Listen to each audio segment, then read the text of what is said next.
before we speak at length, I believe a change of surrounds is in order. I have more than ill tidings to share, you see. I sensed others arriving not long ago. Though my communions with Heidelin have grown infrequent, I have learned enough from her to know these are your comrades. And as luck would have it, they already reached my abode. Come, let us join them. Yay! My friends are here! I have some friends.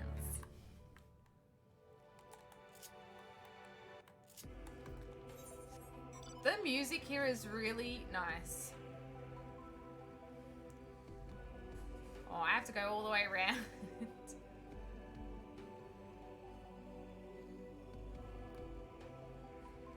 Yeah. Hey guys, so I fucked up and I killed Zodiac and yeah, now the end of times are here.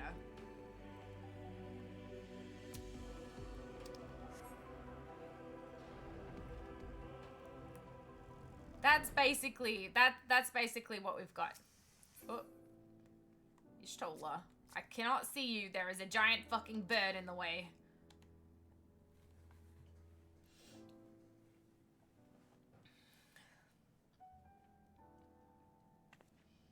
Hi guys.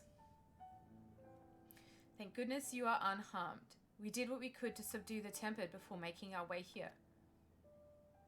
Not without casualties, unfortunately. Some few detonated explosives, killing themselves and others.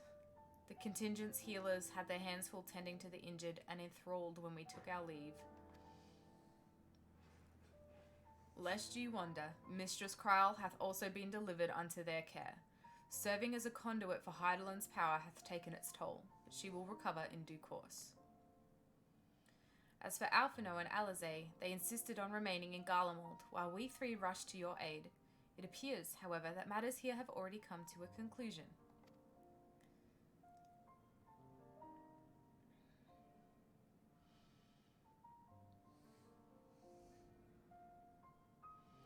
But what manner of conclusion, if I might ask? And is this the ally whom Heidelin bade you seek out? He is not unlike the shades of Amaranth. Not unlike, perhaps, but not the same. I was created by Heidelin, together with this place. It has ever been my duty to keep vigil over Zodiac, or rather, it was my duty. Hey, Spaghetti! We did some things. We did some things. We kind of fucked up. That's what we did. Then Zodiac is no more? Yeah, bam. And not without consequence, I'm afraid. For now the delicate weave of the star, preserved by his presence, will begin to unravel. If you meant to avert the final days, you shall have need of... Uh-oh. No, no, no, no, no. Don't die before you tell us what we need. My attempts to forestall Zodiac's release have all but exhausted my strength. If you might allow me to rest a short while, I will share with you all I can. Please do. You need not exert yourself on our account. These crystals contain records of your time here, yes? May we peruse them while we wait? By all means, if you would review them chronologically, might I suggest beginning with those on the upper floor?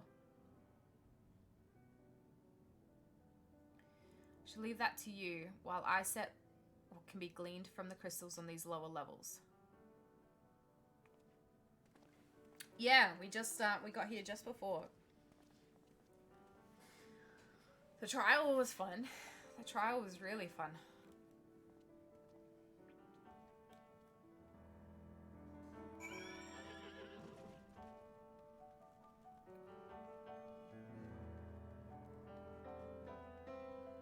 Which I can see that it's going to be fun, but also tricky in the extreme mode.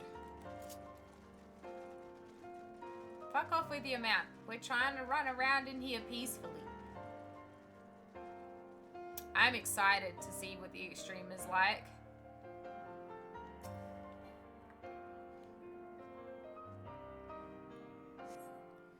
you gaze into the crystal, ancient knowledge of Zodiac flows through your mind. Daily summaries.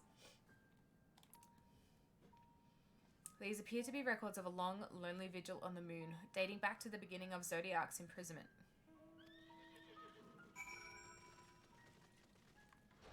Yeah, this music is really good in this house.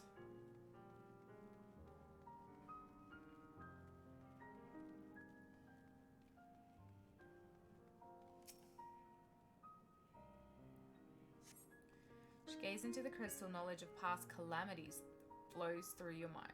The records describe how, with each rejoining, Zodiac's thirst for freedom grew, as did the strain on the brands. Maintaining Zodiac's imprisonment appears to tax Hydaelyn greatly.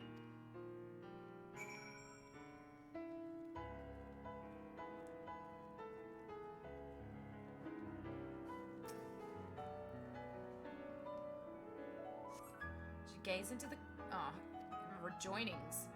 The records describe the Watcher's efforts to prepare in the event Zodiac broke free from his prison. The records go on to describe maintenance carried out regularly with the Loporrits, though it is not clear who or what they are. You really wanted to stop and read a lot of this sort of stuff? Did you just speed through to get to the extremes? Record of an unexpected visitor flows through your mind. The records note the Watcher's musings when Elidibus is spotted on the moon, though clearly not for the first time. It is clear he and his brethren have a keen interest in freeing Zodiac from his prison, and yet they have made no attempt to destroy the brands. Perhaps they prefer he remain hidden from mortal eyes until the final rejoin. Perhaps they realize we would never dare bring harm to Zodiac, so long as he remains imprisoned. When Soken and Yoshi said they'd done something amazing with music, I was skeptical, but the sound design is top-notch. Never be skeptical. He's like a musical genius. Did you learn anything of import? Loporrits! So it is as we suspected. Maintaining the brands requires a great deal of her energy and focus, and this cost has grown higher with every rejoining. That would explain why contact with her has become rather infrequent since the 7th Umbral Calamity. I too made a rather startling discovery. This heavenly body we know to be the moon was in fact created by Hydaelyn. When the Watcher said he was created together with this place, I thought he only meant this facility. Truly, Hydaelyn's powers are far beyond anything I could have imagined. Hydaelyn made the moon. Are you awake yet? Still just sleeping.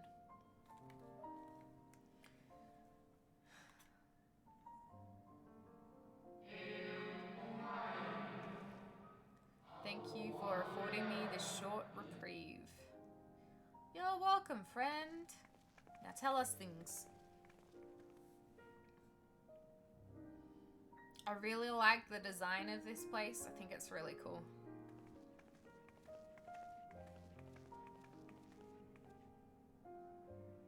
It is we who should thank you. The records stored here are nothing short of extraordinary. There is much we could learn of Zodiac and his imprisonment, but perhaps you could offer us more focused guidance. Pray, tell us of the calamity that came before and comes now again.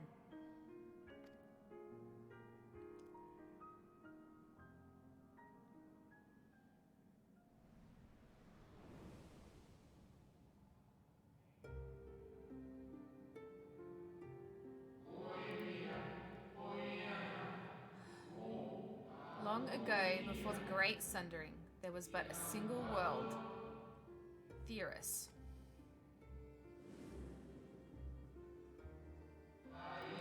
One day, from within the earth, a terrible cry issued forth, affecting a profound change in all manner of life. We were not exempt. Our creation magics ran rampant, giving shape and form to thoughts of hopelessness and despair.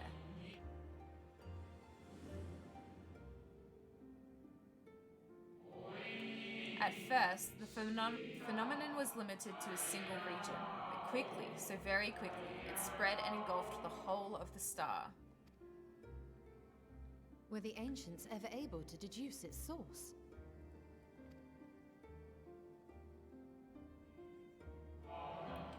They were not. However, the convocation struck upon a method to predict where the next corruption would manifest.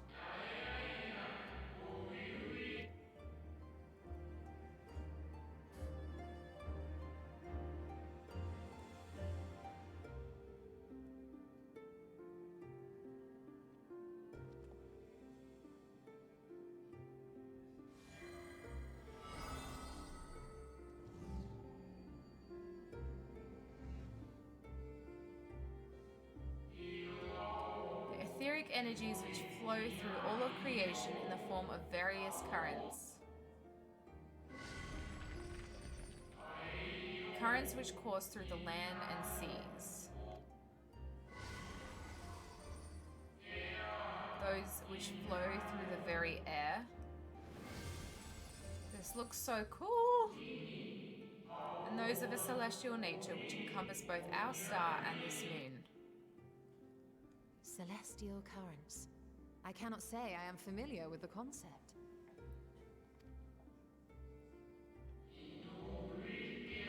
Nor would I expect you to be. Few scholars of our time knew of their existence. Their invaluable knowledge helped us to better understand the nature of the calamity.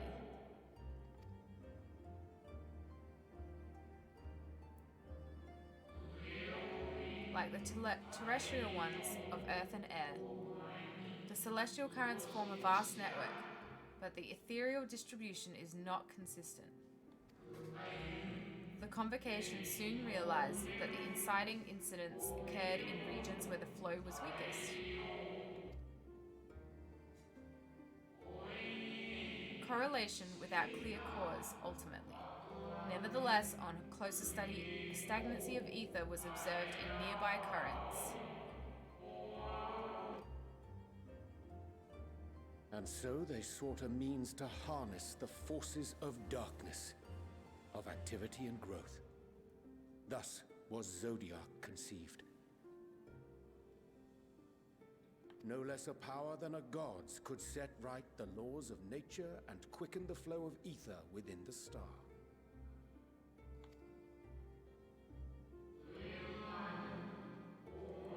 With the advent of Zodiac, our end was averted.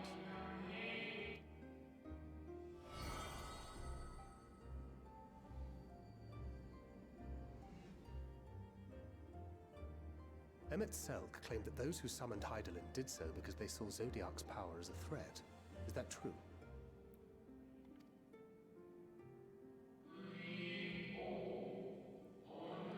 Indeed, there was a faction opposed to Zodiac's creation, but their aim was never to unmake him.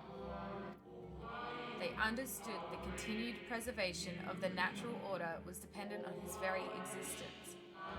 Until we could identify and address the underlying cause of the final days, he would need remain, for his departure would set in motion those apocalyptic forces once more. Hydaelyn recognized this as well, and so rather than destroy, she sundered Zodiac, herself, and the star into lesser reflections, that she might confine him in this place.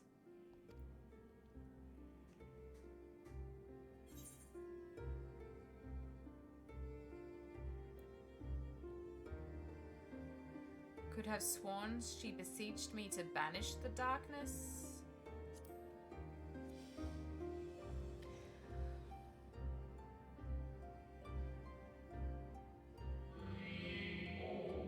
Perhaps she did, but as with all beings, intent is not always in accord with spoken word.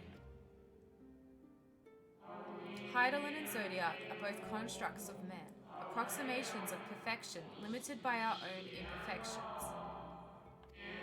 Zodiac was, without question, the more powerful of the two, having been born from the sacrifice of half of Aetherius' population. Thus was it necessary for Hydaelyn to commit herself wholly to his defeat. Still more effort was needed to confine him. Maintaining the brands taxed her greatly.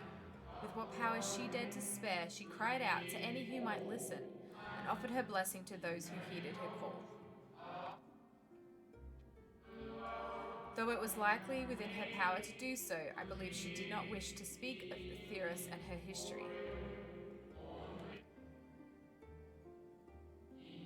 Like Zodiac, Hydaelyn's purpose is a reflection of her creators. They wish to look to the future and not linger in a prison of the past. The Ascians set in motion 7 rejoinings before we came to oppose them. How many more worlds would have been lost had we not placed our faith in her? I find it frustrating that these are like really important cutscenes, but like the shades aren't actually speaking. It's not like you still have to read it. How many more souls living in the present would have been snuffed out for the sake of those long dead?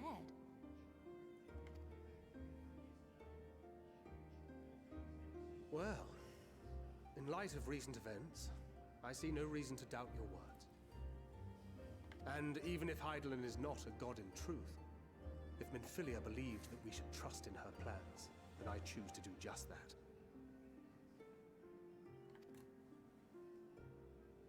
Which brings me to a rather important question. Let's suppose we try but fail to stop this second coming of the final days. Should the source fall, what will become of the other worlds?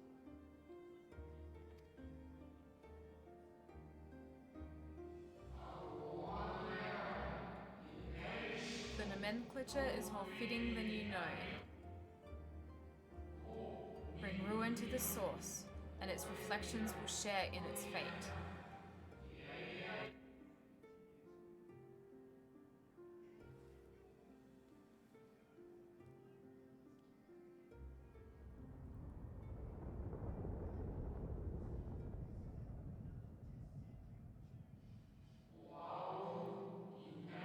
It's ready.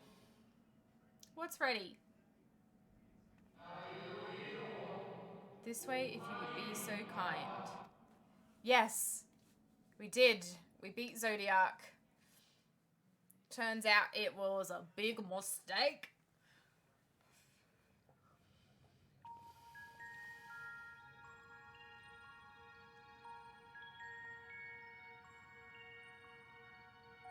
Ooh.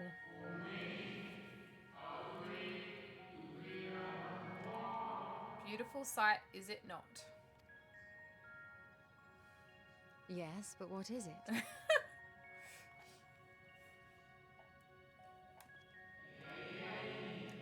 Hydaelyn knew better than any that her power was not absolute. Indeed, she has ever struggled to hold Zodiac and his faithful at bay.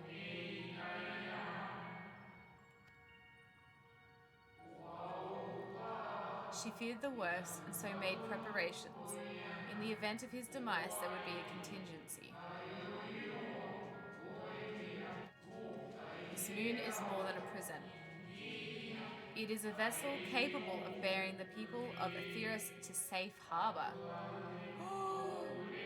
It's a gigantic spaceship?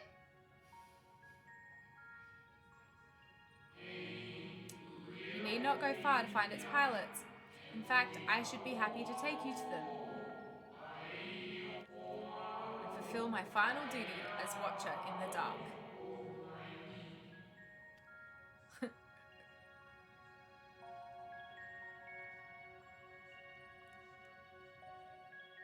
That is so cool!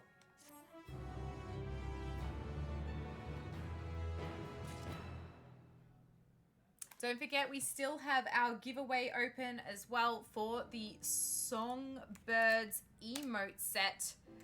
If you want to join, it is ! buy tickets. And then however many tickets you want to buy, you can check how much anima you have by using the anima command. Each ticket costs 1 anima.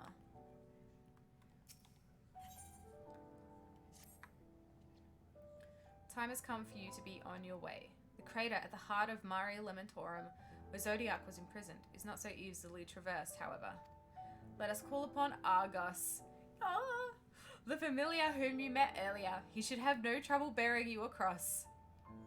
Puppy dog. As Heidelin created me as the jailer, so too did she create Argos as the guard. It is his nature to appear when needed, and yet he is nowhere to be found. Strange, mayhap the imbalancing of ether has affected him. Let us make for the crushing brand, and attempt to call upon him there. You need but recall the path you walked with Argos before, and you will find your way. If he labors in service to Heidelin's plan, I see no reason not to do as he suggests. Shall we make for this crushing brand, then? I'm sus. I'm sus on the Heidelin thing. You look like a baby to him, like smaller than a baby.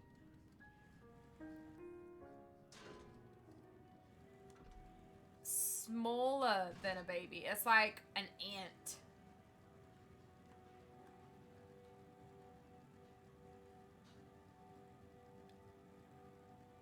I don't remember the way we went. I think it was kind of this way. Like, does this go down somewhere? Nope. Yes. Yeah, I don't know. I'm just sus. Like, whatever happened after the Zodiac thing, you guys saw my face. I was like, what the fuck is going on? We need to clip that. Someone go clip that, because holy heck. I was not having it. Whatever it was.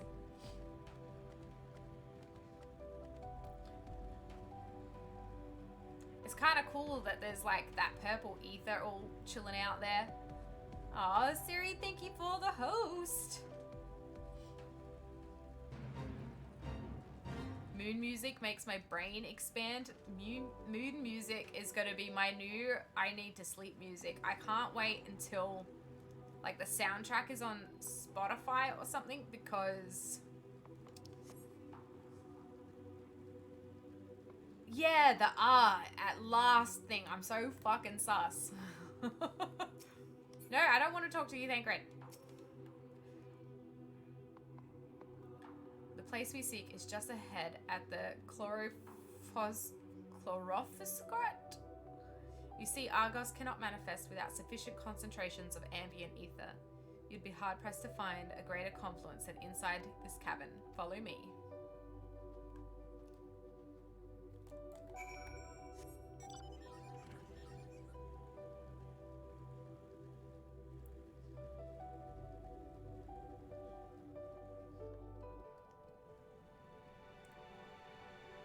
Chlorophyskrat. Oh my god, look at them! Oh, they're cool.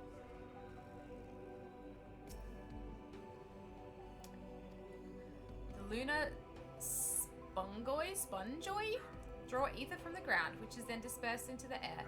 At present, however, the ambient energies are not quite sufficient for Argos to manifest. Might you be willing to spare some of your own to help the spongoy along? Okay. Yeah, I could totally listen to this and go to sleep.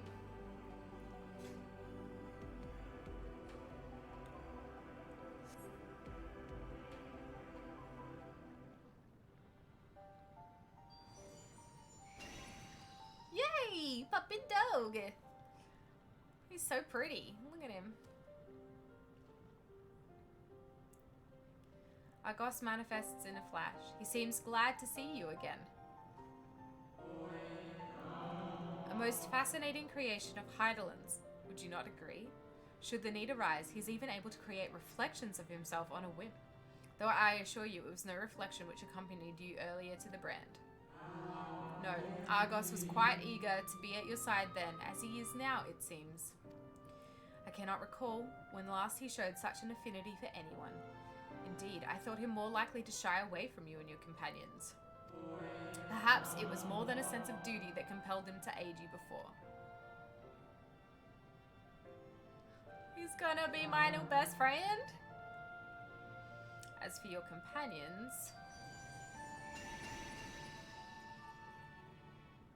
they also get pretty dogs. Their pretty dogs isn't as good as my pretty dog though, so let us return outside that you may cross the chasm.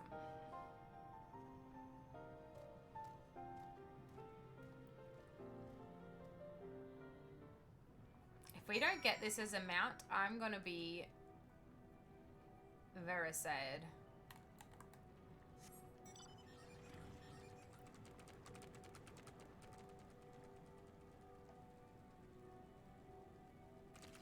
Oh.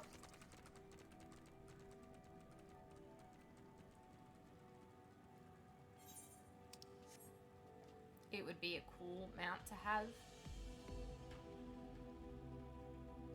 And I feel like they're just teasing us.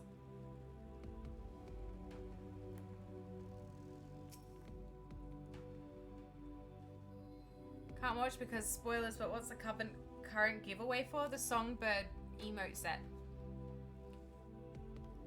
Your destination is the structure there across the Cradle of Darkness.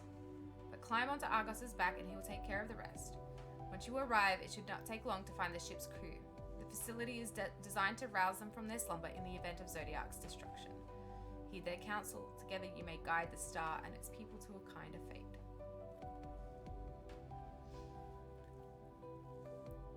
This is where we part ways. But know that I shall ever be watching and praying for your success. Okay.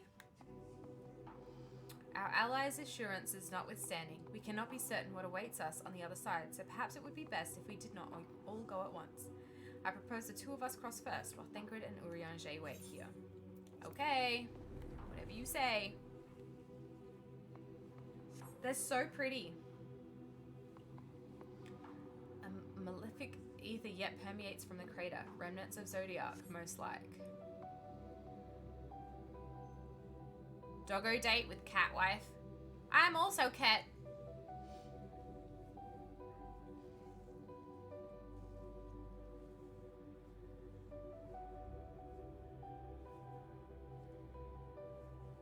Ooh, that is a pretty looking gate. Doggo date with cat wives. Plural, yes.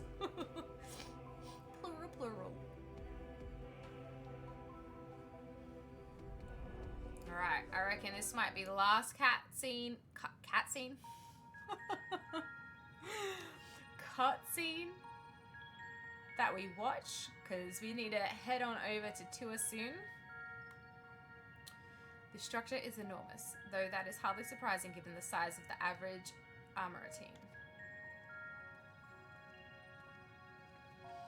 Armoretine. Apologies for the wait. Right then, let us head inside and... Oh?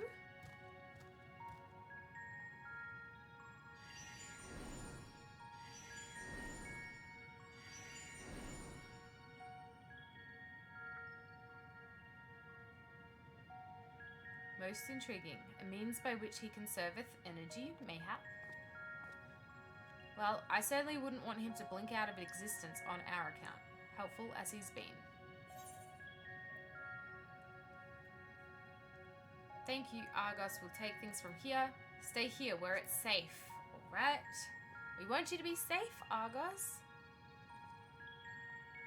If Argos is to remain without, let us not keep him waiting over long. I also, like, yeah, my slot ends in 5 minutes. My slot ends in 5 minutes, so... I don't know how long the next cutscene will be. I guess he's waiting there for if we want to go across the other side.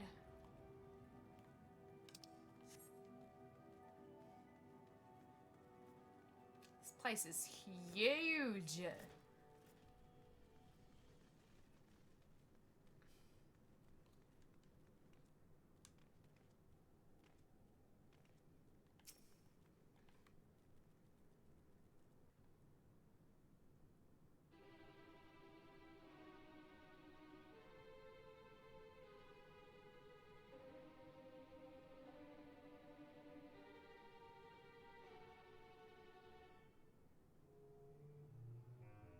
Our moonship pilot should be around here somewhere. Is that right?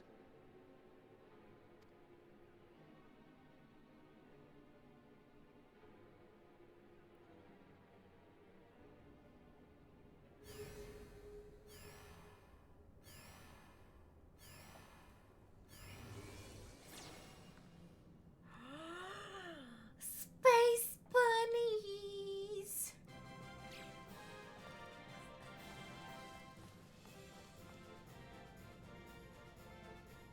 Space bunnies.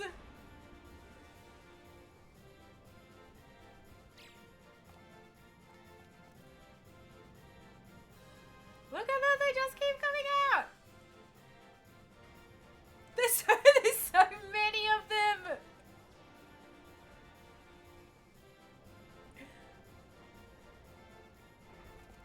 Oh, they are my new best friends. What the-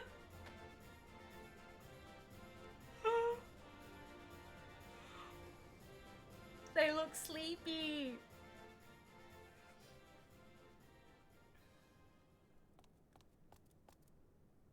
Look lively, everyone! I know, this 1243rd inspection is a mite ahead of schedule, but it is of the utmost importance, for Zodiac, alas, is no more. Wow, she's so Now, cute. our mighty moon has a new purpose, to bear the people of Etheris to safety. Our time has come, my friends! Oh.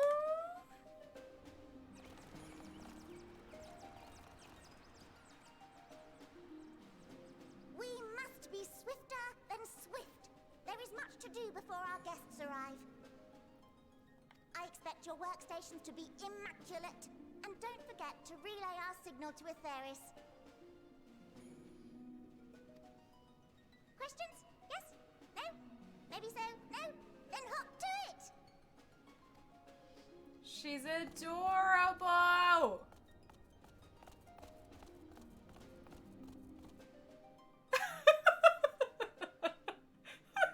Faces. 'Tis a rather curious crew she hath chosen. Their endearing forms intended to ease the passengers' hearts, perhaps. That's Urianger's way of saying they're cute. Perhaps.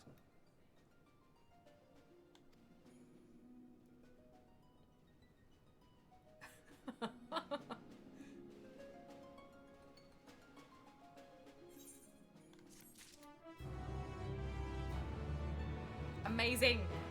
Up's downstairs.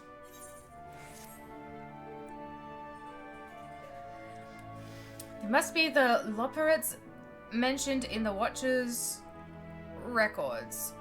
Not at all what I expected, but the Watcher did bid us heed their counsel. I assume the one who gave that rousing speech was their leader, though we might have to ask about in order to track them down. Come on, Len. Let us be about it. Yes, Thangred, let us be about it. Let's go, let's go. I just noticed that the quest is called a Harey situation, and they're rabbits. Oof. Love it. Love a good pun.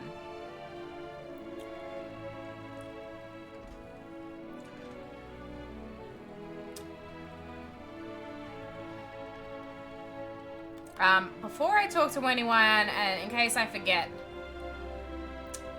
we are clicking this guy.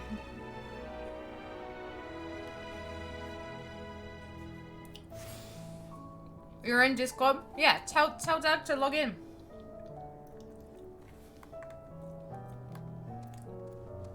Campingway. Hi, Campingway. Tradingway. I love their names. Ooh, there's an ether current over there. How do I... How do I get on that? Also, it's kind of weird that I can ride a mount in here. I guess I have to jump from that way. Oh well, we'll do that later. The shiny puppy is the best, isn't it? Isn't it? dancing!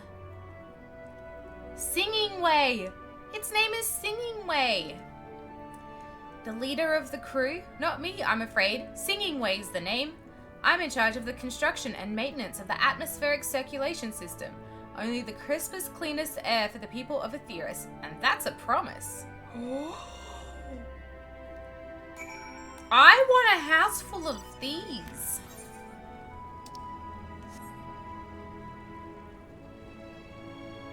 How dare they be this cute?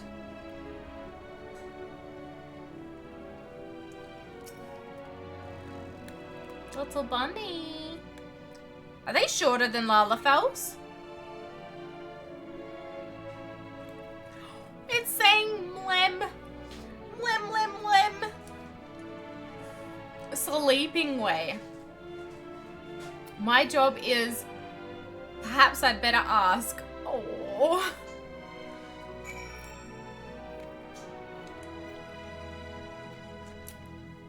Galaxy as a Loporrit would be Glaringway.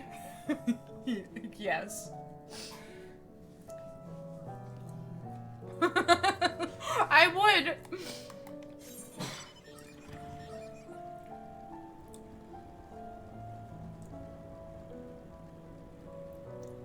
I'm just gonna add. Look at all of these people that I have to delete one by one. Yoshi P, where's my delete all button? Oh, yeah. See, Doug's already on. He's just further ahead than us now. Yeah, I had a friend list full, so it was 200 people that I need to delete. Individually. Oh, this is it. This is the leader. Is she gonna talk? She's really heckin' cute.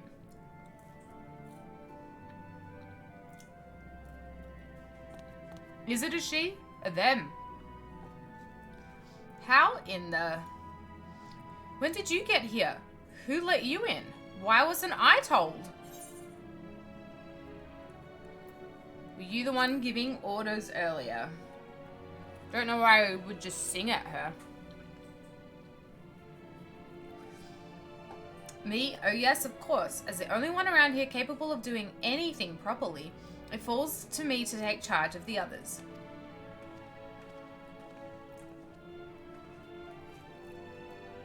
Well, it looks like you beat us here. Your friends, I take it? Is this all of them?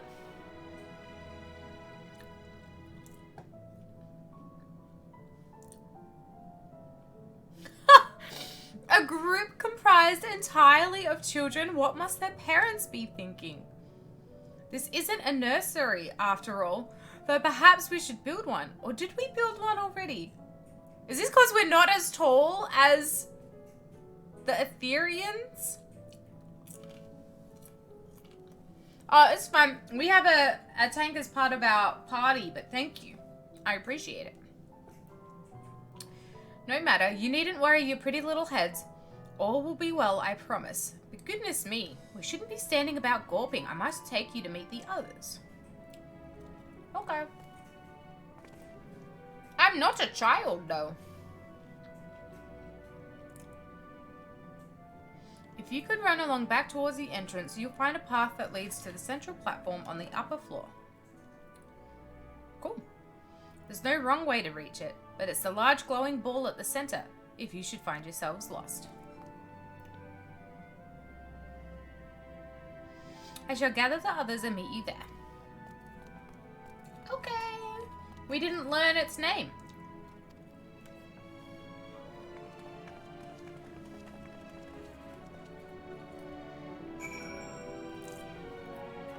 How dare they be this cute, though? Oh.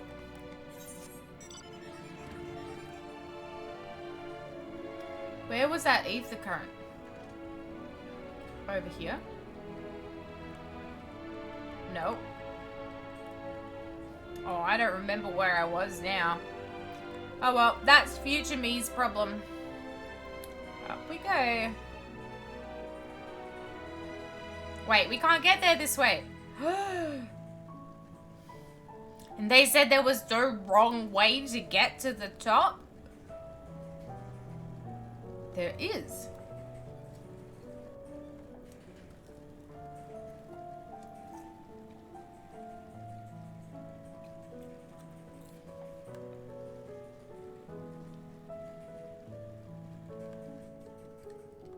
How far up? Oh. This thing is huge. Absolutely huge.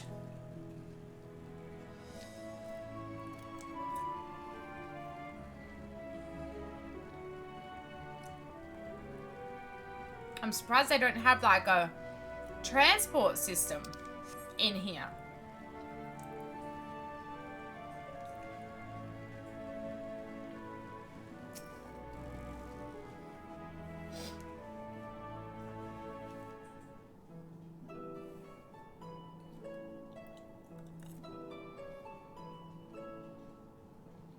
Right, of course. Introductions are in order. It's voiced! My name is Livingway, and we are the Loporrits, created for the express purpose of commanding this ship and bearing the people of Etheris to a brave new world. I love them so More much. specifically, I am the one whom she charged with the execution of her most vital plans. You might say I'm her right paw. Missingway's the name, map reader and navigator of the heavens. The voice!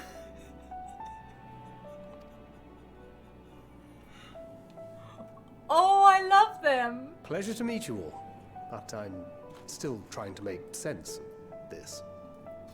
I also love nuggies. Confusion and bewilderment are completely understandable. Fear not, I shall walk you through it. The people of Etheris, through no fault of your own, I'm sure, set in motion a series of events that, unfortunately, culminated in Zodiac's obliteration. Through no fault of our own. Me in the back just being like, oh. Acutely aware of the imminent crisis, your parents said to you little ones on ahead while they began the necessary preparations. Your parents. I forgot that she thought we were kids. Still not following? No? Very well, I shall elaborate further.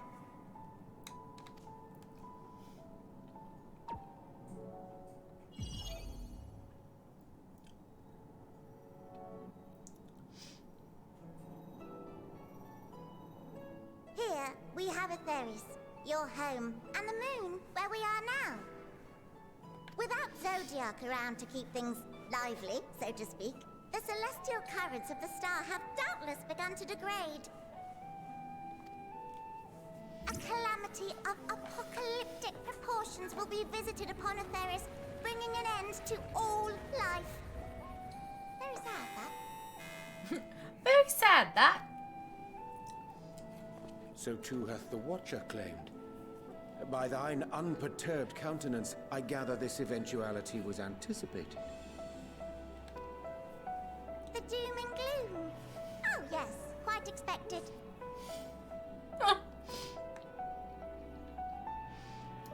Imagine, if you will, that Etheris is a delicious carrot that I've forgotten to eat and left out in the midday sun. The most earnest wishes or prayers will not stop it from rotting to the core. So sadly, there's nothing to be done but to abandon said carrot, Etheris, in case the metaphor is lost on you, to its grisly fate. She thinks we're And this stupid. moon will serve as the vessel to deliver us to a new home. Just so! We will gather up as many people, supplies, and resources as our stores will hold. And then, once everyone is aboard, it's off to another star. I just had a thought.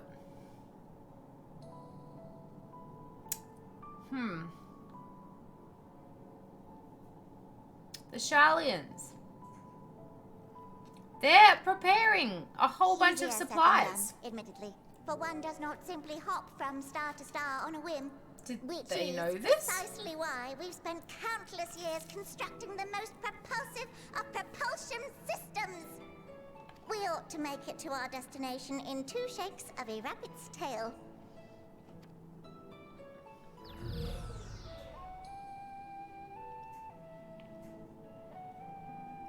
Impressive technology. I dare say it is beyond anything we have ever seen. No need to shower us with praise. All we've done is faithfully carry out the instructions left to us by Hydaelyn. Back in the old days, when she was still just Venar, she was dedicated to the study of the world and its inner workings. And the Watcher, the real one, not the simulacrum you met, was one of her fellow researchers. We and this wondrous vessel masquerading as a moon are products of their knowledge and know-how. There's certainly more to you all than meets the eye. Might I ask where exactly you intend to take us? We identified a few promising candidates for resettlement some time ago, but we cannot guarantee that they are fit for habitation. Moreover, the ship can only travel in short bursts. We intend to go down our list, hopping from star to star, until we find one suitable for resettlement. So cute. No need to worry, though. The vessel is being refurbished with accommodation for an extended stay as we speak. While we did have to rely upon outside help to determine what amenities were essential, I dare say we have risen to the challenge. Help? From who? From you and yours! Who else? Each time we woke to perform regularly scheduled maintenance, we were greeted by the resources you sent us. What better way to learn about preferences and proclivities of our present-day charges? Is it the Sharlayans? Ah, but you're still adorable little children. Perhaps your elders were responsible for the deliveries. I'm not sure what led you to conclude otherwise, but I can assure you that we are all grown men and women. And I very much doubt my elders know this place exists, much less how to send you so much as a starlight missive. What? Then who in blazes let you on my moon?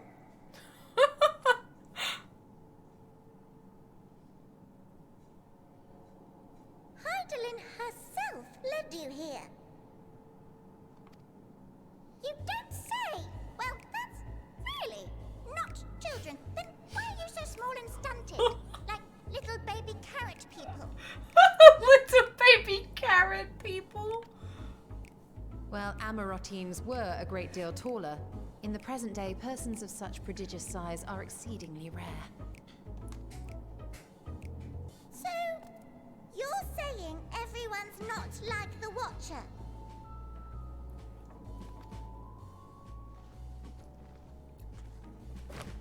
Oh, confound it all!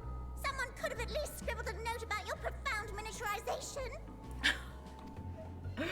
That tome in thy possession. All of the measurements are gonna be wrong. Oh, this? One of the first books sent to us. A compendium of the people of Etheris, with a few blank pages at the back for minor corrections and updates as needed. The sum total of our knowledge of your kind is contained in these pages. I thought it was abridged and made small for our benefit, but this isn't a regular-sized book, is it?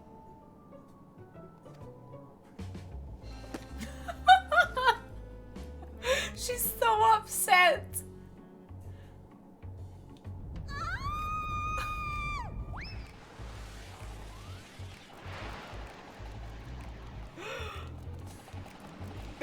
Oh my god. Buildingway, can you hear me? Yes, we're all very busy. Change of plans. I need you to rebuild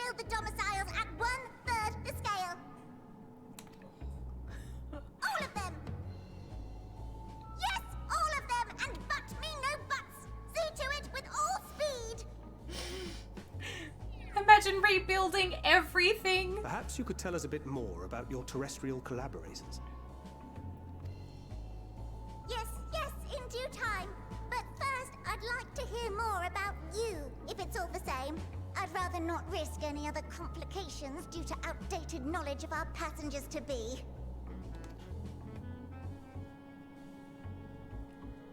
Poor rabbits, they work so hard.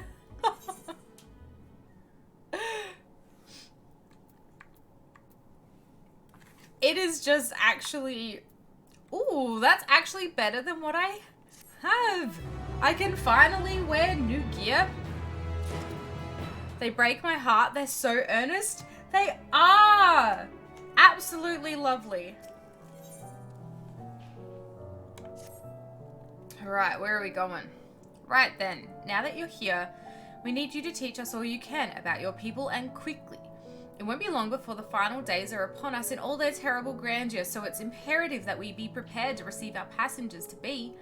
If there's anything at all that may displease them, it must be addressed post haste, and address it we shall. Here at Bestway's Borough, we have assembled everything required to offer our guests the best way forward. We have produced myriad amenities we understand to be essential for day-to-day living, and I wish to hear your opinions on them.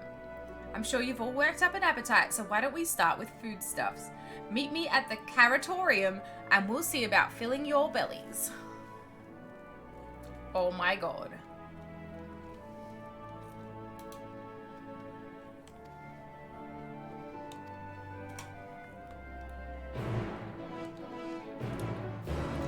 This is actually hilarious. Oh, how do I actually get there though?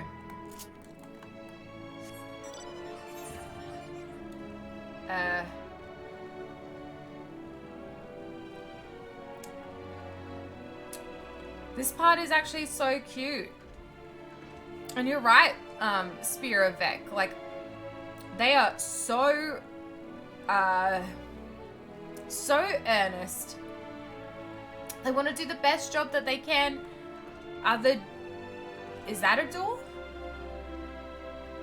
It's huge. That can't be, no, that can't be the way in, is it?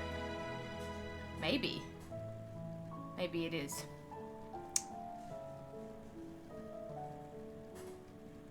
Nope. It's down. It's down.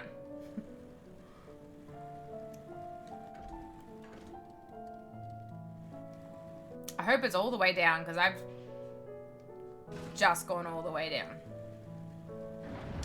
Yes. This place is absolutely... Wow. That looks like, Eden's crystal.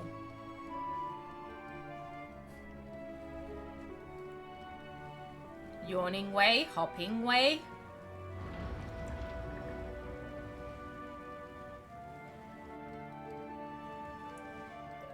The little orbs with the crystals, they look like butterflies, but it makes me think of Navi. Just be all like, hey, listen! We can't sit at these, if these are tables, we cannot. What? Oh, okay. I see.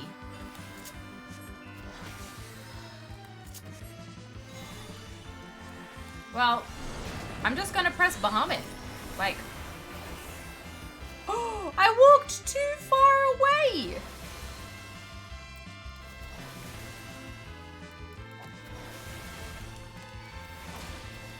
Well, it's like the crystal for Eden, you know, like when you bring all the elements back in and it goes rainbow. I love it.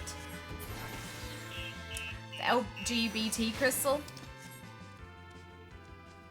Final Fantasy IV battle music. I actually haven't played Final Fantasy IV yet. Hey, once we get through like raiding and stuff. So I was sponsored by Square Enix, and I have all of the Pixel remasters. So I want to play through all of them through like numbered order. I obviously know that it's not actually a sequential series of games, but I have always wanted to play through the Final Fantasies in order. So we will do that. Oh, there. Okay. I'm bad at maps. We will do that. So I'll eventually get to 4. Oh, no! Welcome to the Carrotorium.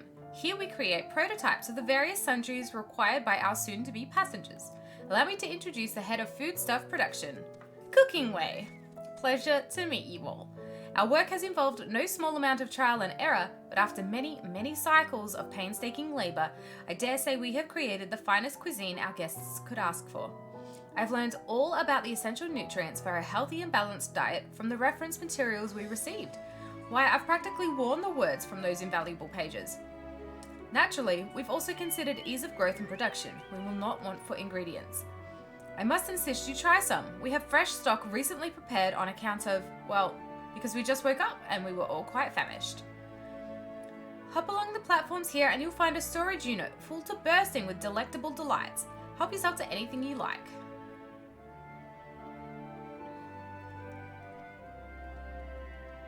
Why is it taking so long for us to be able to walk away?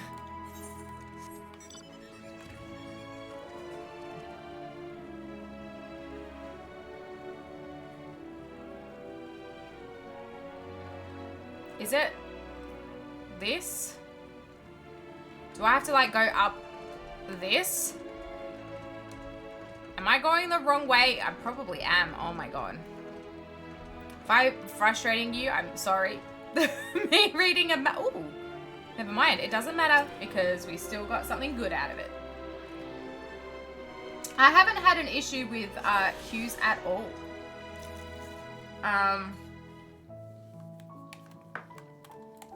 Like, I get in within a minute.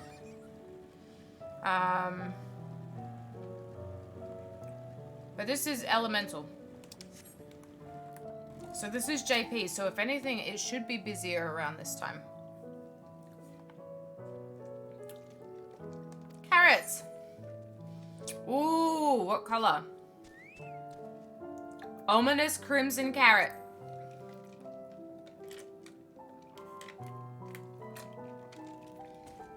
The soft texture and redolent aroma of this crimson creation belie its staggering weight. The excessive length and girth only compound the mystery, leaving you perplexed as to the nature of this carrot. Are you certain you want to eat this carrot? Yes.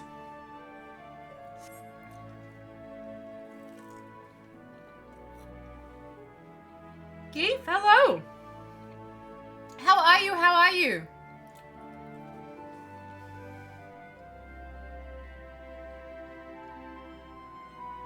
On second thought, you elect to simply take an obscenely large carrot for now. Due to its bizarre qualities, it would be prudent to ask Cookingway whether it is safe to eat first. So I don't get to eat the red carrot anyway? Came into excessive length and girth. I'd have questions, but I feel like that's par for the course for Final Fantasy. It was a carrot. What can I say? It was a carrot. Welcome on in. How are you? We are just enjoying our time in this new zone with the Loporrits, because they are actually heckin' adorable. Look at them. So small. But camera changes anyway. So did any of our selections set your mouth to watering? Obscenely large carrot. Just had to follow my fave and only archaeological enthusiast. If you're the only one, it still counts. Yeah, that's me. I start my new job tomorrow, so I'm really excited. A fine choice, one of my personal favorites actually. Please dig in, I'm eager to hear what you think. With great trepidation, you take a bite out of the carrot. The carrot is oddly tender, but as you begin to chew, a rich aroma fills your nostrils. A newfound vigor begins welling within you. The rumbling of your stomach, however, suggests it may simply be indigestion. Iron carrot. It's a buff. I mean, but what does it actually mean? Nothing. It can be a bit difficult to digest, but the boost to endurance it promises makes the perfect meal before a day of heavy lifting, with plenty other varieties too. Bleeding carrots to improve blood flow, dream carrots to help with sleep. So you see, we have a carrot for every occasion. These carrots are extraordinary. Right, so they learnt our food, but only like the specific properties of it. So it was an iron carrot. It was probably really gross. Then why do you seem so disappointed? If they're lacking somehow, we need to know. I take it you too had a wide assortment of carrots to choose from and naught else? Ah.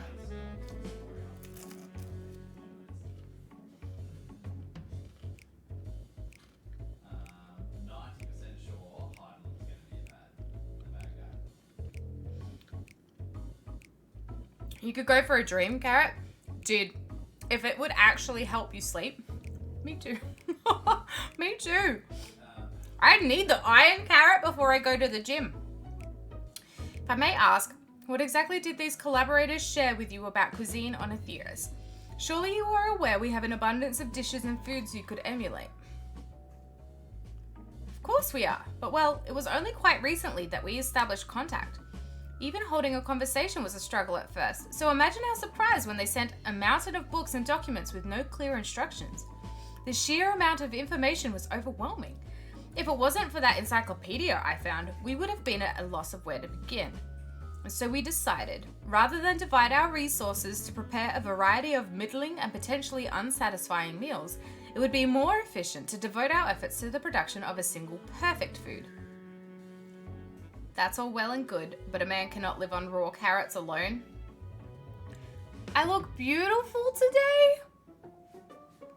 Oh, Maddie. Thank you. Thank you for my nuggies. Have you considered cooking them?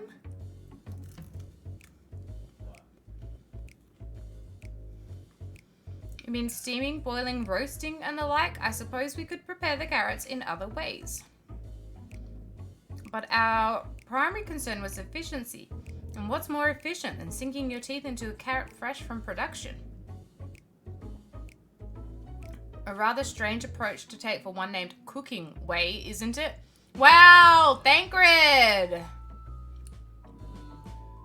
That was mean. Off work, time to chillax. Welcome to... I was going to say the weekend, but it's probably not the weekend. It's not the weekend here. Technically speaking, Cookingway isn't my given name. When first created, we were all named in the old tongue. You know, that otherwise impenetrable parlance the Watcher speaks. After we received a great tome of words, a dictionary, that is, from our collaborators, we learned your language. Adverbs, gerunds, present continuous verb conjugations, just the basics. Then we found the terms related to our given tasks and used them to form new names. Aren't they helpful? No, not really, but it does explain a great deal. Oh, you have 10 days of leave? Heck yes! Oh, wait. Just off of 10 days of leave? Was this your first day back from 10 days of leave? Because that is the opposite of awesome.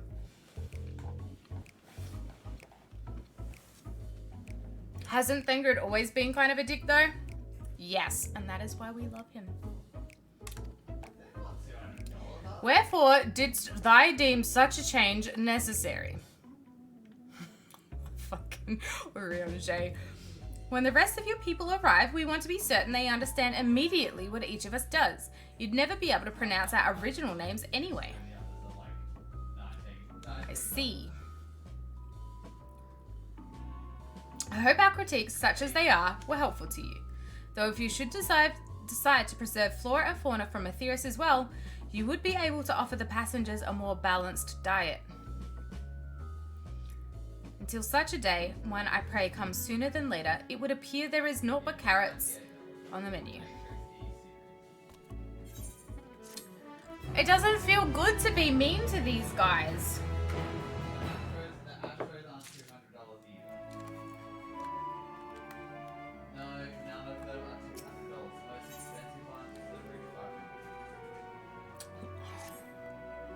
I think we've had our fill of carrots for now. Let's move on to other necessities, shall we?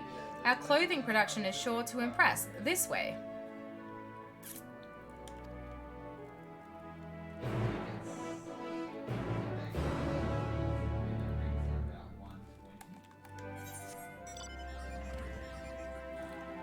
Alright. What kind of clothes? Wait, the clothes would be way too big. Surely we already know that.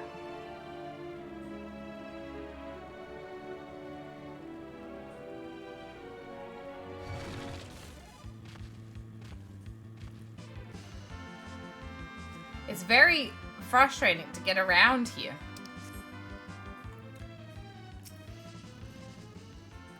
Here we are, the Apparel Production Station. We've chosen to employ traditional methods for this task, creation magics.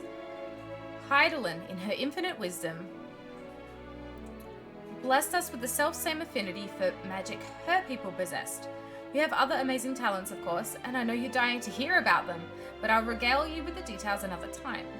That said, we did run into a spot of trouble at first. Our magic alone was not sufficient to see our work done. In the end, we discovered crystallized ether was a wonderful catalyst that could provide us with the extra V's we need. Vi's?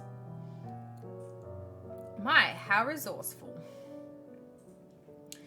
The sweet sound of recognition. You'll also be impressed to hear we've read all about your habit of changing attire to match your chosen profession. For the sake of efficiency, I presume, this has also been taken into account with our designs. But why take my word for it when you can simply try on our clothes? Make yourself known to the workers and they'll see to the rest. Ooh, I'm excited to see. You like my hotbar layout a lot. I also noticed that you don't use the wide cross hotbar. Yeah, I do not. It came out after I'd already been playing for 4 years. So, yeah. I wasn't quite used to it when it came out, and I guess I just didn't try. I was just like, I tried it once, and that was about it. And I was like, yeah, nah, not used to it. And that was, yeah. The rest is history. Now I just flick through things. You, one of the visitors from Etheirys. Goodness me, Mappingway wasn't kidding. You really are smaller than the Watcher. Alright, you're here to try on a set of clothes, yes? What would you have me fashion for you today? Oh, an outfit that embodies my bloodlust, something simple yet functional, a fashionable and refined ensemble. Bloodlust! Bloodlust! Embodies your what? Oh, damn. This will only take a moment. What have I gotten myself into? Oh. This is, not exactly fashionable. A perfect fit, if I do say so myself. I'd be lying if I said I understand what bloodlust is, but I assume it's something you enjoy. I made certain the clothes are flexible yet sturdy enough to endure, whatever it is you plan to do while wearing them. Would you look at that? Speechless, and here I thought you may not like it. If you've a mind to try something else, why not speak with my fellow artisans? I'm sure they'd be happy to oblige. You must continue wearing these garments in order to progress. You will change back to your normal garments if you move too far away. Look to your map for the garment changes area effect.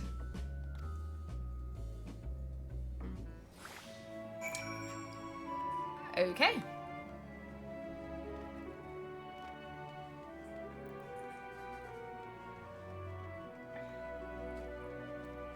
I wonder can anyone confirm whether it actually looks different if you pick a different thing other than bloodlust? Do you mean the expanded ones like that?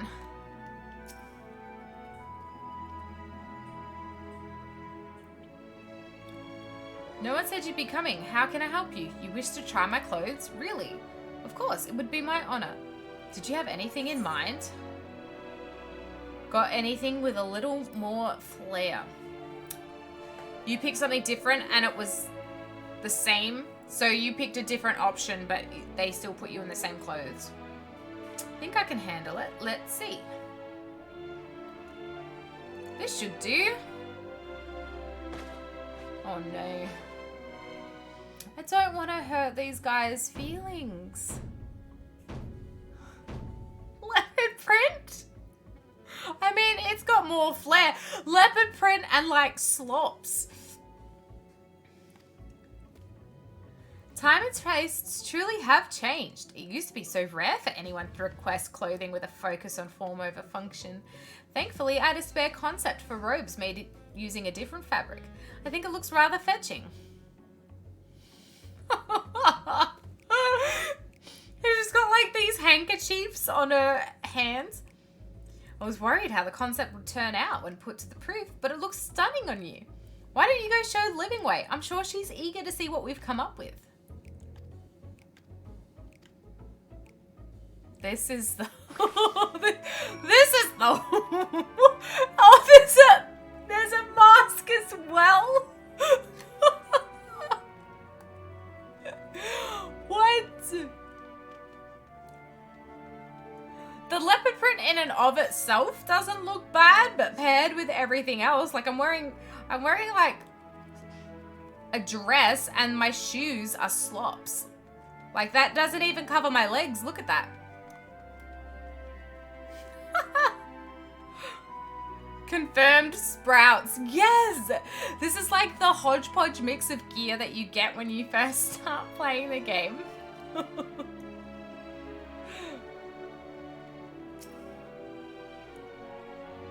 Don't know how to glamour, don't have money to buy stuff even if you did know how to glamour. Don't we look splendid? The result of much trial and error, but I know quality work when I see it. Shh, you needn't speak. I can see your adoration for the moon, and we Loporrits in your eyes. No doubt your friends feel the same, having sampled our creations. I feel so bad.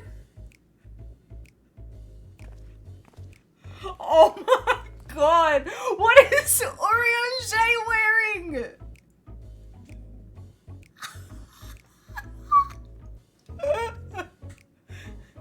I mean, we're all kind of similar.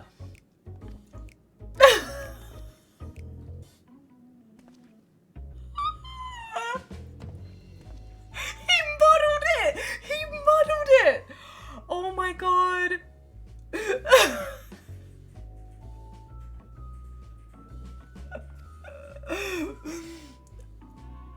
Most becoming. Hey, we all match with the mask.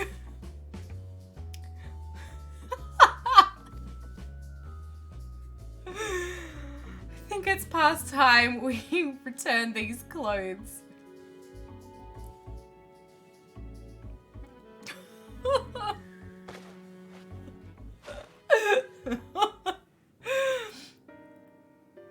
I was so confident our garments would meet with your approval. Whatever are we doing wrong? The Watcher taught us that, in his time, everyone wore the same robes. To do otherwise was against social etiquette. We thought we could appeal to modern tastes by tailoring the robes to specific professions, but... Please, you mustn't be so hard on yourself. Should we resort to evacuating the people of Aetheris, they will most certainly have need of your attire. It is clear you spared no effort in addressing our needs, but you must understand that we are not quite so homogeneous. Speaking for myself, what I wear now better suits my tastes, even if it is of inferior make. But there are others whose choices may be influenced by traditions or personal experience. Rather than make assumptions for the whole, you must consider the individual and their potential preferences.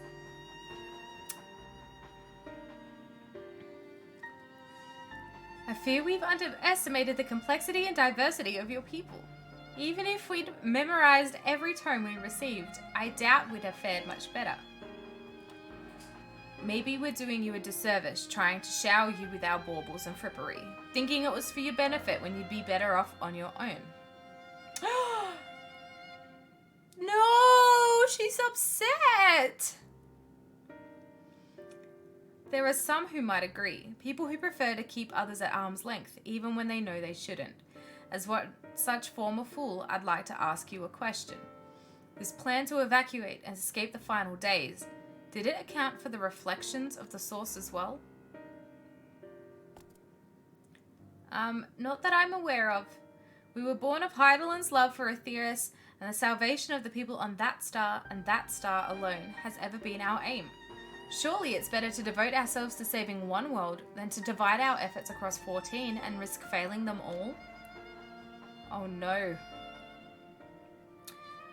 Suppose you're right. Shit's getting real now. Livingway, might we have leave to explore Bestway's burrows unattended? You have given us much to think about. Certainly. Until later then. We're just like, see ya.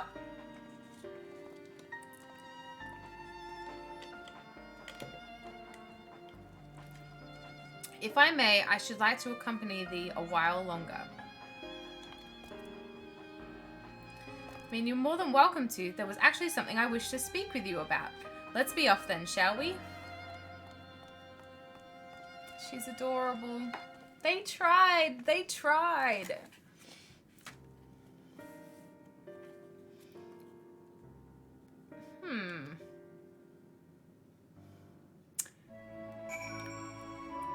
I feel so bad making them upset. They don't know. My apologies. I wasn't trying to spy or anything. Everyone's been talking about the visitors come from Aetheris, and I wanted to see what all the fuss was about. I was excited at first, but now I'm worried. What if the people of Aetheris refuse to come? What if we can't save them? It's clear we've made a mess of things. But wait, you still haven't visited the domiciles. Once you see them, you'll understand how wonderful the moon truly is, I'm sure of it. We'll be waiting for you by the teleporter near the entrance. Oh, and the name's Growingway, by the way. See you soon.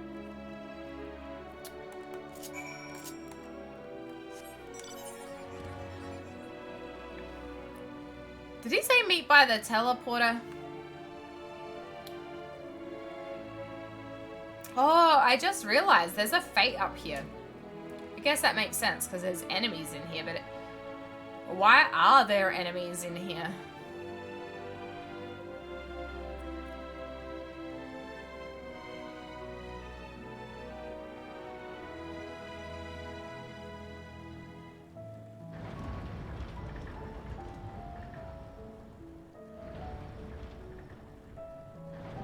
Hey little Gengar, how you doing?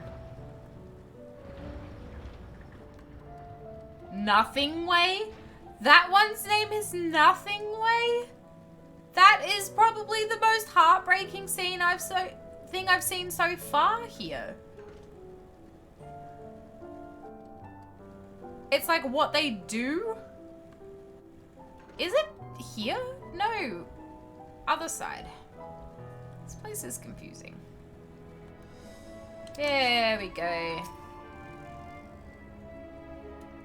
You're here, you're really here. Thank you so much. Sorry, what should I call you? Maya Cheloe, huh? Crikey, even your names are amazing. Well, Maya will be using this teleporter to enter the residential area whenever you're ready. Right? Nothingway. They said that they named themselves after the things that they do.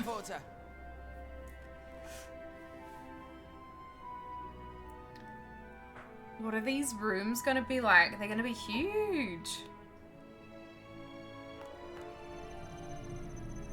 I'm pretty good. I'm feeling good.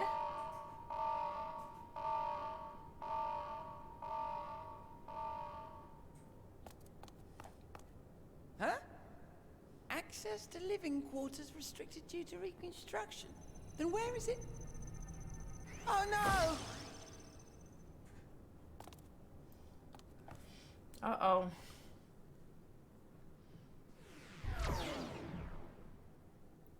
We are not at the living quarters. A private audience, as thou didst request, for reasons I know not.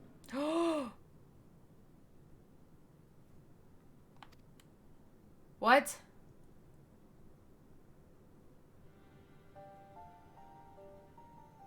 Just a precaution. I'd rather I didn't have to ask the question at all, but I take my responsibilities very, very seriously.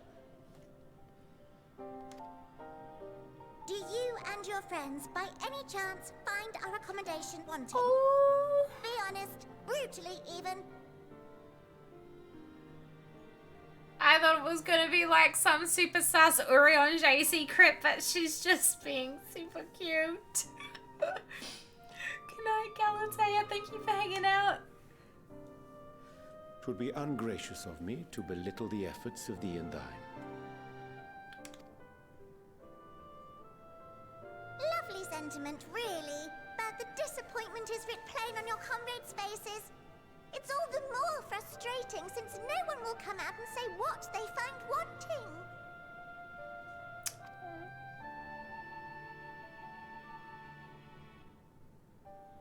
If there are faults in our work, we need to know. We can, we will do better. But time is not on our side. The How dare they final be this days cute? will wait for no one. If your people are to be saved, we must take quick and decisive action.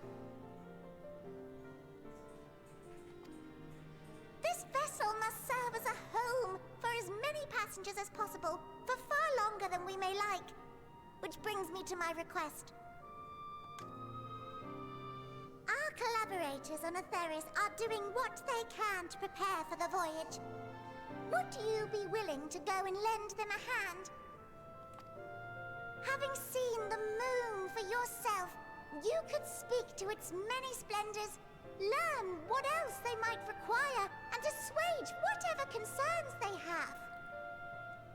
It's gonna be the Sharlayans. It's gonna be the Forum. It has to be. No worries, Mystic Walrus. Have a good sleep. Thank you for hanging out. See you soon. Wherefore wouldst thou entrust me with such a task? How to put it? You're the only one who appears not to be wholly unsatisfied with our work. Oh, quite good at pretending that's the case, at least. Calm, collected, tactful to a fault. Very particular with your words, too.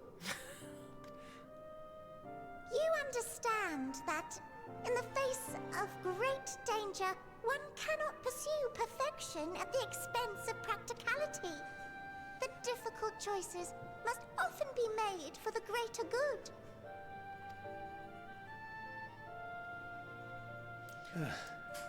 And so fate doth conspire to set my feet upon this path once more. Come again?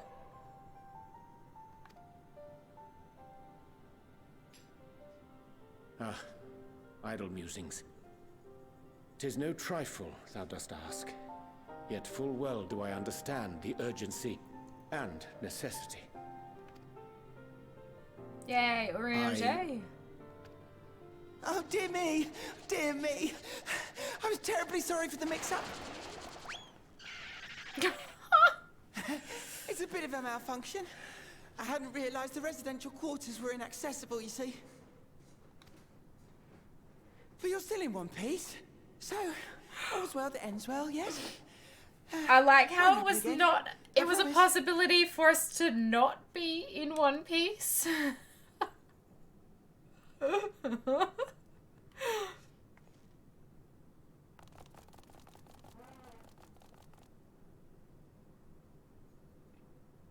Bye, Urianger, with your secret mission. It's gonna be the Sharlayans.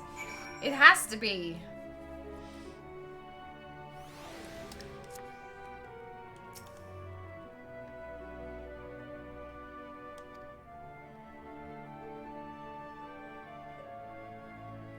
Since the residential quarters are closed for now, I've rerouted the teleporter to allow travel between floors instead. Hopefully it proves useful in the meantime. A shame you couldn't see it though. You really would have liked it. Probably not. Probably not.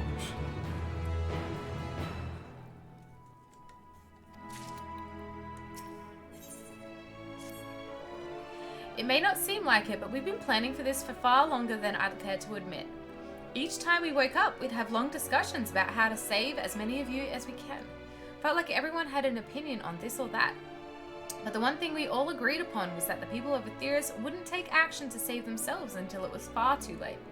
That's why we're striving to make the moon a vibrant, magical place that they'd hop at the chance to visit, rather than waiting for the flames of oblivion to get them off their tails and force them to accept our invitation. The residential quarters may not be up to the necessary standards just yet, but there are plenty of other places worth seeing. You've already had a look around the Carrotorium, but wait until you see what's waiting for you at the east end of the borough. Follow me. Ooh. I also should... Purple carrot juice! Oh, I'm on a mount. Let's put on all of the new gear. Not that you can see it because it's under the coat, but... Oh, I have to go down. I could have used the teleporter, but... Jumping.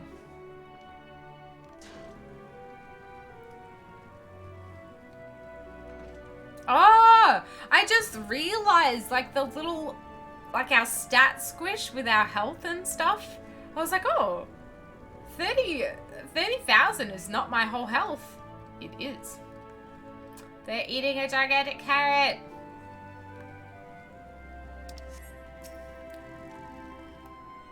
Good, you're here. Through this door is Greatest Endsvale. It was named such because it's the veil to end all veils, the most beautiful forest you'll ever see. We understand the people of Etheirys enjoy taking leisurely walks through natural spaces and the like, so I'm sure you'll enjoy it. How about we start with a nice stroll to the fountain? This way. Is it going to be like infested with creatures that are going to try and murder me?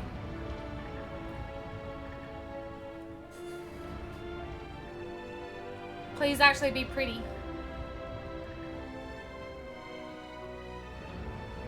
Mappingway?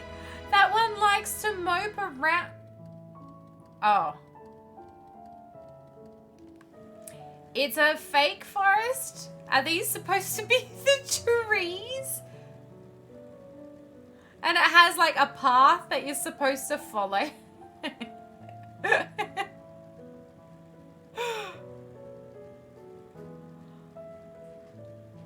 The grass is just tiles. How do they even get that though? I guess just from pictures of on books? How do I get up there?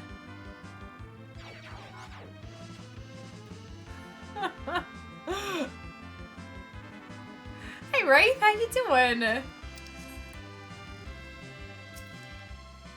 So, what did you think of the forest? Isn't it positively pleasant? Simply sublime? Archangel of Justice! Hello, thank you for the follow. Welcome on in, welcome. I couldn't see the forest or the trees. I didn't see any, wait, you don't mean those crystals out there? Yep, that one. Right you are. Our forest is made of crystals and constructs, dotting the landscape as far as the eye can see. Building this place was a challenge, let me tell you.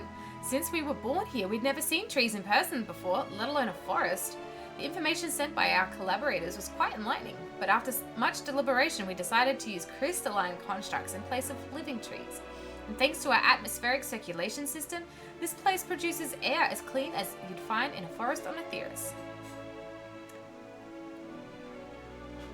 You love this zone, especially your love for Final Fantasy IV blossomed here, especially with the battle theme. The battle theme is pretty good.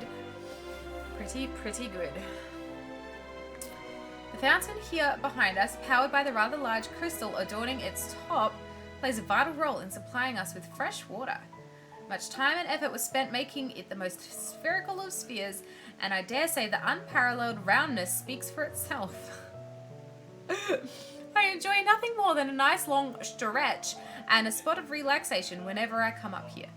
You look like you could do with a stretch yourself.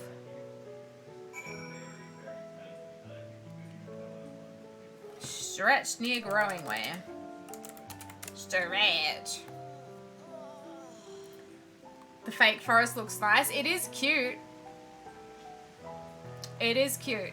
I don't know what those bits are supposed to be. The towers. Are they also supposed to be like trees? That's the spirit. I feel more relaxed simply watching you. A sight worth the many years spent building this place. If it's not too much to ask, it's always been a dream of mine to take a walk through this forest with someone from Etheirys. Could we maybe? Oh. Okay. My quivering whiskers. Let's go.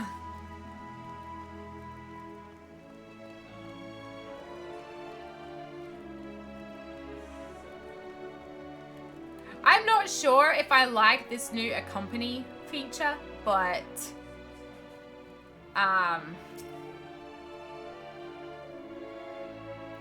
it's kind of okay. I was thinking, Maya, that I could be more helpful to you by teaching you a little about the moon and what it is we do. When we were first created, the moon's sole purpose was to hold Zodiark, and there was absolutely nothing to be found here. Eventually, Hydaelyn gave us our first task: furnish the moon with propulsion systems capable of facilitating travel to other stars. It sounds impressive, and I suppose in some respects it is, but it was only possible thanks to all the knowledge Hydaelyn shared with us. We also had a lot of time to get it done, 6,000 years, give or take. But anyway, let's keep going. Oh, it is cute! Look at the way it runs!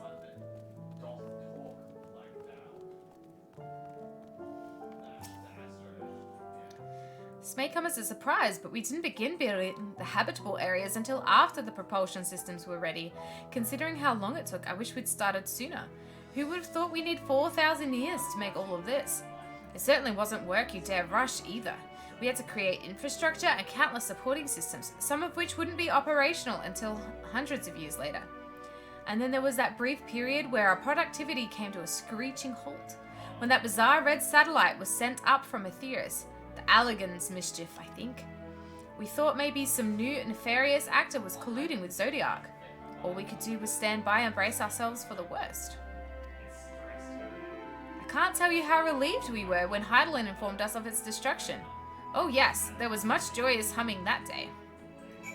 It's a calamity for us, and these guys are like, yes!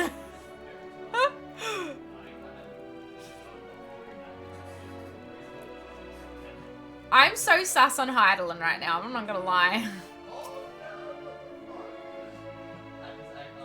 Hello, it's me, your Twitch fairy, Modmother. I'm just stopping by to spread the spirit of the season and say thank you for doing what you do. Hi, fairy Modmother. How are you? How long do these bunnies live? Forever. Are you serious? Fairy Modmother? 50,000 bits?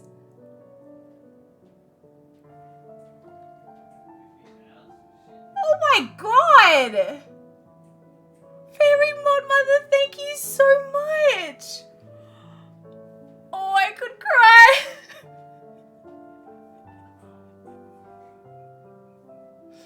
Thank you!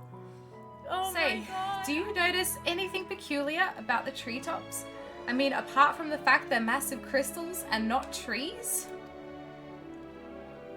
Is it these? Oh, okay, so these are supposed to be trees as well. I'll give you a hint. It's the golden rings emanating from the glowing spheres. Along with the device fixed near the ceiling, they fulfill a role similar to our sun, and do so better even. The sun and similar celestial objects in the great expanse radiate energy that is harmful to your bodies. These rings shield you from that energy while allowing you to bathe in the perfect amount of sunlight, or rather a close approximation of it. Pretty impressive, wouldn't you say? Oh, and if you look closely, you'll see different types of trees have ever so slightly different curvature. Yes, indeed. This forest is truly the greatest. They have different curvature? Do they really, though? That's crazy. This guy's insane. No, a safe tan would be good. Would be nice.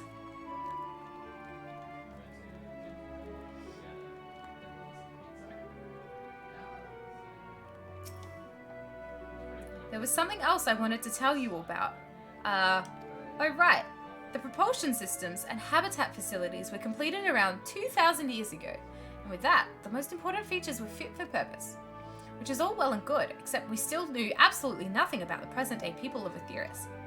Why not go and visit Etheirys yourself, you might ask? Strictly forbidden. Were our technology or knowledge of the moon's true purpose exploited for evil ends, the results could be disastrous. Then there were a few more rejoinings, and it had become increasingly difficult to converse with Hydaelyn. Fearful we might lose the ability to communicate with her altogether, we besieged her to find people on Etheirys we could trust to help. We were quite fortunate everything worked out as it did.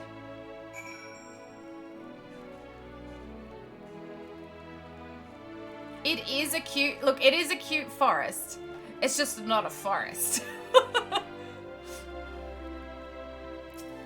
I would come live with them too. They are like the nicest people. With the exception of routine inspections and maintenance, we remained asleep and waited, hopeful Hydaelyn would find someone who would help us.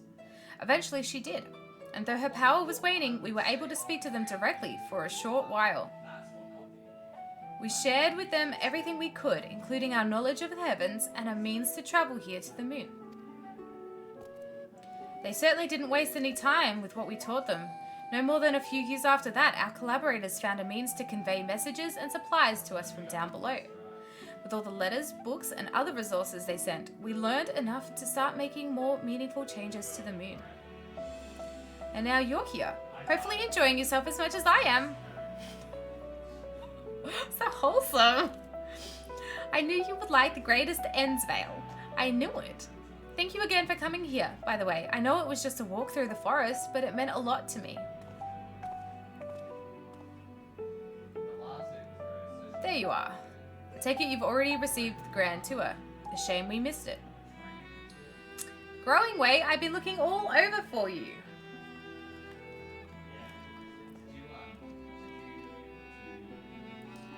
Oh, is this about the teleporter to the residential area? No, never mind that. We have more pressing matters at hand. I'll be calling an emergency meeting shortly, and your attendance is required. Really?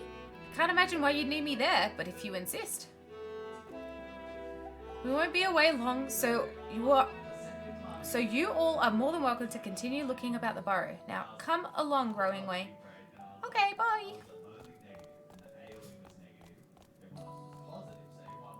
Before we arrived, you seemed to be in the midst of a rousing conversation with your guide. Did you learn anything of import?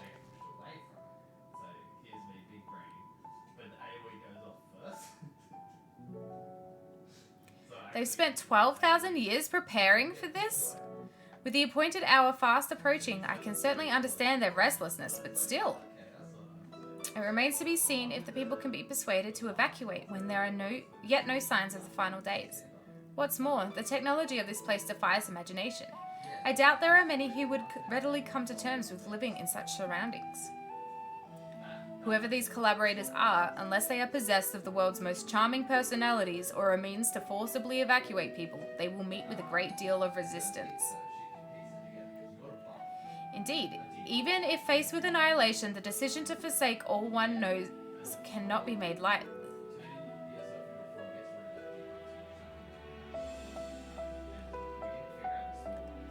Forgive me, friends, but I must beg your leave. There is another matter which yet begs for mine attention. Hey, Bogan, how you doing? Of course, we can accompany you if you like. Nay, that will not be necessary if you will excuse me. I hate it when Urianger is real secretive. He's so secretive. You think escaping certain death is a nice impetus? Yes, but I guess if the final days aren't like happening, people aren't gonna believe that. It's clear now that difficult decisions lie ahead of us. Preparation for the evacuation of Aetherius is indeed crucial, but I'm not yet willing to forsake our world and its reflections, and I trust I'm not alone in my reticence. Alright.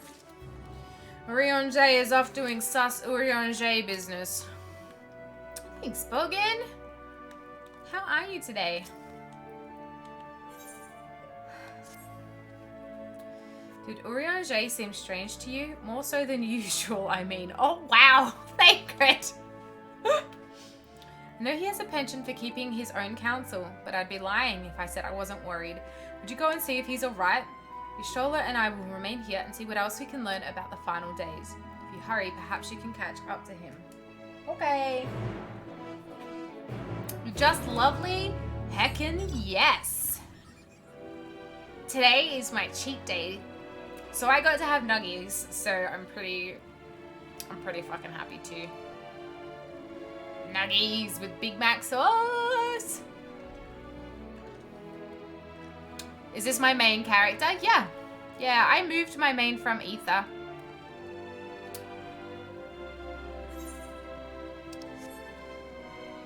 Urianger has to be sus at least once in expansion or it's not Urianger. Do you remember way back when he was kind of like working with the Scions because he thought it was the right thing to do, but he was like being secretive about it? Maybe if he isn't secretive, we would be able to help make correct decisions. But yeah, this is my main. I'm going through the story as Summoner because it's easy to just level White Mage like outside of MSQ because I won't need to wait for dungeons, so I didn't want to miss the free MSQ XP on a DPS. And fucking Summoner is so fun.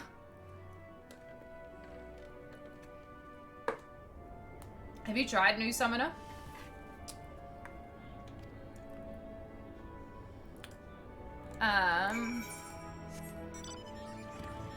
Heading towards Bestway's Burrow. Oh, towards the entrance of Bestway's Burrow. That's this whole place. Okay. Fuck, this place is confusing though. That is not, nope. It's that way. Oh my god. You only play warrior. You don't play anything for fun on the side? Going to level Bard and White Mage, but I'll do them after raid. That's fair. That's fair. I have, my White Mage is at 83 already. I'll do dailies on it and stuff, because I don't need the dailies on Summoner at the moment while it's getting the same amount of XP.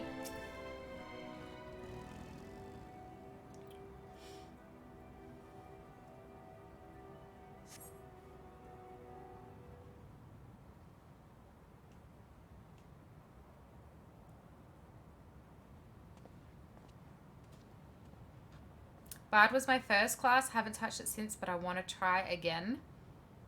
Bard, I first played Bard in Heavensward when it was a bow mage, and I really liked it then. He ventures off into Mare Lamentorum for reasons unknown. He must tread carefully, else he might sense your presence. Oh, not another one of these. I actually hate, like, these kinds of missions in any game. Escort missions or follow missions, I'm not about. How am I... Is there actually anywhere to hide, though? What if he turns around? Is that somewhere to hide? Is that a rock that you can hide behind?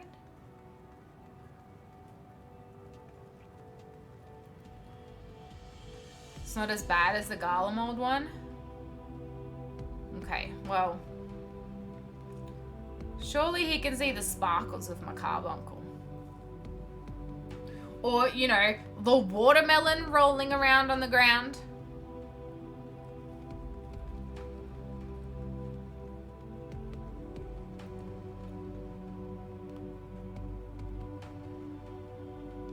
Don't do it. Don't turn around. How good is the music on the moon, though? The music is so good here.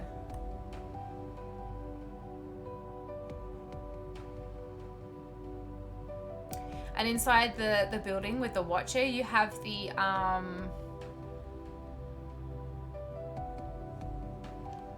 oh, he's running! The piano version of the Amarot theme. Oh, Urianger! Why'd you sprint like that?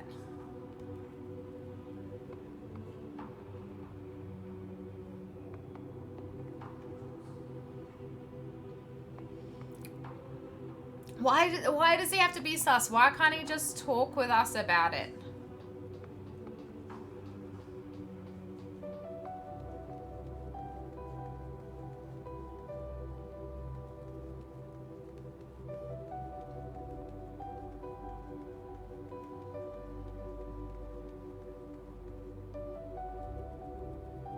Oh, okay, that wasn't anywhere near as annoying as the Garlemald one. You're right.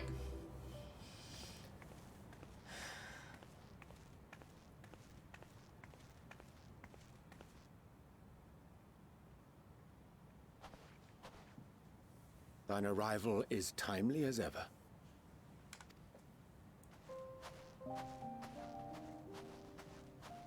Oh, Thou this didst music. chance to So overhear good. my conversation with Livingway, I presume?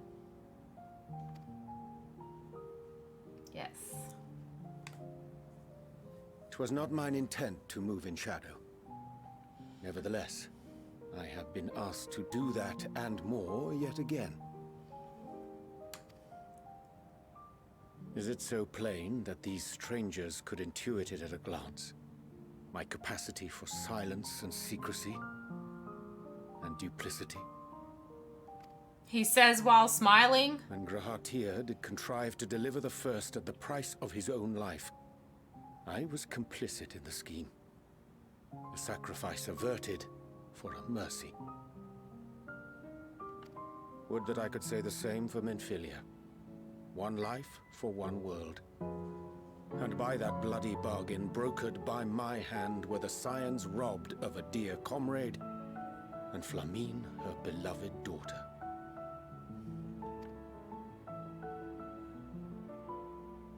Two souls, whose selflessness was beyond measure, whose resolve was unshakable.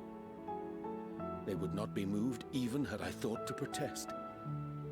But protest I did not. Far from it. I pushed them forward.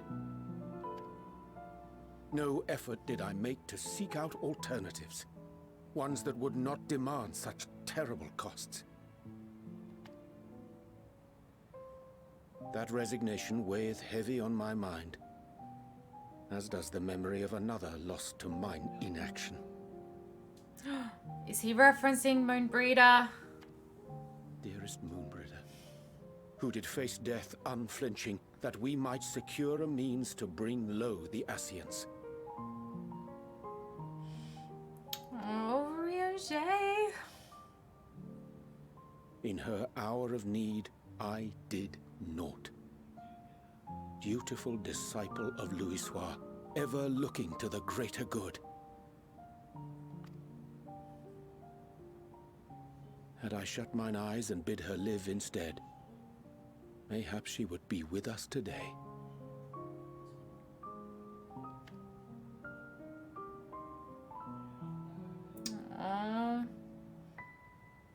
Selfish wants, born of everlasting regrets. Most days I put them from my mind, but could think of naught else when asked to swallow the same bitter draught. Subterfuge and sacrifice. Mayhap the right moral choice, but one I regard with great trepidation. I hope we find out why he can't just say what he needs to do, why we can't all just help.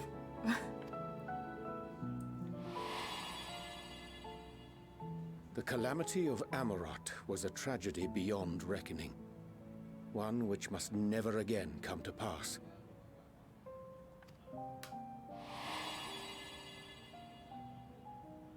Thus must we struggle, haunted by ghosts of those we have lost, clinging to those we pray we can yet save. But what of those we cannot? How do we make peace with the dreadful algebra of necessity? Of course he would use algebra as a term of description. Of course.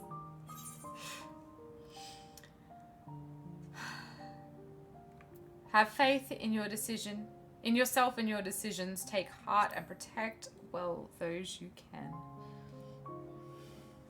Sage counsel indeed. No, I'm a summoner.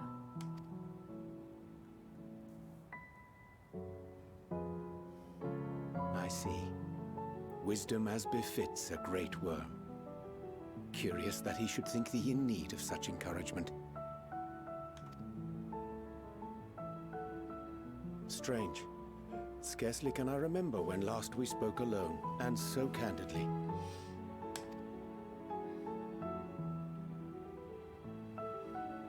I thank thee. For all my supposed skill with words, I find it difficult to express such private thoughts. Do Urianger's eyes look like they're brighter this expansion? I feel like he gets more beautiful every expansion. But always so sneaky. So sneaky. As for the Loporrits proposition, I will take time and consider how to respond. 'Twould be to our mutual benefit if we could converse more openly with our aspiring caretakers. A concern I should be glad to address on the Scions' behalf. To dispense with all pretense and bare one's heart to another is a frightening thing indeed. But we cannot move forward ere we take that bold first step. A lesson I have learned many times before. And today.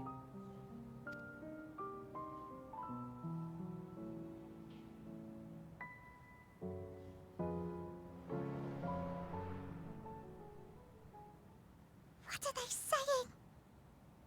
Curse these ears! I've heard bugger all! Oh, don't be sus, bunnies. No matter. We've got our plans.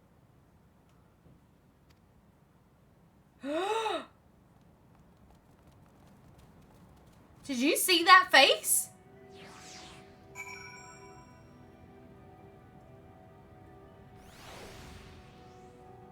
Oh, no.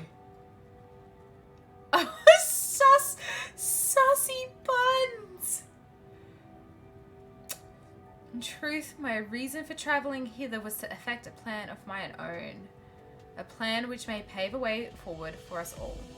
May, I say, for there is no guarantee of success. 'Tis the reason I set out alone, that failure, should it come, would be mine to bear alone. Yet thou standest before me with proffered hand and open heart.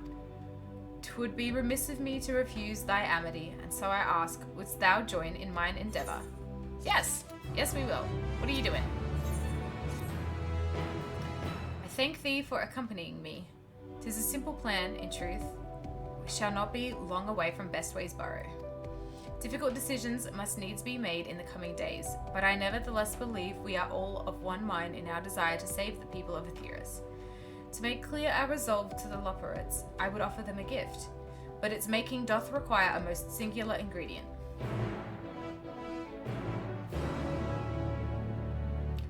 Okay.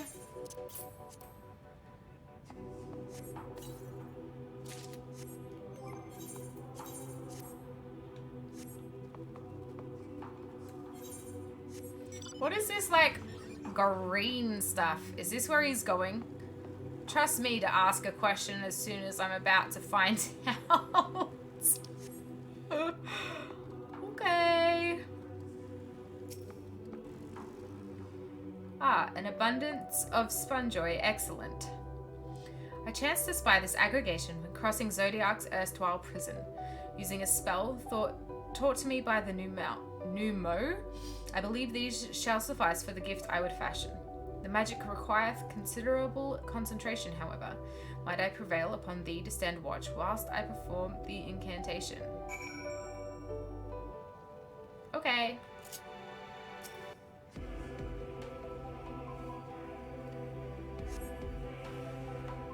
Wandering Daphnia.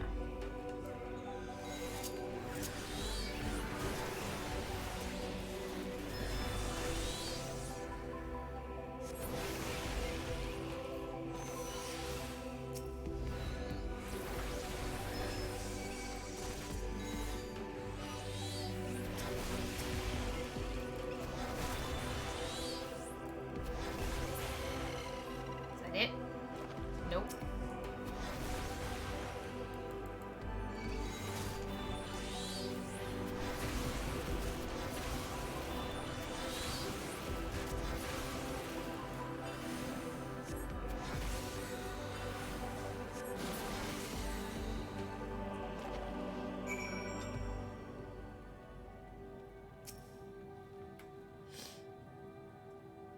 I don't want the bunnies to be sus. Surveying the nearby area, you see no sign of potential threats. This would be a good opportunity to see how Urianger is faring. Okay. ... He remains fixated on his work. What are you making? Oh, the green thing is breathing! Yuck! A magic ink, every ounce as efficacious as that crafted by the Numu.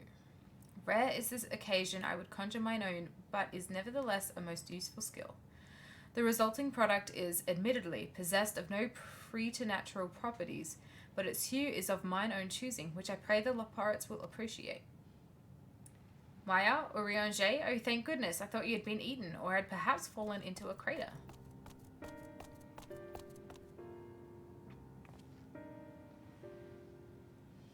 Sharlayan has been looking all over for you, Maya. She says she needs to speak with you about something most urgent, dire even. She was also quite clear that she wishes to speak with Maya alone, which means I'm afraid you must stay behind, Urianger. But worry not, it just so happens we need your help with an errand. Delivering a package from the Watcher's Palace to Bestwaysborough. It's quite large and heavy, perhaps even too heavy for we poor Loporrits, and we would be ever so grateful if you could lend us a hand. I suppose I should be going then. Let's not ruin Urianger's reputation with these little sussy buns.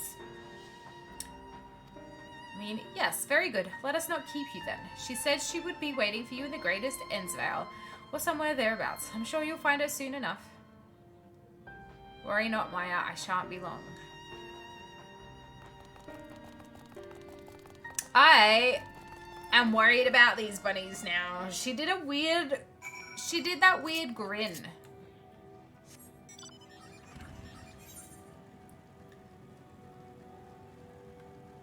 She did that weird grin and... yeah.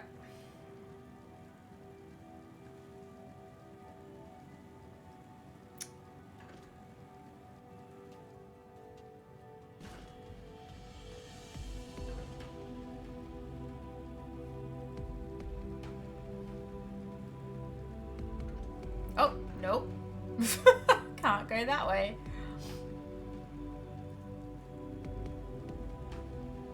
I'm so glad that I bought this bike for this expansion. It's so much faster. I guess we can just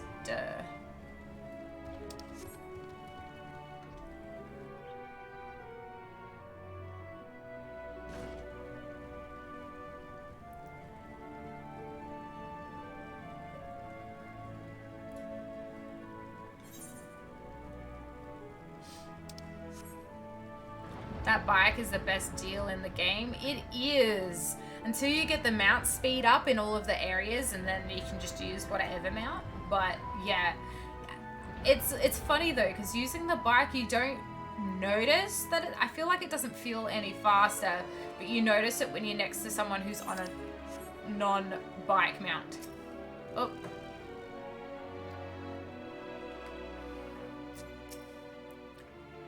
Oh, Maya, we thought you would be away for far longer.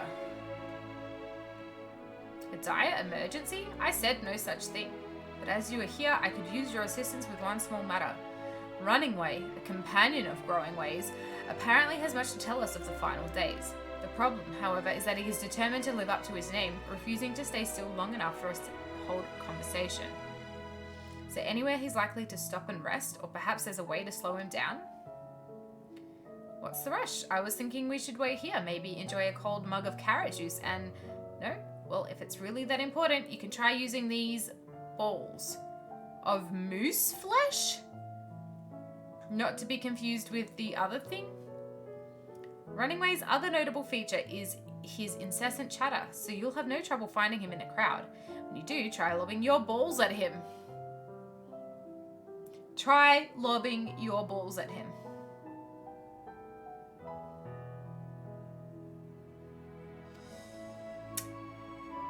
Crude, but if it proves effective, he was here in Greatest Endsvale when I last saw him. Let us split up and find him.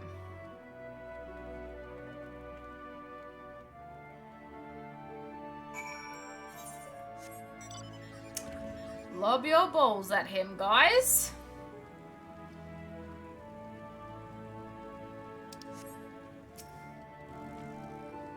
Search the surrounding areas for Runningway. You may move the...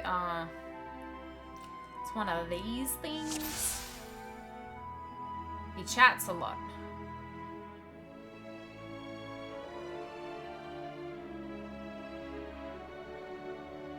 What? Oh, shit, there's more. It was that guy! But he... Runningway'd away.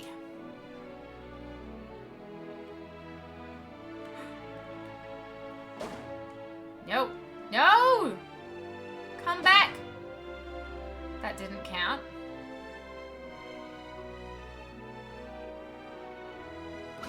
Oh! Bull!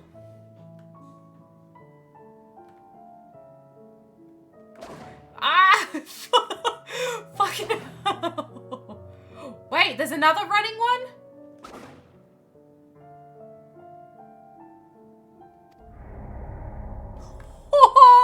That wasn't him!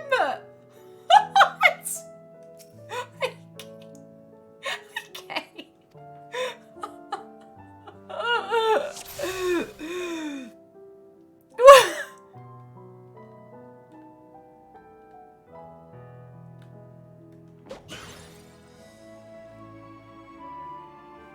Yes! We did it, we did it, we did it. Just lobbing your balls at innocent bystanders. It's indecent exposure.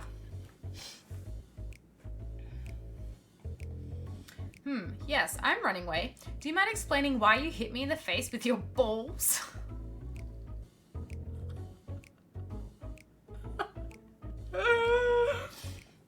Of moose flesh.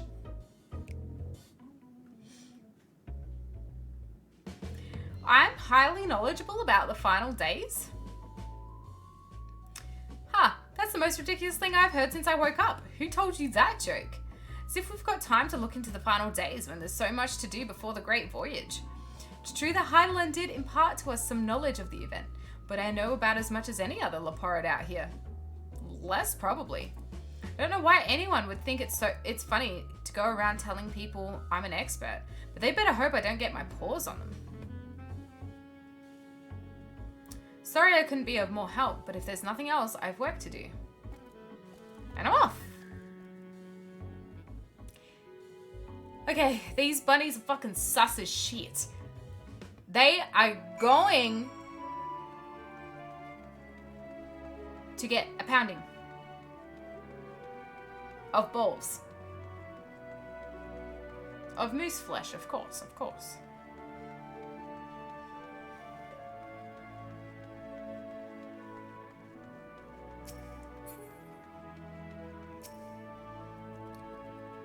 They're just all lying. I could neither hide nor hair of him. How did you fare? So he knows no more than the others. Care to explain yourself, Growingway? Well, you see, I misremembered. Yes, that's it. I misremembered. Terribly sorry about that. Afraid I'm drawing a blank though. Try as I might, I can't remember who I was thinking of. On an unrelated note, what of Urianger? I assume you spoke with him earlier, but did he say when he'll be returning?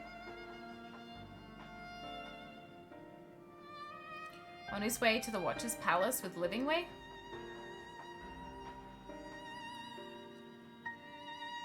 Between Growingway's sudden lapse of memory and our lack of other leads, maybe our time would be better spent lending Urianger a hand.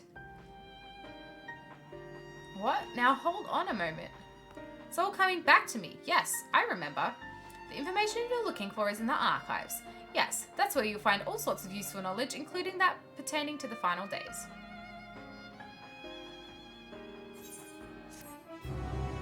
Sassy, sassy bunnies. They're upsetting me now. I thought they were very cute. And now I have concerns.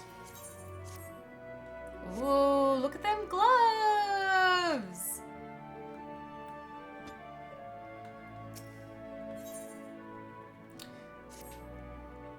Oh, what to do, what to do. I promised Livingway I would help, but...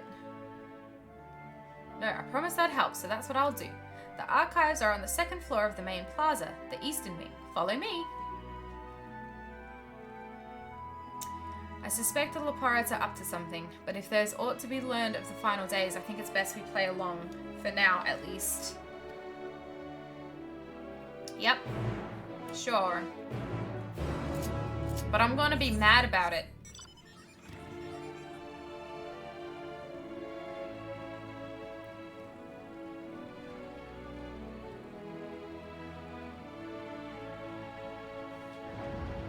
No. They're not good at not being sus. Very bad.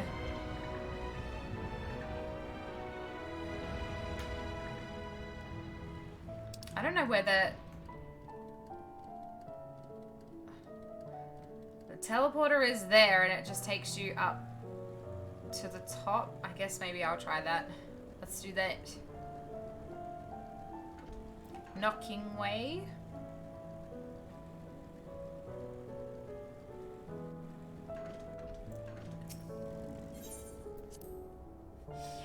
I am interested to see where this all leads though, because sus, and now I'm like, I'm hooked.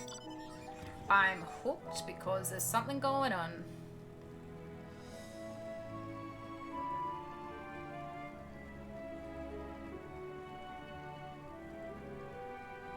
There probably is a stealthing way bunny, but we can't see them because they're stealthy.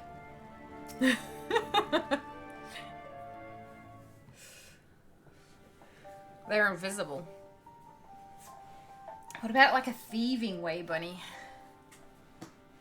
Sneaking way bunny? Archives are right through this door, but it seems to be locked. I guess we'll just have to go and find whoever has the key. Growingway, enough. If you've naught else to tell us of the final days, you need only say so. We can ill afford to be wasting time here, as you well know. Did you yourselves not tell us we must act quickly? Yes, we did, but the moon was to be a perfect paradise for the people of Aetheris, and we're running out of time to make everything ready for their arrival. We hoped you'd see the wonders we have to offer, but you found nothing but faults and flaws in our work. Only one of you saw our potential, so you others must be kept here. Ah, so that's Livingway's game. Run us about in circles, and, failing that, lock us away so we can't put the plan at risk. Everyone except Urianger. He understands what is at stake, what must be done. I fear you've misjudged us, Growingway. Never have we decried the notion of using the moon as a means of escape. That said, my heart breaks at the thought of abandoning Aetheris and her reflections to their doom. If there is a way to avert the final days, I wish to find it. We all do. We may fail, but our efforts would never be at the expense of your plans. But why would you take that risk? There's no room for ifs and maybes now. The people of Aetheris will escape here to the moon, they'll be safe, and we'll finally get to see all their happy, smiling faces. I'm sorry, but we can't let you leave. We just can't. Okay. They gonna fight us now? Do what you must, but try not to hurt them. Is that a sword that it's holding? Because it's cute. We'll be back in a moment. Don't do anything rash while I'm gone.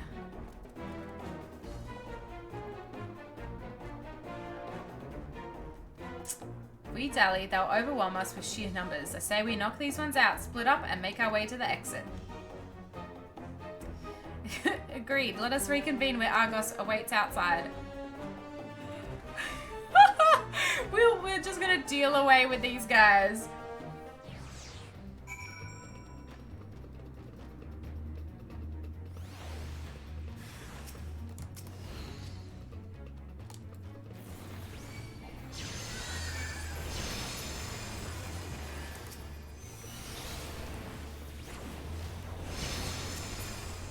I mean, I killed them in 2 seconds. Ah, there's more.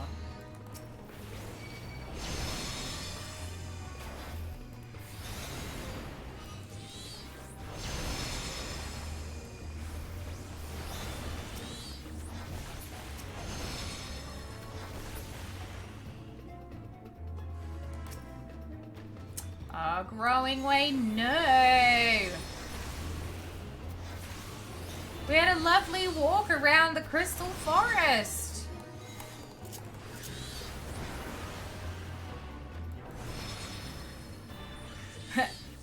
We're hunting wabbits.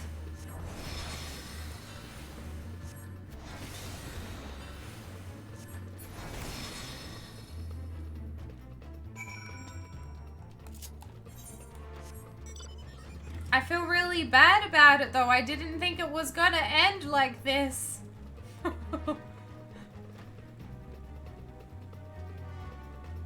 Also, this place is so huge that it's like not quick to get around at all.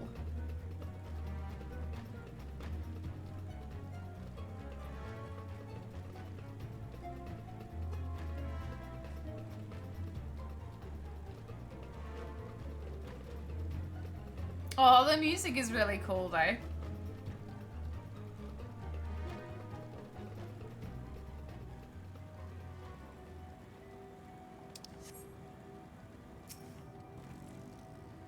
Good, you're here. We must hurry to the Watcher's Palace and find Urianger.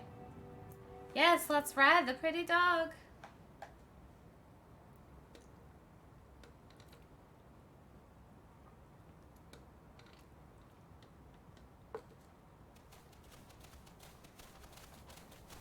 And what, pray tell, do we seek at the Watcher's Palace? Oh, come off it, friend. You know full well why we're here.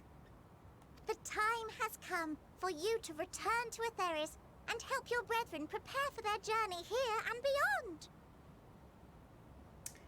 Pop in to see Galaxy killing the bunnies. They're bunnies. They're definitely bunnies. Moon bunnies. They're sassy Forgive bunnies. me, Livingway, but I cannot in good conscience proceed with this plan. Huh? But what about the final days? The death and the doom? Oh, we have to hurry before it's too late.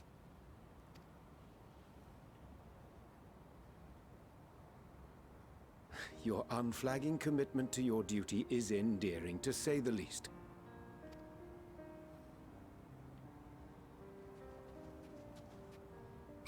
Oh, bugger! Did they just say bugger? Nightway, thank you for the follow. Be Welcome. at ease. They bear you no grudge, nor do I. How could we, having come to understand your purpose? For millennia, you and yours worked tirelessly towards the singular purpose of this heavenly vessel's construction.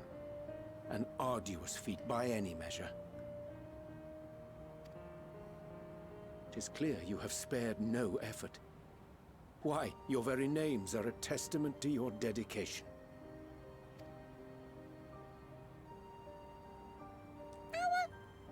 Our names? I'm not sure I understand what you're getting at. Oh, they're so cute.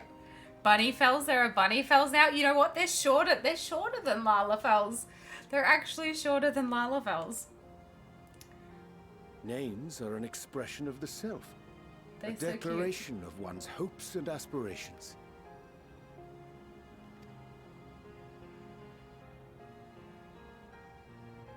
Your use of contemporary, uncomplicated nomenclature doth ensure clarity of purpose.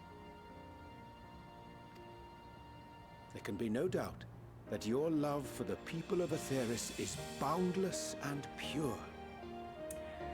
Daddy Urianger is making a comeback. You trust the bunnies more than the Lalas, though? Yeah, look, the bunnies have been sus, but Lalafells are susser. Every expansion, Tataru has made a face that has made me be like, Tataru? every expansion.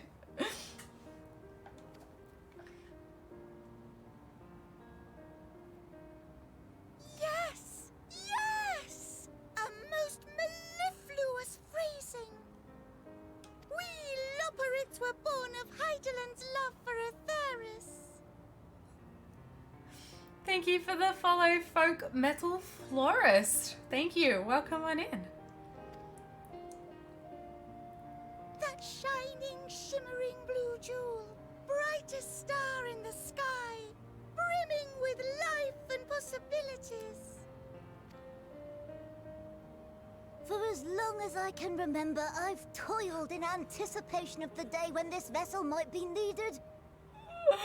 Their voices All just I've ever kill wanted me. was to meet those she cherished so dearly, to serve and serve well. That goes for all of us, don't you see? So help us help them. Lead them here where we can keep them safe. If there's anything wrong with what we've built, we'll fix it. We'll make it right.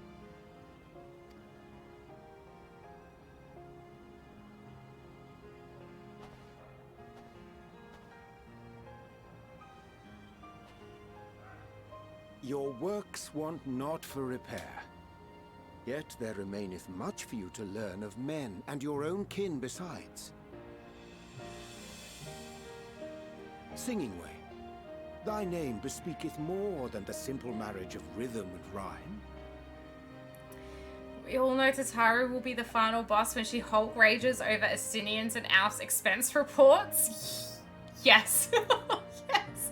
Estinians definitely. Did you... like, how much he spent on his hair tie? Yes. The songs of Aetheris are beyond counting, and span the length and breadth of emotion. Maps are monuments to man's pioneering spirit and his devotion to charting the furthest reaches of our star. I love Daddy Many Urianger. have devoted their lifetimes to exploratory pursuits, to venture unto the highest mountains and the deepest oceans in search of unknown frontiers. And thou, my friend, I do not think we've met. My name is Puddingway.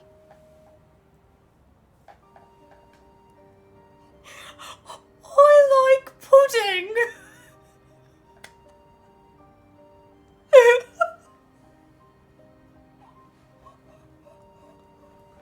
Sorry, I'm broken.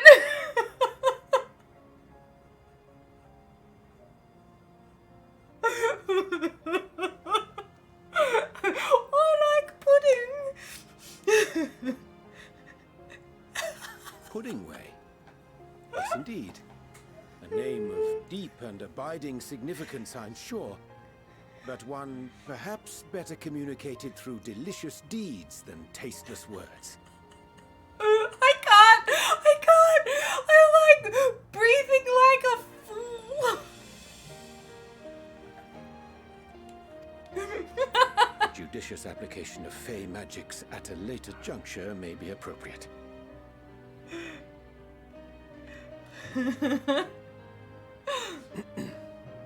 And Livingway. Oh, man. To convey the significance of thy moniker. I love how Urianger just doesn't miss a beat. He's on it. He's like, yep, pudding. When I was a bookish boy, a dear friend of mine was fond of peppering me with questions as I read, to my occasional annoyance. One day, I posed to her a question of mine own. What doth it mean to live? Well, Puddingway would say it means to eat pudding. Although I'm not convinced that these guys have tried pudding before, not with what they were doing with the food.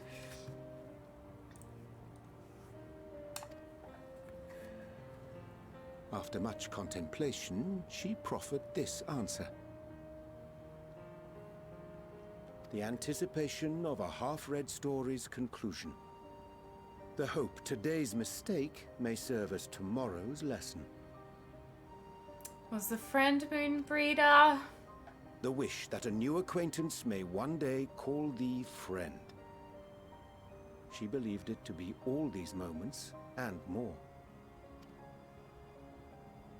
Look how cute she is. I want to understand, but...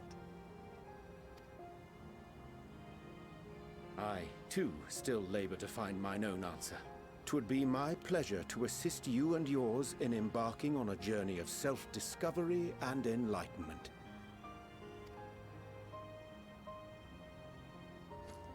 For thee. Present! It's as big as your head! The squeak sounds like a chair being moved. I have that, yeah, I have the awful habit of squeaking when I laugh. Not all the time, just when someone's name is Pudding. Ink as blue as the waters of Aetheris. Made in haste, though I assure thee, the quality has not suffered for it.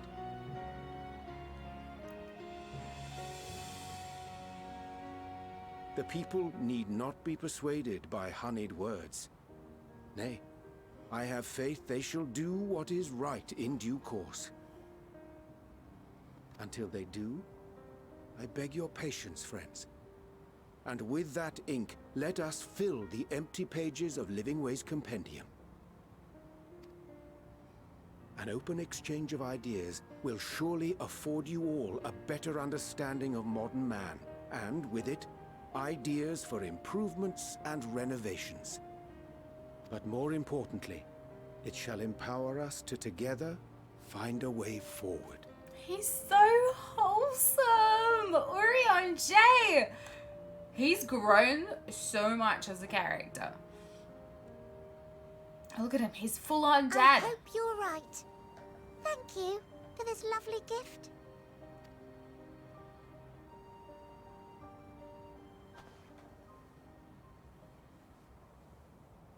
There you have it. I shall remain with the Loporrits to ensure that all is in order. Though we must needs prepare for every eventuality, you would all agree that the evacuation of our star is a last resort. To accept failure is to accept the demise not only of our star, but that of Reen's, of all reflections, and the souls that call them home. Which is why I have every faith that you shall fight to the last, that such drastic measures may prove unnecessary. Should the worst come to the worst, and I pray deeply that it won't, I'll take comfort in knowing preparations were made under your watchful eye. Aye, thou mayest be assured that if calamity cometh, not a soul will be left behind. If being the operative term.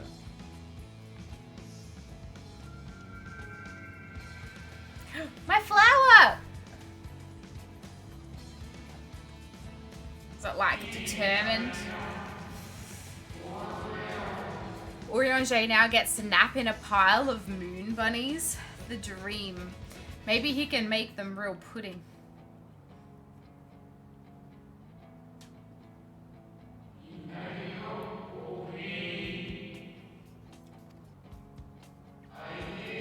Guided by its light, you may come to know her true intentions. Intentions which remain a mystery even to us. In our time, we called it Elpis. You would do well to remember the name. Okay. Elpis. I hate to interrupt, but I feel like I need to make amends for all the secrecy. Think nothing of it. We haven't been the most gracious of guests. Do convey our apologies to Growingway and the others. But of course!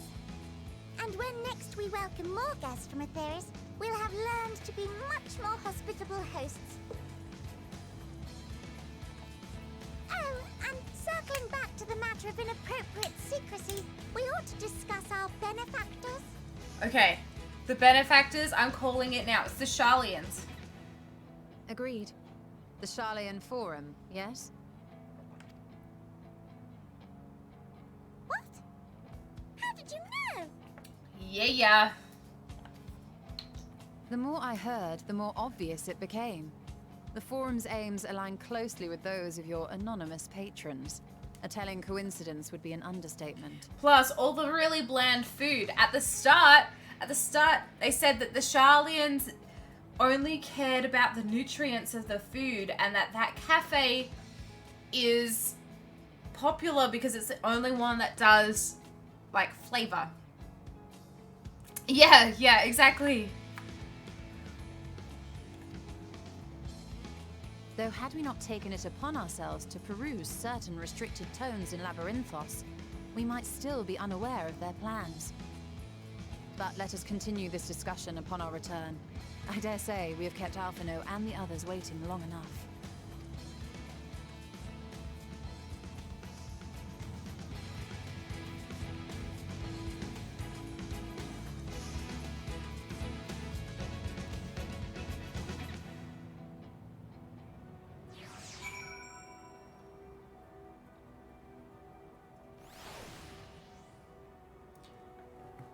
Yeah, the Archon Loaf was hilarious. What a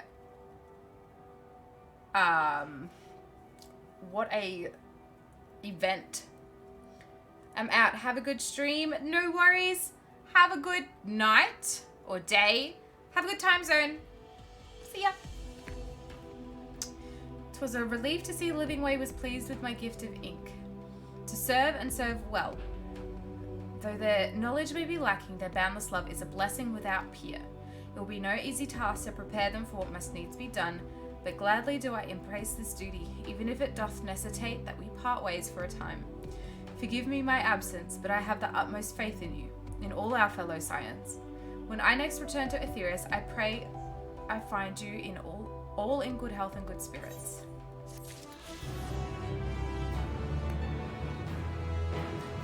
Let's see what Puddingway says. Nice to meet you. Name's Puddingway. Sorry again for all the trouble. We promise we'll do better. Honest. Cute.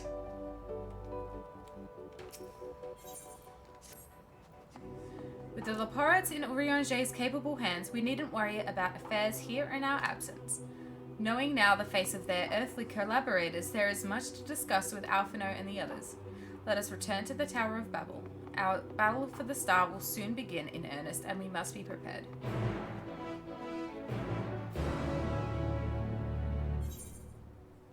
Okie dokie. Bye, guys. Oh, wrong way. Oh, this is awkward.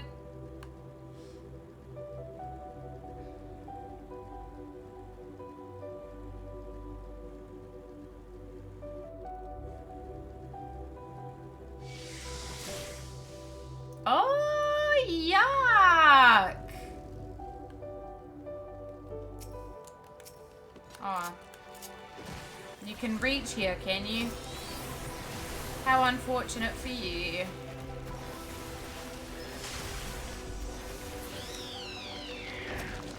Exit to the Nether Gate. I didn't realize it was called the Nether Gate.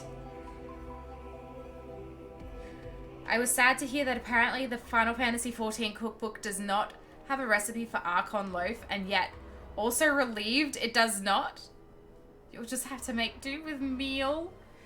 Oh man, I pre-ordered that cookbook, but here in Australia it doesn't come out until like January or something.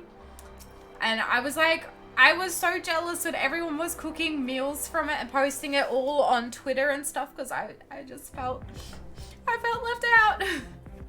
But I'm planning on getting a setup to do like some cooking streams and stuff for when I do get it. We had a big chat like a couple of weeks ago about doing a cooking stream. So I'm tempted. Gods, I can scarcely believe we went to the moon and back. But we'll have time to reflect on that later. Right now, we need to head back to Camp Broken Glass and deliver a thoroughly detailed report to Lucia. I'd like to very much know how everyone is getting on here as well. They'd only just begun to treat the tempered prisoners when we left. I share your curiosity, but warning our allies of the final days is of greater importance. I speak not only of the contingent, of course, the heads of state of every nation must know what we have learned. We must know not when or where or in... Wait, hang on. Start that one again. We know not when or where or in what manner the final days will begin to manifest, and so we must see that everyone is prepared. Agreed, though we may wish to stress the importance of discretion, lest the public be sent into a panic. Not that anyone in a position of responsibility should need to be told as much, but it bears repeating. Anyway, first things first, Camp Broken Glass. I wish that Camp Broken Glass was just called Broken Glass. I feel like Camp Broken Glass is too much. Too much.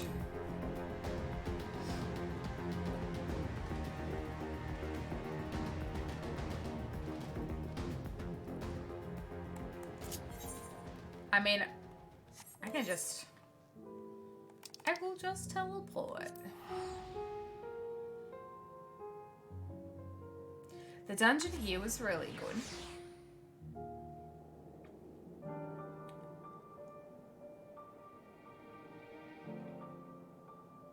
Just go down there and greet people with, hey, the final days are here.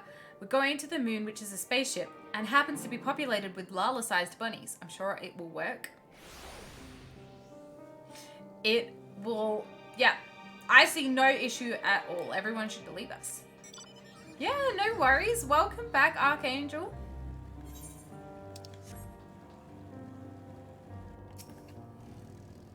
Oh, cutscene straight away. It's good to see you all again. No worse for your lunar adventure, I hope. We've done what we can for now, and believe me, we intend to tell you all about it. But before we do, might you tell us what's become of Garlemald in our absence? We succeeded in subduing the Tempered inside the Tower of Babel. We took many alive, but combined with those who were already in our custody, the number requiring care has grown exponentially. The inclement conditions here have made it difficult, if not impossible, to treat them all here, and so we have petitioned the aid of the allied nations. Some are, understandably, hesitant to proffer assistance, particularly those that were but recently subject to imperial occupation. That said, several others have agreed to grant them refuge for treatment. With the assistance of your fellow Scions, we endeavour to see them safely transported and subsequently cured of their tempering. Will all the tempered be relocated? Not all, no. We have sufficient shelter to attend to those whose treatment has begun, and enough healers have volunteered to remain until their patients have recovered. Ulysses is one such patient, though he's not yet fit to receive visitors. Truth be told, it was a miracle he and those in his company were not harmed in the chaos. If not for Alphino and Alizé's timely assistance, I dare say none of them would be with us today.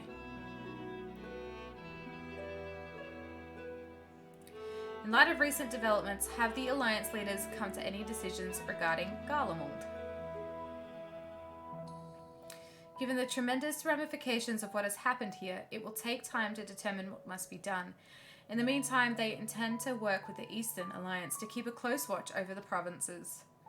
We have other news to share. Shortly after Adama was defeated, we received reports that each and every tower has vanished. For a mercy, the process was apparently not quite as violent as that you experienced in Thabnir. Those who were trapped within them have been rescued and are receiving treatment. To hasten this endeavor, the Beast Tribes have received instruction in the magics needed to cure tempering. What server am I on? I'm on Elemental. Kujata. Master Matoya is no doubt thrilled the Mother Porksy affords her so many visitors. Yes, we are grateful for her ongoing efforts, as well as those of our comrades near and far. As for the contingent, several of our members have been granted leave to return to their homelands after the transfer of Tempered has been completed. Lucia and I will remain, along with a small force, to continue offering aid to those here in Garlemald. The Empire may be no more, but there are yet those who call these lands home. Believe that accounts for recent events here.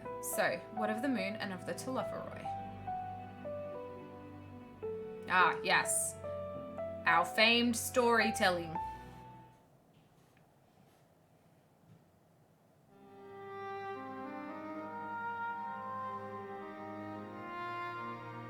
The final days. Gods, I prayed your victory would mark the end of our troubles. There is still much we do not know, but the Alliance leaders must be told. Would you be willing to contact them in our stead? Yes, of course. I will send word forthwith. We'll also release your fellow Scions from their present duties, that they may return to Sharlayan.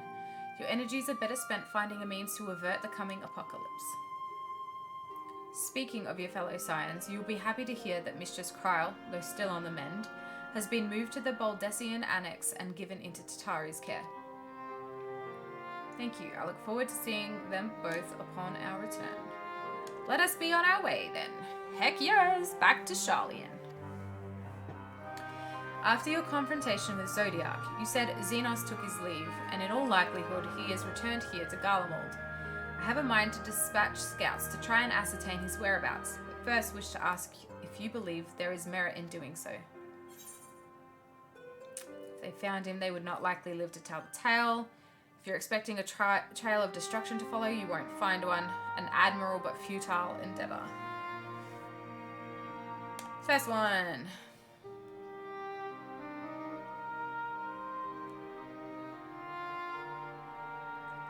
Suppose you're right.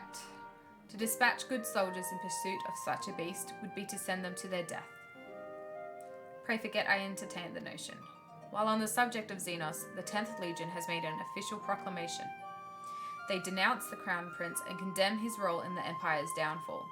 His very title has become a source of shame among his former subjects, and its continued use serves only to hinder relations with foreign nations. For this reason, he has been declared as Xenos Vrtra Galvis, outcast and enemy of Garlemald.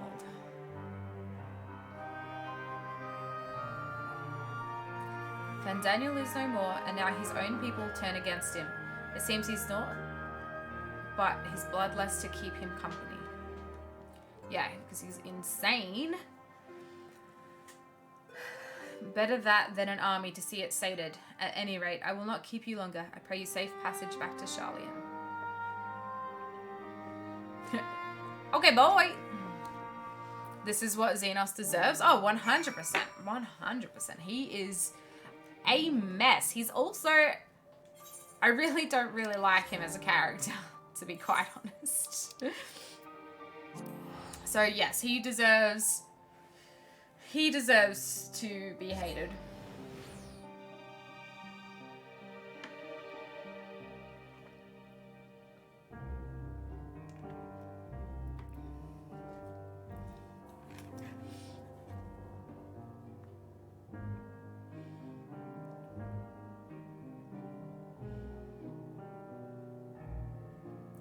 Load.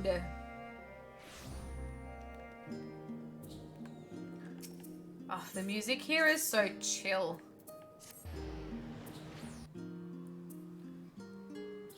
Honestly, never got the whole Xenos adoration. Neither. His story is annoying because he's like, I just want to fight you. And it's like, but we fought. And I've won multiple times. But I just want to fight you. And I'm going to do all of this to lure you here to fight me rather than just come to you and fight you. I don't know. I don't really like him as a character, to be quite honest. I just like everything else. Fandaniel was insane, but I liked Fandaniel because it's furthering the Ascian story. Welcome back, Maya. We were so terribly worried about you. Though it is plain I've caused my own fair share of worry, and for that I apologize. Hydaelyn called to me that day when you entered the Tower of Babel. Her pleas were faint but desperate, and I knew at once she required a vessel to carry out her will. What came after feels like a dream barely remembered, my body flowing through the live stream towards Garlemald. When I regained consciousness, I was all aches and frostbite, exhausted of ether. So exhausted, in fact, I could only laugh, for it was in that moment I understood Raha's weariness from the Tower of Zot. Would that I could laugh at a time like this. Though we prevented Zodiac from being unleashed upon the world, I'm curious to know what else took place there on the moon. Perhaps we should wait for the others to join us before you give your account. Let us reconvene in the main hall once they've arrived. I kind of grew to like Fandaniel just because he annoyed me that much. Because he was just completely insane, but also after Emmett Selk and Elidibus, I was just like, I need to know that, like, I need to know all I can about the Ascian story and Zodiac and what's gonna happen, and we got that. His laugh though, I think I have a clip where I was pretending to be Fandaniel from like ages ago.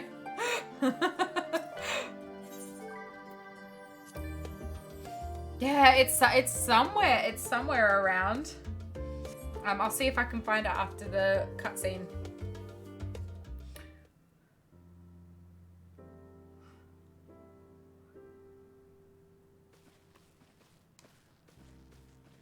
Is it voiced? No. Sorry to have kept you all waiting. Not at all. We understand you've been quite busy. Will Urianger be joining us? Nope. Judy keeps him away, I'm afraid, though Maya can explain why better than I. Yeah, this is just when the game doesn't want to retell everything like 3 times, so we do the whole... And then, you know, it's all done. I'm so good at telling stories.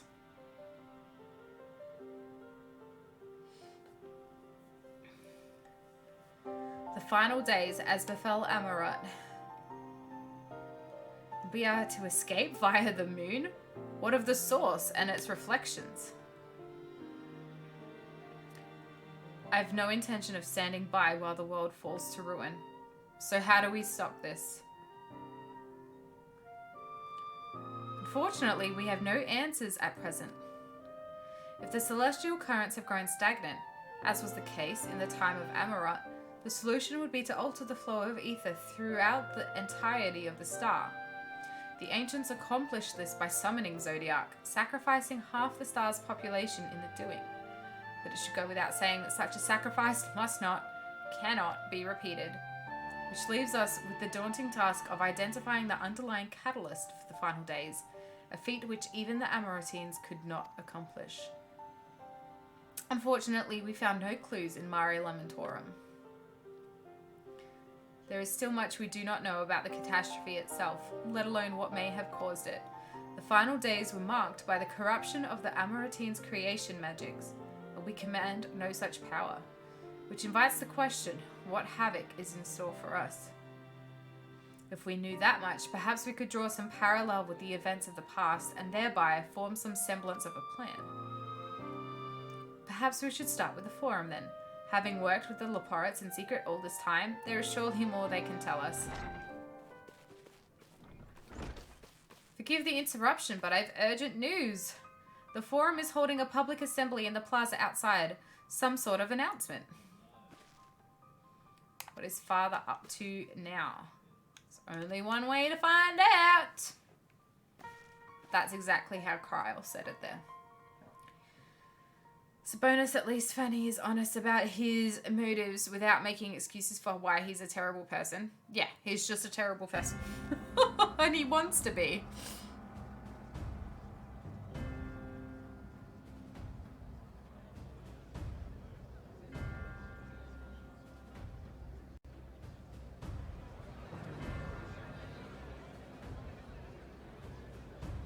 He looks so grumpy.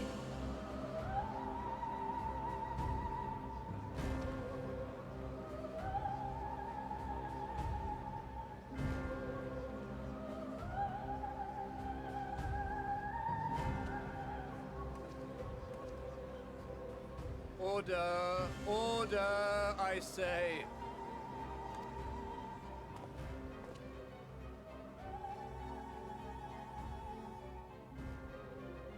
I thank you all for gathering here on such short notice.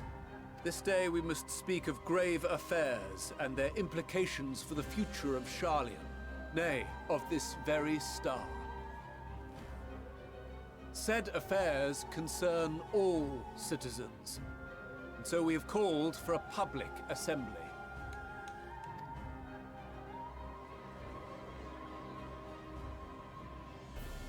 You may have heard rumors of the Loporrits and the havoc these madmen wreak abroad. Under normal circumstances, we would pay little heed to petty disturbances outside our borders. The final days, however, are another matter altogether. For we dare not ignore these prophetic words of Eld. The Endbearers will come, ushering chaos and calamity.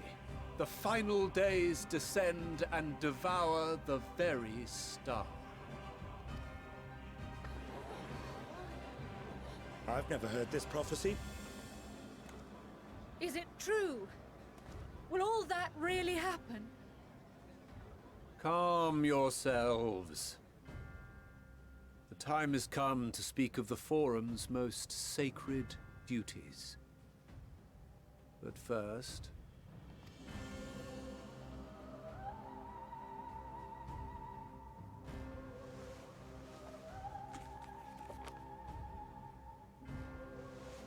Give voice to the voiceless.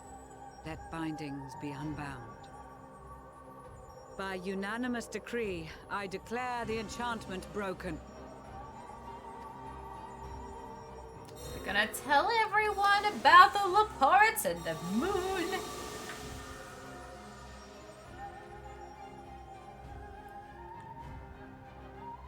Is there like one Lalafell Forum member? Master Leveilleur, if you would. Very well.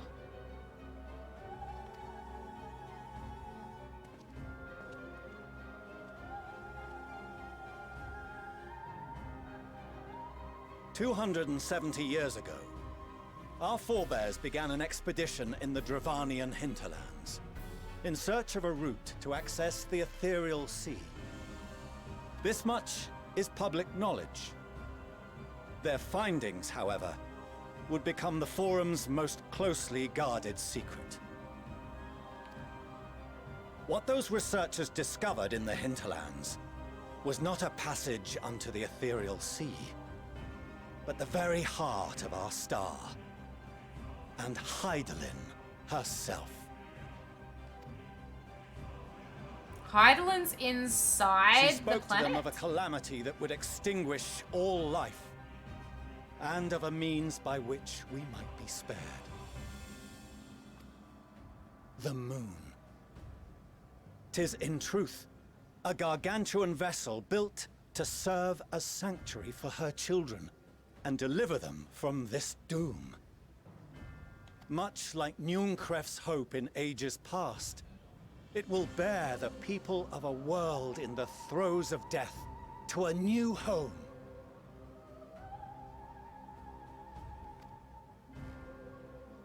Needless to say, this will be no small undertaking. To facilitate the great work, the Forum has maintained close contact with the servants of Hydaelyn, who presently reside on the moon. Is Hydaelyn inside the planet? Convinced that the foretold end was all but inevitable, we began amassing a wealth of knowledge. Not merely for the betterment of our nation, but in preparation for the journey to come. You reveal this to us now? By the gods, how long do we have?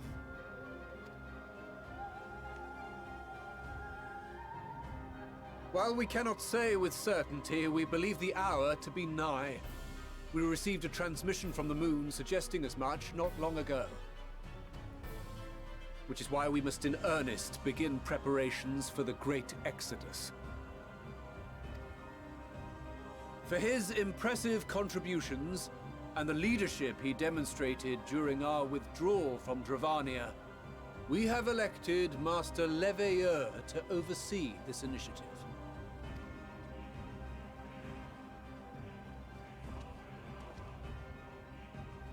Fellow scribes and scholars, my countrymen, we face a threat of unprecedented scale. We must challenge the trials before us with composure and conviction if we are to find salvation. They're gonna cause panic. That was like the one thing we didn't want. The wisdom of Sharlayan has ever been a shining beacon in the darkness, and so it shall continue to be. It is our solemn charge to see our heritage preserved for future generations. For those who will come after, we will brave a new frontier.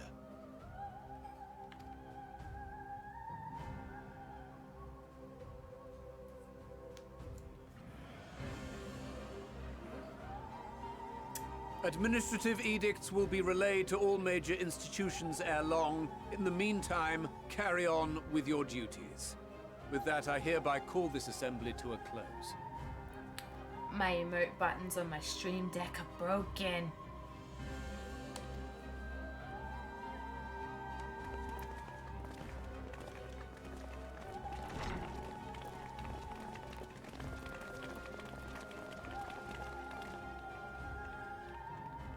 Surely they're just gonna make everyone panic.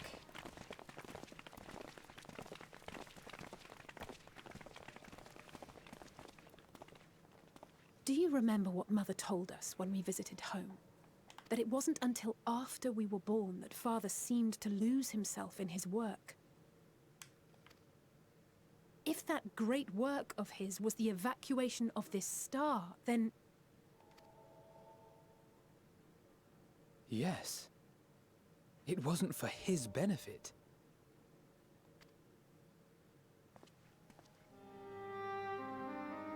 Would you mind waiting here a moment? I wish to speak with Father before we leave. Oh, yes! Make up with Daddy Leveilleur.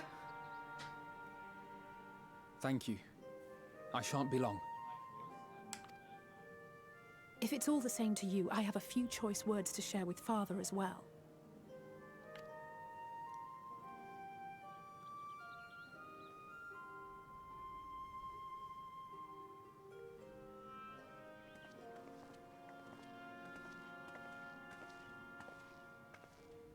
So, come to call us cowards and bid us join your fruitless battle against the inevitable. Nay, we do not object to the Forum's proposal. On the contrary, those who wish to flee have every right to do so. Urianger is cooperating with your associates on the moon to ensure that all is ready should evacuation be our only recourse. Then whatever your business, I suggest you be brief. No, don't be an asshole.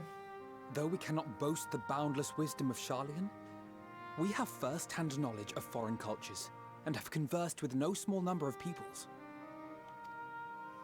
These experiences have taught us fundamental truths that cannot be recorded in any tome, nor charted on any map. The beating heart of this planet is its people, many of whom would give anything, even their lives, to protect the lands they love. Hi, Asa. It's good, it's good. We, have you finished? I was just about to say what we're up to, but I don't want to spoil it for you just in case you haven't. I think you have, though. Many may choose to join you in the end. But what of those unwilling or unable, for whom escape will never be an option? What would you have them do? Yeah, we just got back from the moon. And we worked out that the Sharlayans were helping the moon bunnies. To ignore the plight of those one might conceivably save is not wisdom, Father. It is indolence. This is why we choose to fight. We'll not ask for your understanding, Father. Only that you don't turn a blind eye to the good we have done. That we can still do. We're not children in need of protection. Hold fast to your principles and let the world burn if it please. But we believe there is still another way. My favorite budding is Puddingway. I squeaked at Puddingway. We have the clip. Someone should post the clip.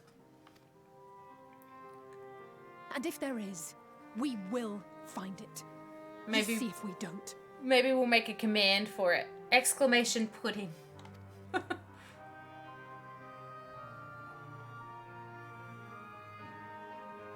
Do as you will. Just stay out of our way. Stop being a dick. Oh my god.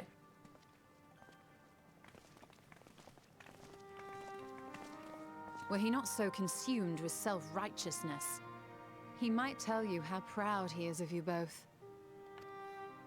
Bold words call for bold action, and there'll be no turning to your father should plans go awry. As if I ever would. So long as there are those who wish to stay and fight for this star, we have to do what we can to help them. No, because it's not just this star, it's all the reflections too. We'll need to be well rested. Wouldn't you agree? And having triumphed over what we once thought to be the source of all evil, I can think of no one in greater need of at least a dozen winks.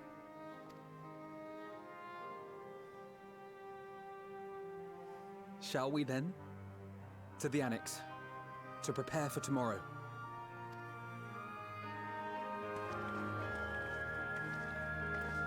Yeah, sleeping. To prepare for the final day. Sleeping.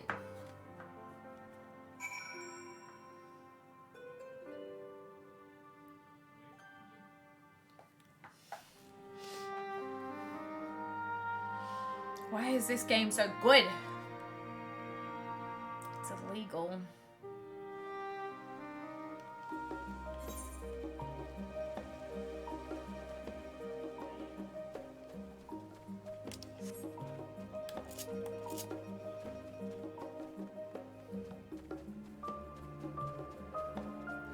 I get the chapter achievement. You should give us the rundown of what you think will happen.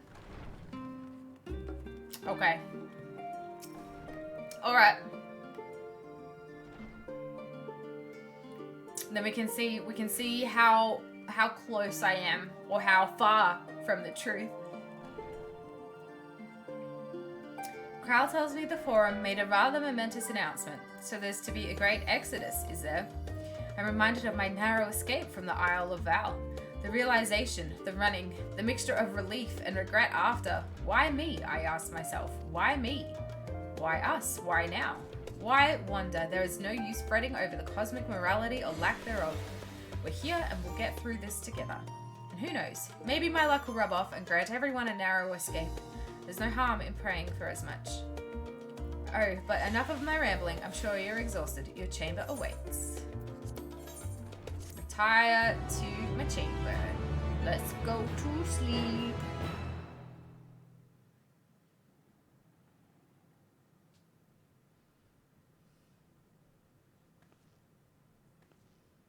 Can someone bring me burgers again, though? They looked good.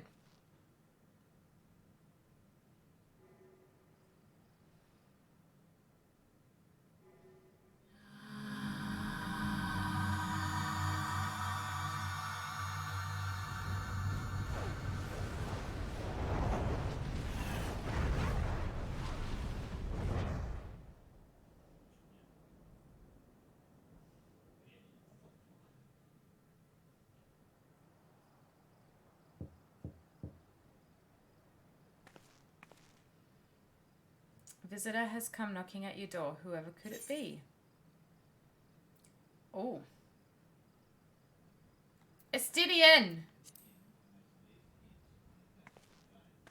Please be Estinien? He's so pretty.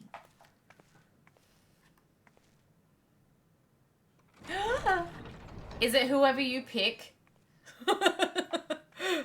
You're alone. Good. Do you love me as much as I love you, The twins Estinien? thought now would be a wonderful time to pay a visit to my chambers. Rather than listen to them bicker over tonight's snacks and tomorrow's plans, I seized the first opportunity to make my escape. Isn't he the cutest? To their credit, they decided against intruding on your peace and quiet.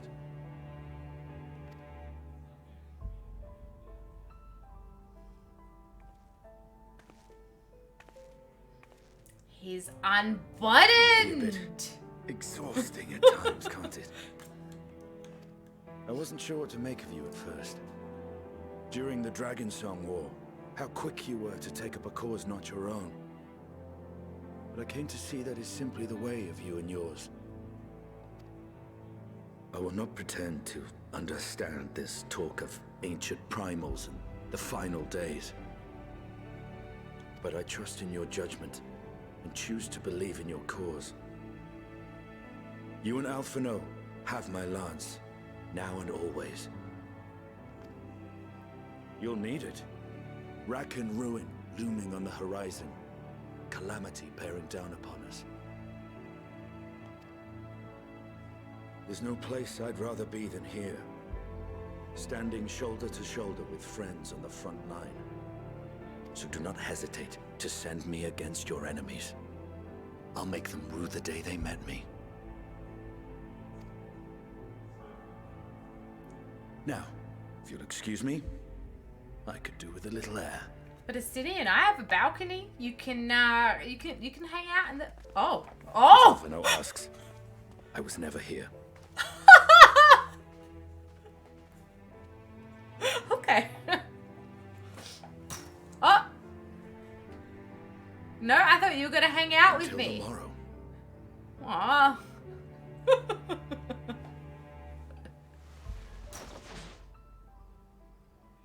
Where did he go? He just went upwards. There was no down.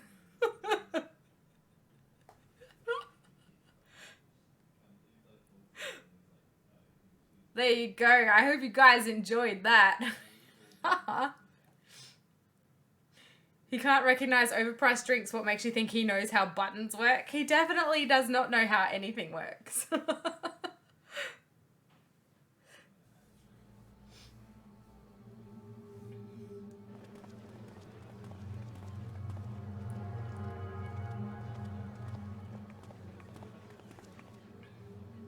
Thank the gods that tower is gone.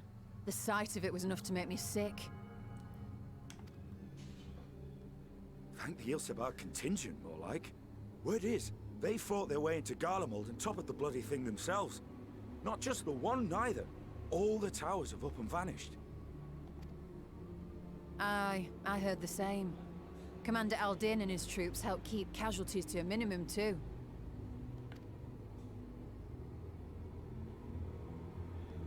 But is it true? They brought back tempered Garlean soldiers.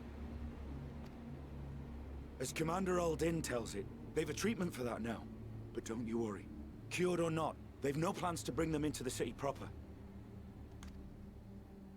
I see. Well, that's a relief then. No! Don't be racist! I know we've brothers and sisters among the lot, but I can't say I'm eager to welcome them home.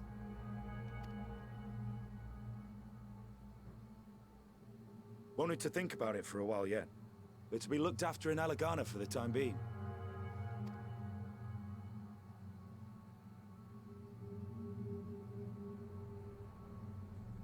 Who's this?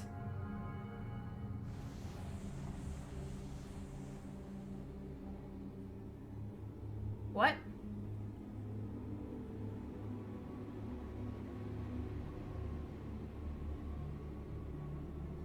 What the fuck was that?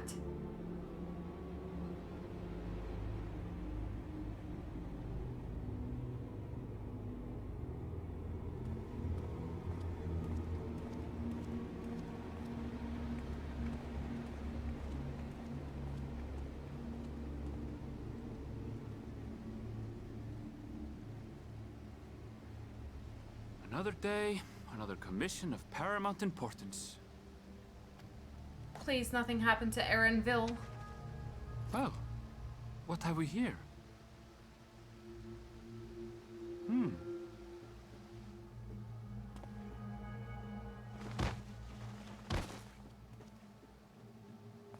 Hey, are you all right?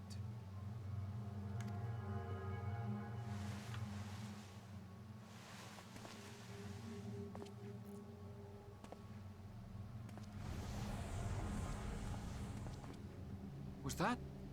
No. The shadows play tricks, nothing more.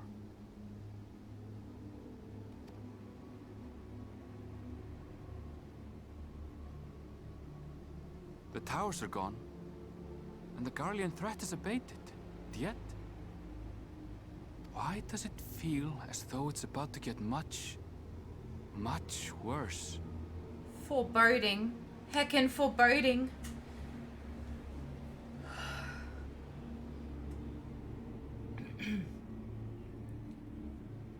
Does anyone know what Erenville's accent is?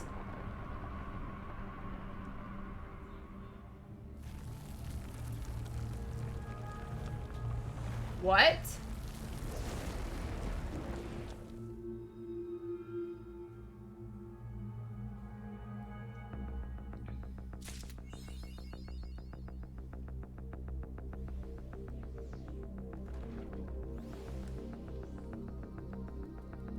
Okay.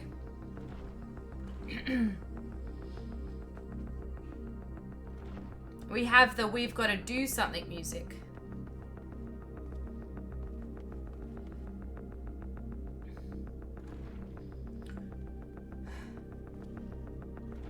Okay, he's Icelandic. His accent is absolutely beautiful.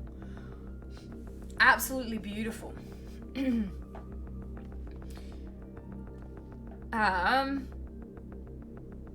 I think Heidelin's a big baddie.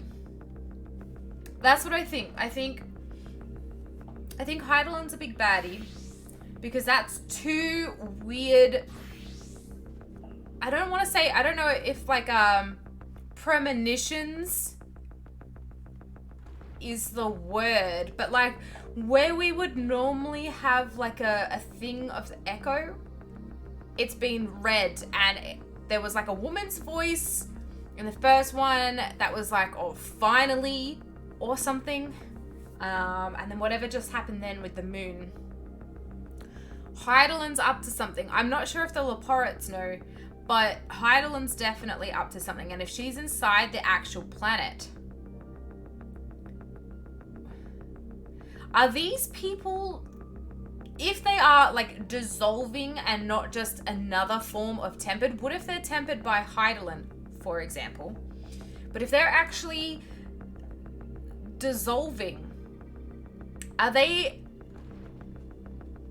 Can I start over with a tinfoil hat?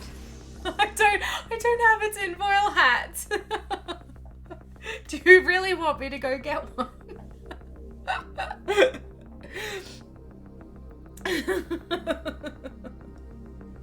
I can. We'd be like, Matt, tinfoil hat, please.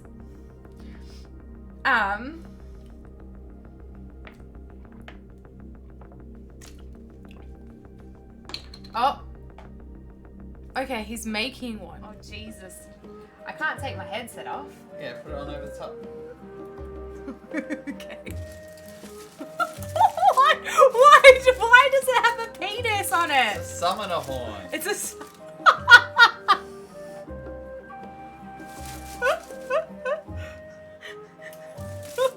Okay. It's a... It's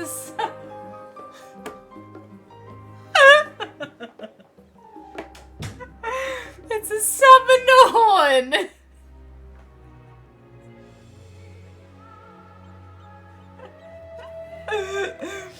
Okay, so now am I allowed to theorize about what's happening? Okay. So where was I? All right. I think that Hydaelyn is the big bad. Hydaelyn... I was in a party? What party was I in? Thoroughly confused. Anyway, okay. Hydaelyn is the big bad. She lives inside our planet. And because she told us that Zodiac needed to die. Something thereabouts. She said something about we needed to get rid of the darkness, because I remember that being an option in one of the things that we said to the Watcher, that Hydaelyn told us to destroy the darkness, and he's like, oh, no. You can't destroy Zodiac because the end of days will come. So yeah. So something is definitely up with Hydaelyn. I'm not sure if the Loporrits know. I don't think the Loporrits know. I think maybe that they just are genuinely good. I think that they could just be genuinely good. But maybe there really isn't a thing to escape from the planet. Maybe that is just a ruse. That could just be a ruse. That they believe. But Hydaelyn has something else. As for those people in Mhigo and Ishgard, if they are dissolving and Hydaelyn is in the planet, maybe, like, is it her way of being able to... I mean, Zodiac... For Zodiac to be a thing, half the people on the planet had to be sacrificed. Is that this version of she can sacrifice people to herself? Maybe? I don't know. I just don't, I don't think that she's good. I really don't. And it's bolstered by the fact that Zodiac was the first trial. Zodiac was the first trial. So I was shocked by that. I don't know if you guys were shocked by that when that happened, but I was like, already? And we already got rid of the towers, the Loporrits towers. These are things that I thought was going to happen over the expanse of the story, but it's all happened before I'm 85. So...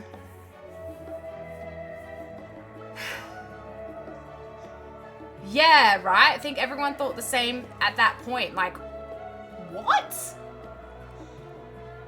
So I don't have too much of a big theory. I think people are genuinely trying to help and do their best. I think the forum is doing their best. I think that the Loporrits are doing their best. Like, they actually genuinely think they're doing the right thing. But I reckon there's some machinations behind all this that make us think that The good things are good, but they're actually bad. We're doing bad things to further Heidelin's plan, but it's masked. That's my theory. Am I allowed to take this tinfoil penis off my head now?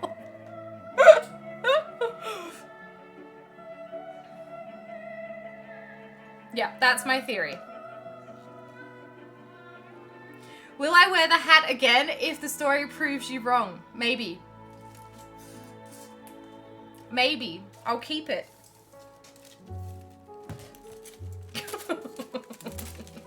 What the fuck? Slightly behind because it's gonna give me dyes. Why do I care about that? I'm 85. Why do I care about these dyes that have existed for 9 years? I think it's because the first dungeon I actually didn't do a summoner. I did as Sage. Because my summoner was already higher level. So I think it might have been that.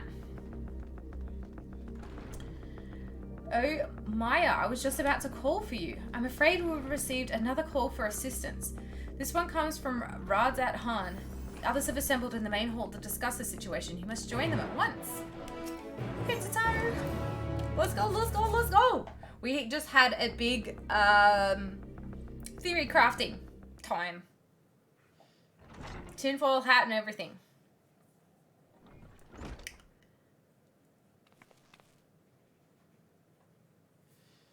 There you are. I wish this was voiced if it was such an important meeting.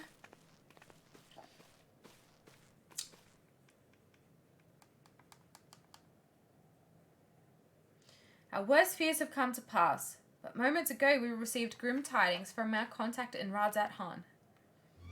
Vile beasts have appeared as if out of nowhere, claiming one victim after the next. What's more, they say the very sky burns above them.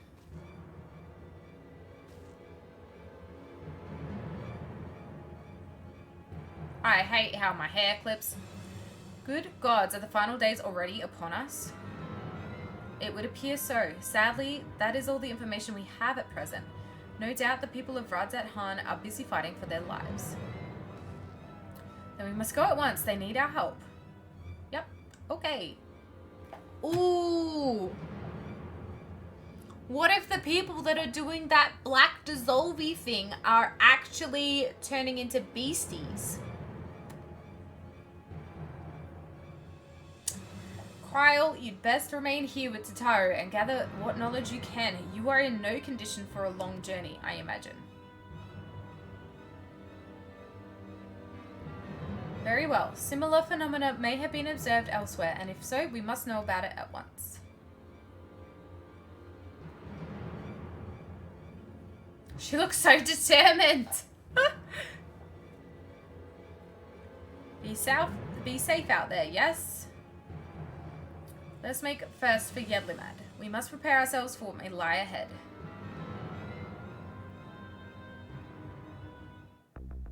They reuse good dungeon armor for this expansion, do they? Is this a thing that was in something else? Journey to Thavnair. Okay. Did I get a hat though? Cause I'm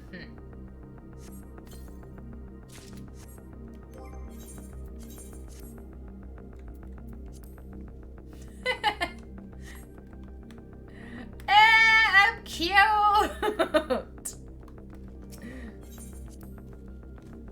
I like it. I like it. I don't like that my hair clips. Am I allowed to change my hair at a time in need? I don't know why I'm bothering running out. Yedlimad, did they say? I'm the Nutcracker. Yes, I am. It's Christmas time.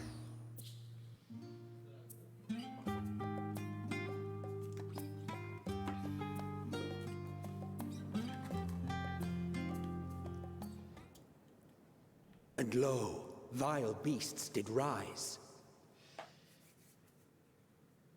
Okay.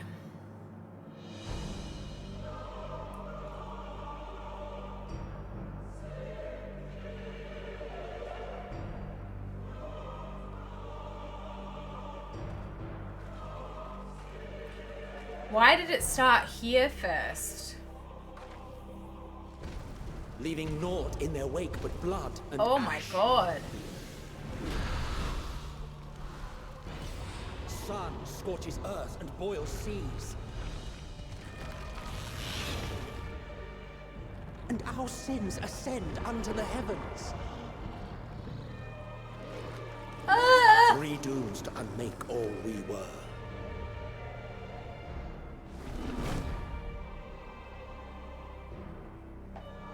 Oh my god.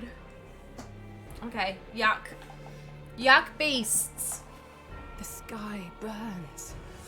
The final days are truly... Did we even get to have a sleep? We did have a sleep. At least we're rested. My friends, I trust you have heard the news. We have. What can you tell us of the situation, Your Excellency?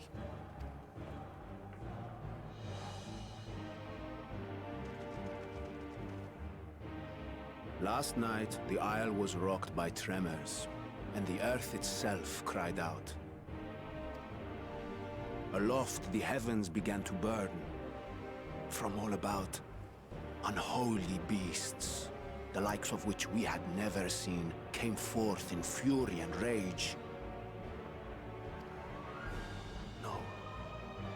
To say they came forth would be inexact.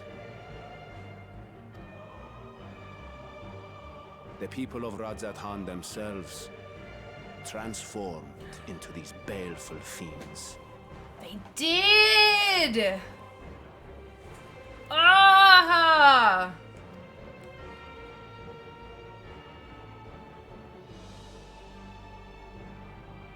Though the phenomenon was observed throughout our lands, the first creature, the largest and most dreadful of the lot, wrought havoc upon us here in our fair city.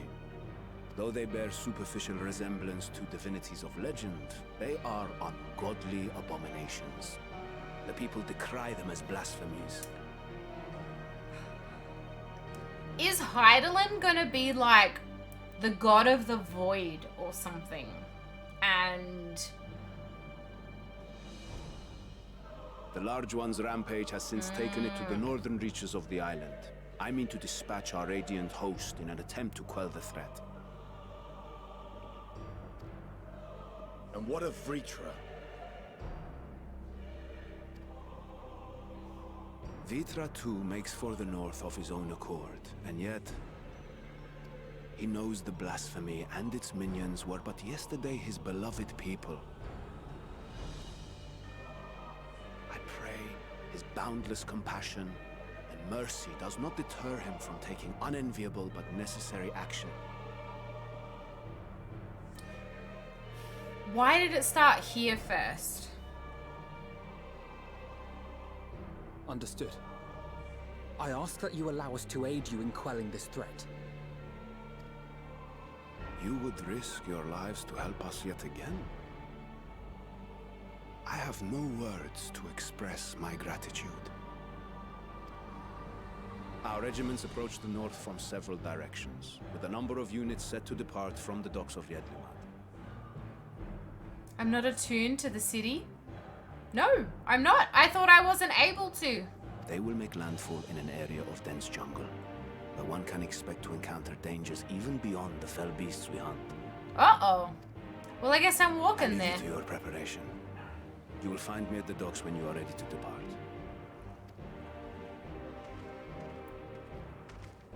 Wait, we don't have to go to the city?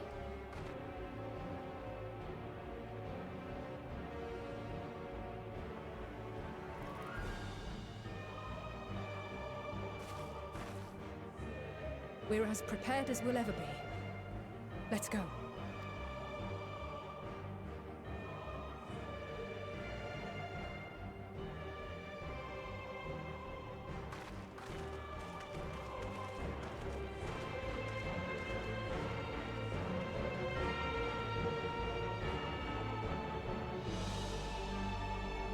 The clipping. The clipping of the hair.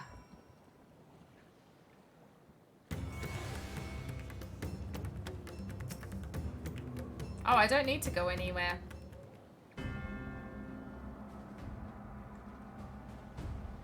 Everyone has assembled. Yes, I thank you for lending us your aid in our battle against the blasphemy. Let us review our plan of attack. I would have you board this boat and circle around to the north side of the island. There you will find a dense jungle we call Vanaspati. It is a sacred wood, home to many temples and a number of villages. Vrtra and the Radiant Host have gone there ahead of us. I ask that you join them and do all in your power to destroy this blasphemy.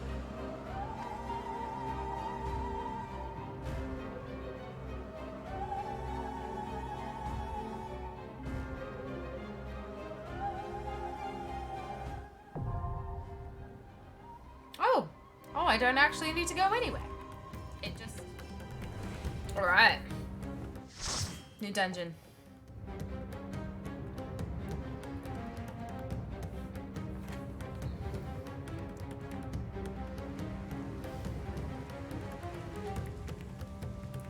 Vanaspati.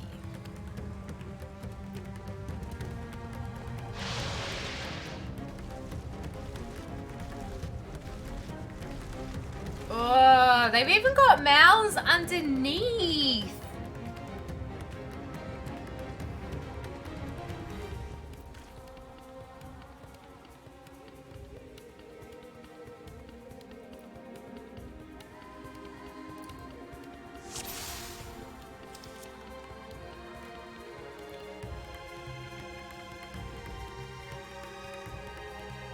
Alright, time to figure out what happens in this dungeon.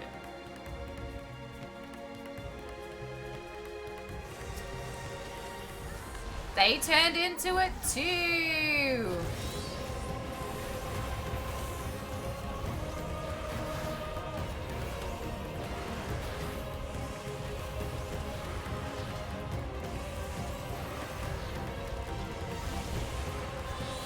My friends, heed me. These are children of Fafnir.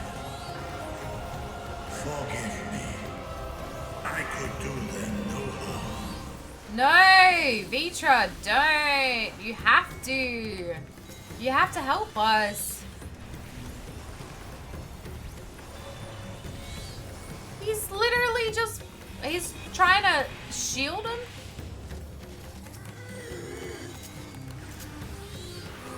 Do they turn back into humans? No, like these weird little husk things.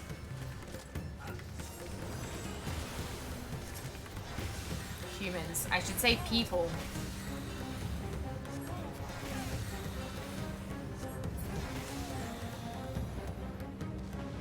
Oh, yuck. Yuck! I shall silence the beasts of the air. Pray continue onward. Okay, bye.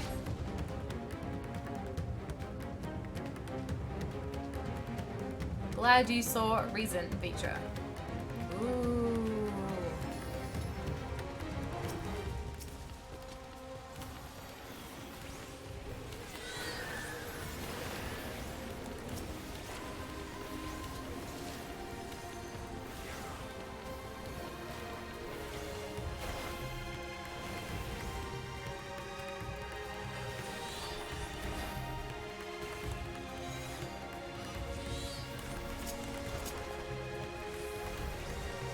At least I can still attack and run, I guess.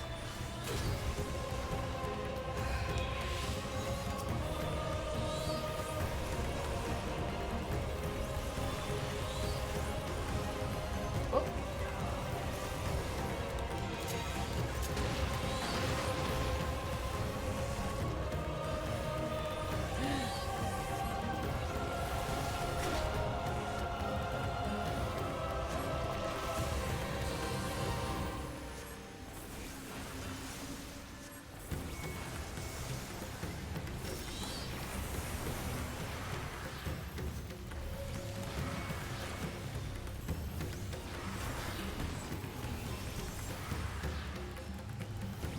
They have a lot of health.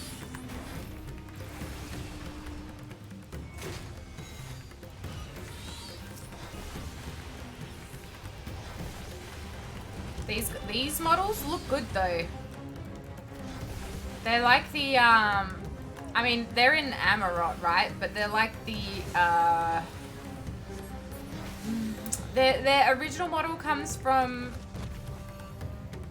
one of the Void Arc.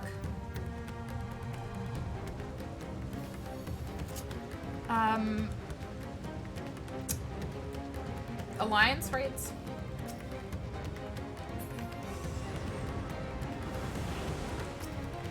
Oh, the tongue.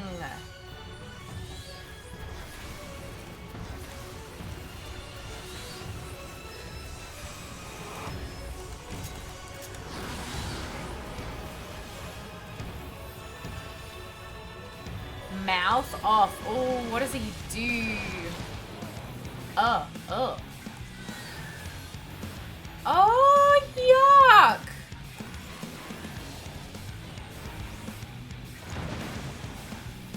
How do you know which one to go to? Oh. Yuck.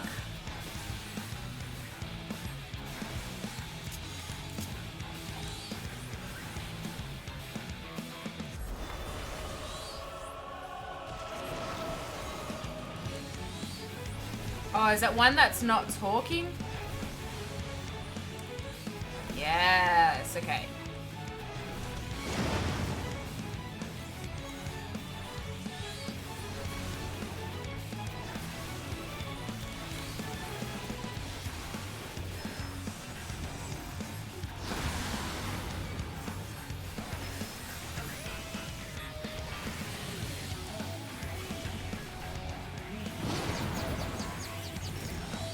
Oh no, I hate the misdirection mechanic.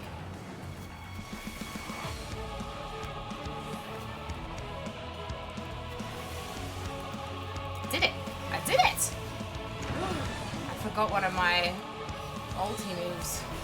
Crap, I was too busy focusing on the arrow.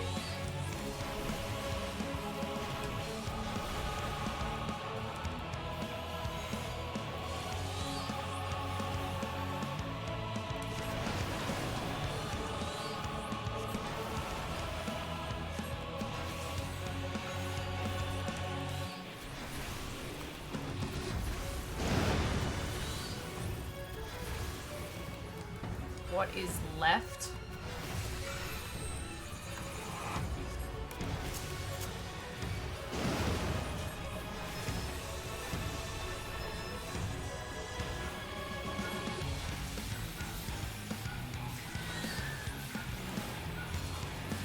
Summoner is so fun, by the way. If you haven't tried the new Summoner, it is so much more user-friendly.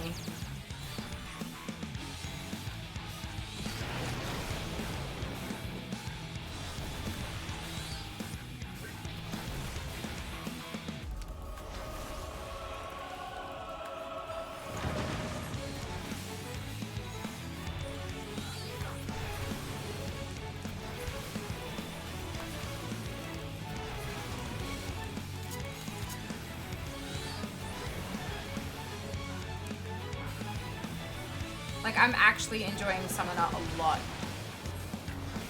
I didn't hate Summoner previously, but it got difficult at a certain stage. Ring of Slaying. What is this? Pumps of Healing. I'll read that in case the healer doesn't need it for my healing class. Love Summoner. I'm getting the hang of it now.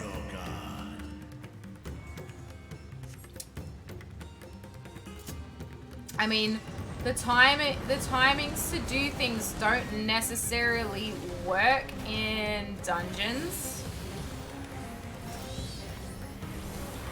But in raids where you will get to time your buffs and stuff and have a proper opener.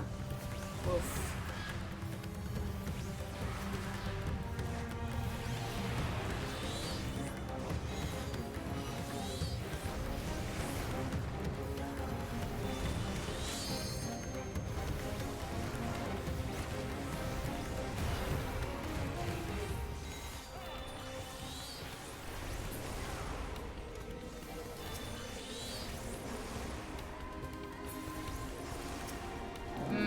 haven't watched Critical Role actually. I probably should. I like Matt Mercer.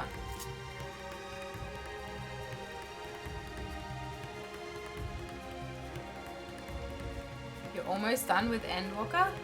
Oh, nice.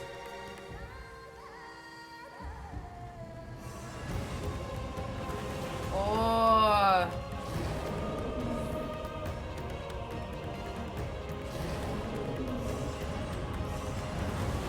If they panic, they turn into things? Is that what's going on?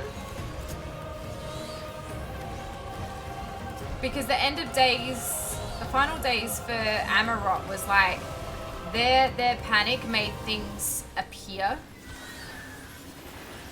But they had like world-changing magic. We don't. So maybe they just turn themselves into that if they panic.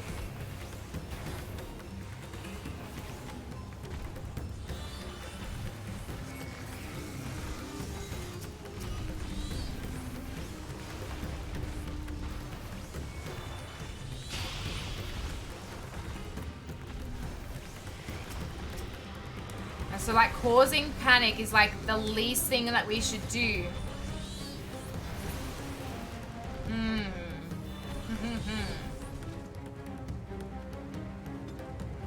Yeah, let me get my tinfoil hat back out.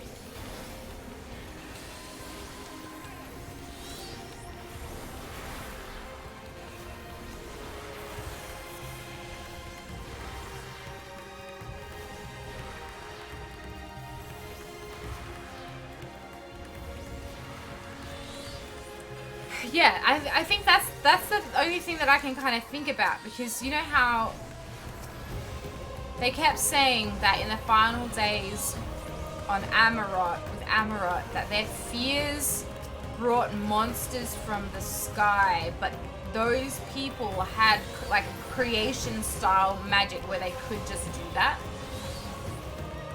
and we don't anymore. So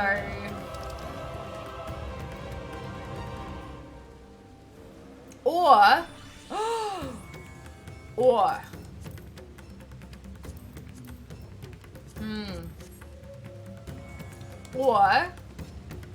the half the planet that was sacrificed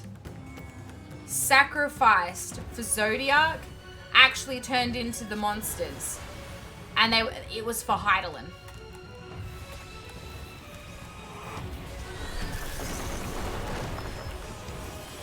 Oops, I just used the AoE one.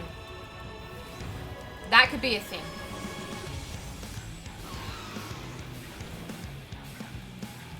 Ooh, okay. Bubbles. Do we need to get shot into a bubble?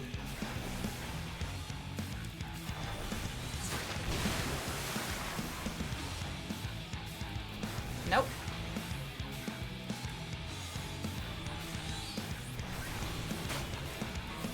Okay, nothing to do with the bubble right now.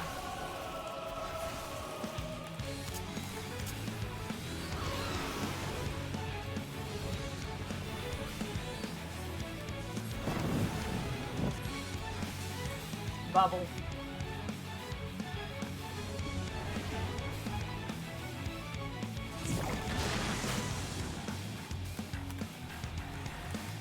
I found the use for the bubble.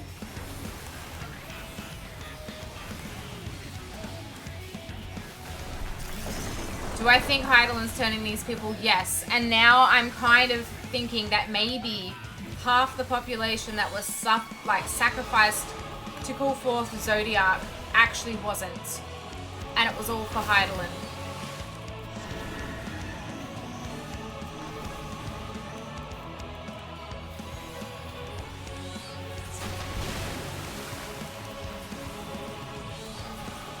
That's what I'm feeling. I'm feeling that because Heidelin wins, the story gets to be different, right? The story gets to be what Heidelin wants it to be. Hey Skulls, how you doing? Thank you for the follow.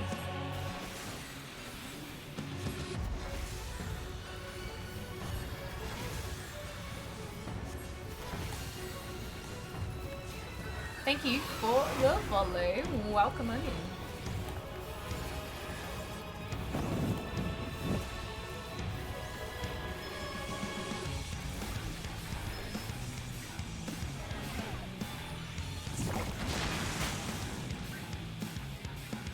Yeah, that is definitely the bubble.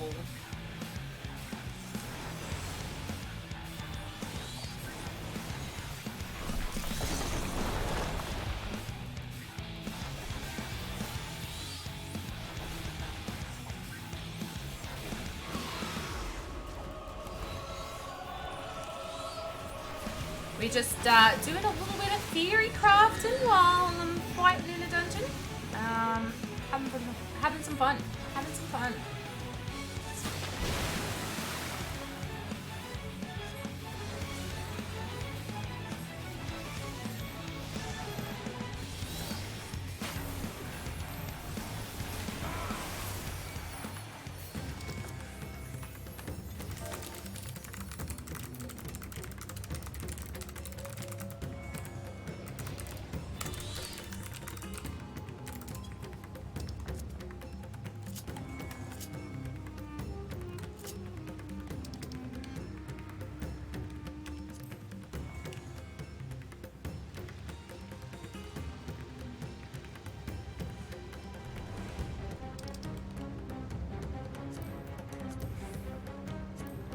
Ending.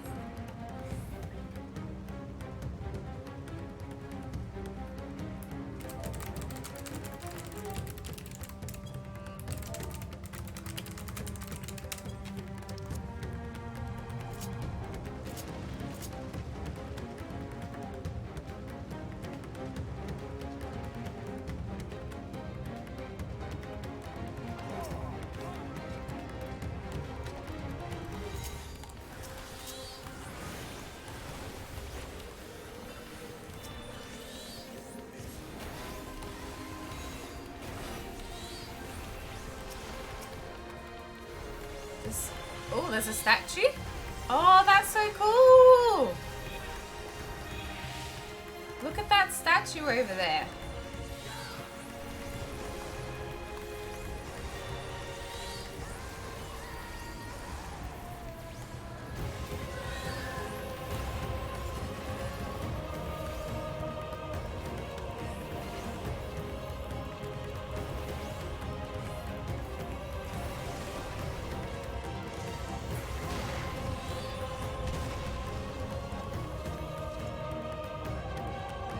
Huh. That's cool. That's cool. I like that the enemies are reminiscent of the Amarot enemies too. That's why Heidelin is one saucy barker.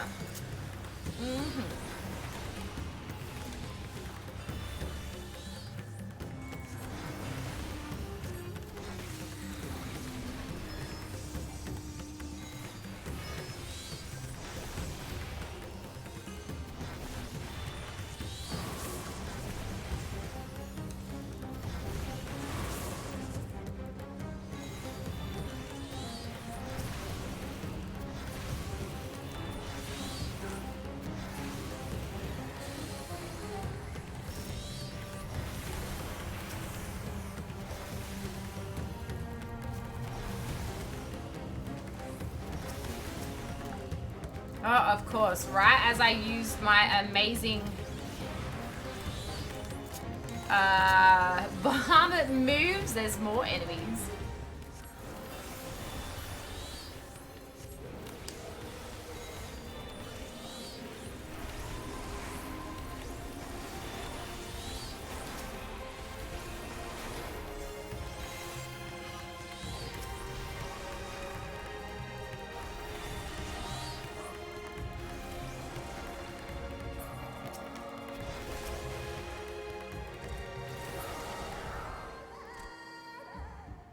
Boss fight.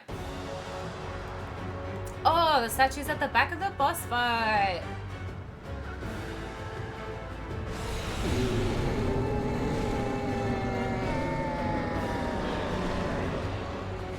So many mouths.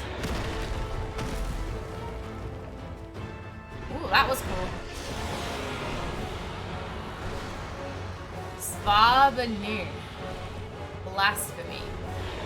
Oh, it's got another face that's like split in half and it looks like ears. Yeah, so ugly.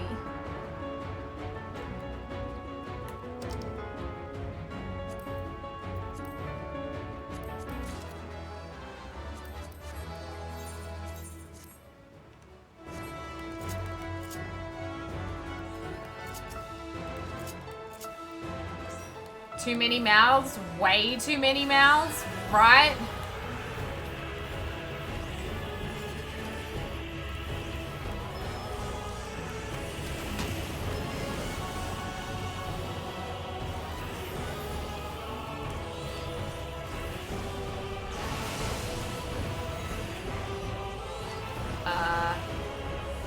Opposites?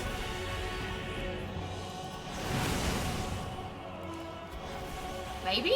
I don't know what I just did then. I had a red ring around my vision.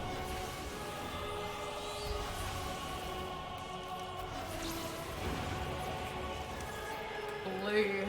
So maybe that means stand on red. Yeah, okay.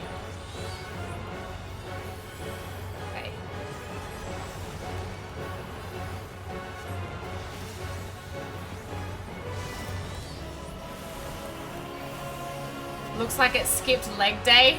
Oh my god, does it have tiny legs?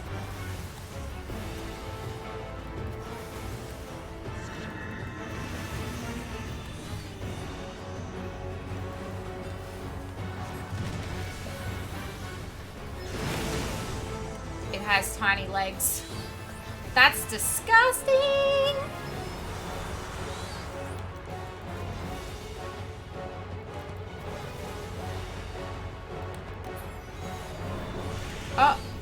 Oh, I just called out Garuda. Oh, what are you doing? Ah, okay.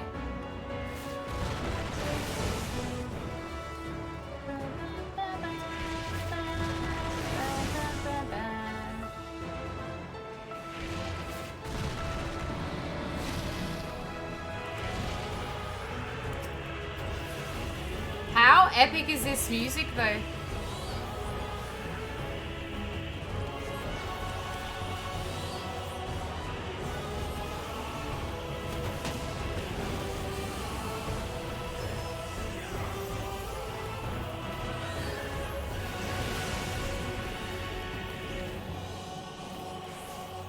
Color.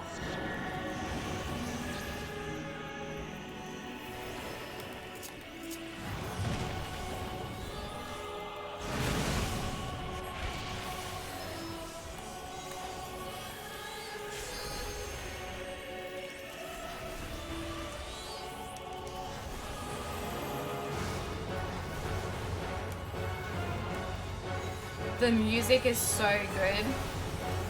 It is so good. You're not wrong.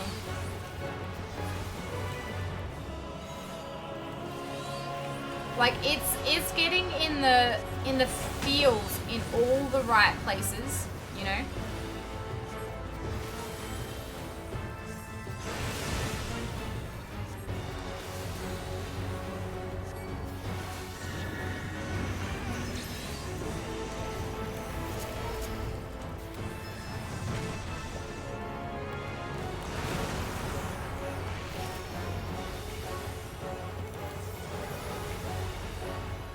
And it has the sense of urgency. This song has a big sense of urgency.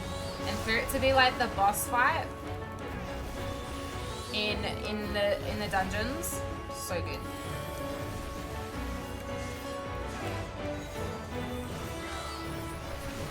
I agree. I absolutely agree. I'm gonna make it a goal to go to a fan fest. I was planning to go to the one in San Diego, and then obviously the world shut itself. But red. Oh, never mind. Oh, I got a vest of casting. Oh no, don't skip the cutscene. Oh, there are way too many mouths. It is so gross.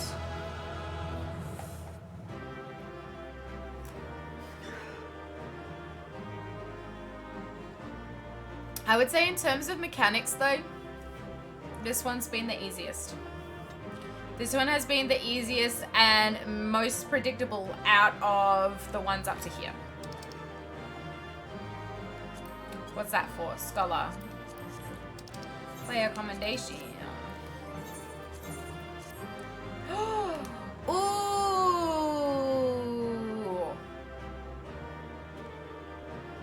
Wow. That is, that is so pretty. Now my hair doesn't clip. I need to do this again.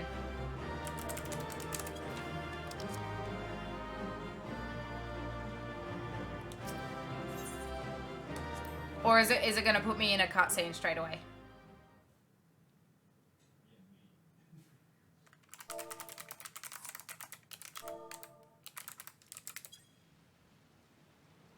Cutscene.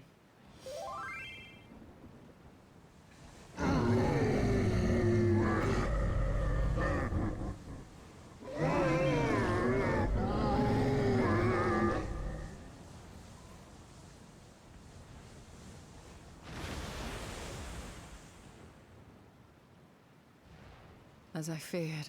Who was it? What is it? The beast was there, and now it is no more. Yes? Oh, yeah, I hate it when Y'shtola does those faces, because that's when you know that shit's about to go down. Indeed. We saw it plain. But you didn't, did you?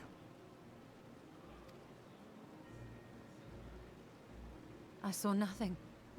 Not the blasphemy that perished here, nor the other men turned beasts. And because of this, I now see all too well. There is no ether. Where the creatures should be, I saw naught but emptiness. Emptiness? But that would mean... Recall the words of the Watcher. 'Twas a stagnancy of ether, a cessation of flow, leading to decay and absence, that led the ancients to conclude their star was dying. This is the same phenomenon. The instant these people are seized by the transformation, their ether begins to rot and crumble away like dried mud. Until, from their corporeal forms to their very souls, naught remains. But the beast spoke with its dying breath. Surely at least a sliver of the man it was endured. Mayhaps so. But even if the process was incomplete, 'twas little more than a faint residue. Gods be good. You're saying they cannot be saved? Not by any means known to me. Oh my god. Or by... Oh! I just skipped what she said! They return not even to the ethereal sea.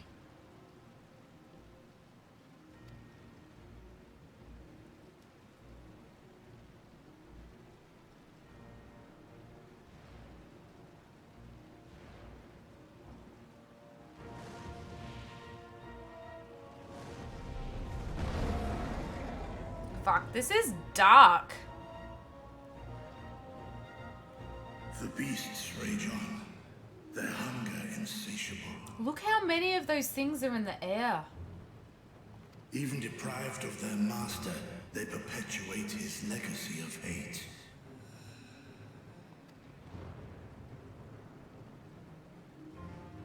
once proud sons and daughters of Thavnir. All of them. And now I spill their blood. Yeah, they're just gone. They're just not anything anymore. Hey, Demon Drake, how you doing?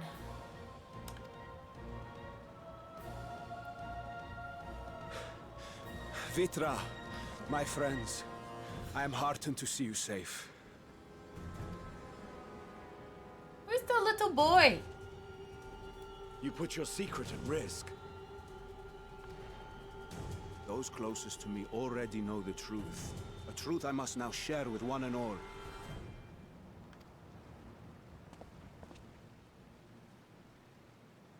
Vrtra, calamity has come to Radz-At-Han. Our fair nation is rent by screams of pain and despair.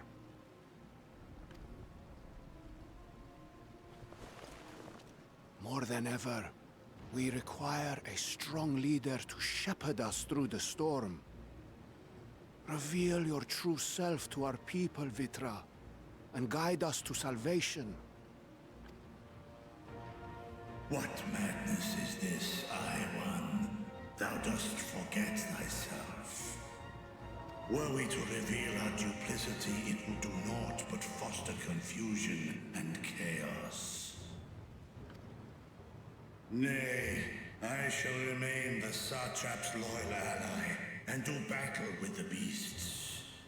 Easing hearts and leading the people to safety is thy task, and thine alone. Spear, thank you for the sub. I appreciate it. Welcome to the Star Squad. I hope you enjoy your emotes.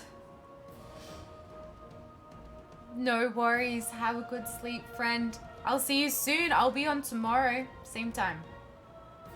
I post all of my schedules on Twitter and in Discord as well.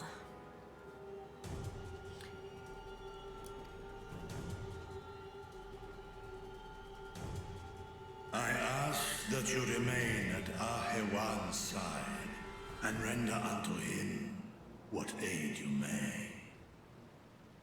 I know not what lies ahead, but without you, Radz-At-Han will not survive.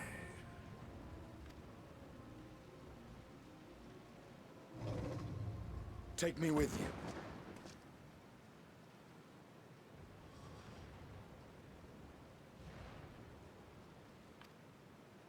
I am as at home fighting in the air as I am on land.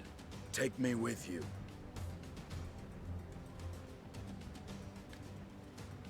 Were my words unclear? I require no assistance. Thy place is at Ahewan's side. Estinien, here. What?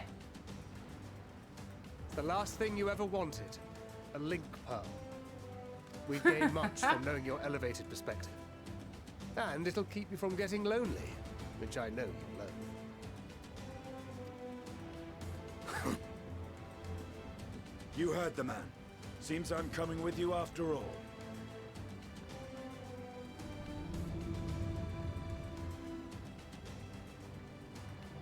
Then I pray thy grip is iron. Be it on thy head if thou dost chance to fall. Fair enough. Now, shall we?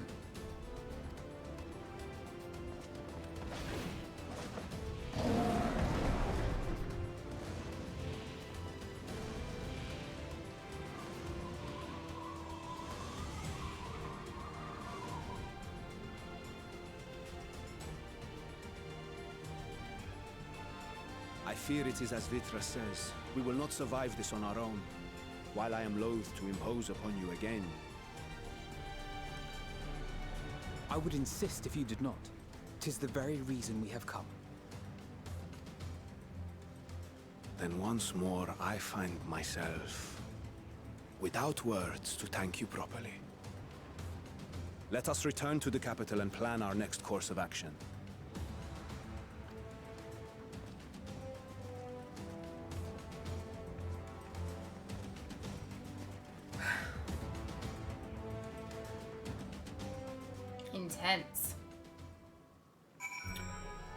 I'm sorry to hear that, Demon Drek. I apologize. It must be quite difficult. I hope you're hanging in there. Which class do I play? At the moment, I'm playing Summoner. My main is White Mage, though.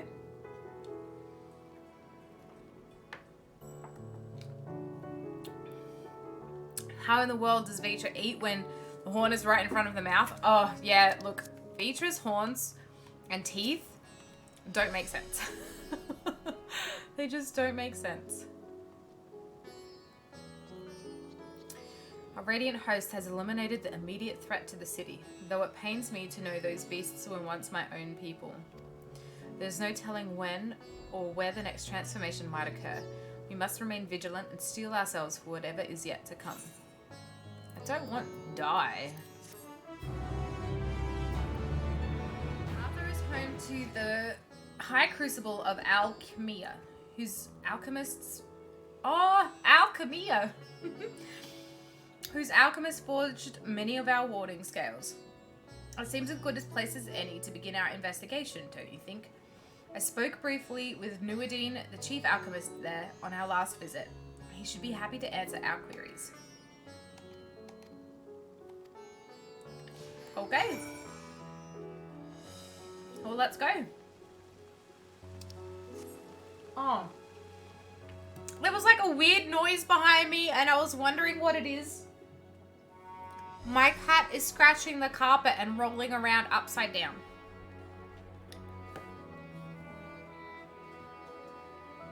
She's being really weird. Nacho cheese stands at the pinnacle of shapes.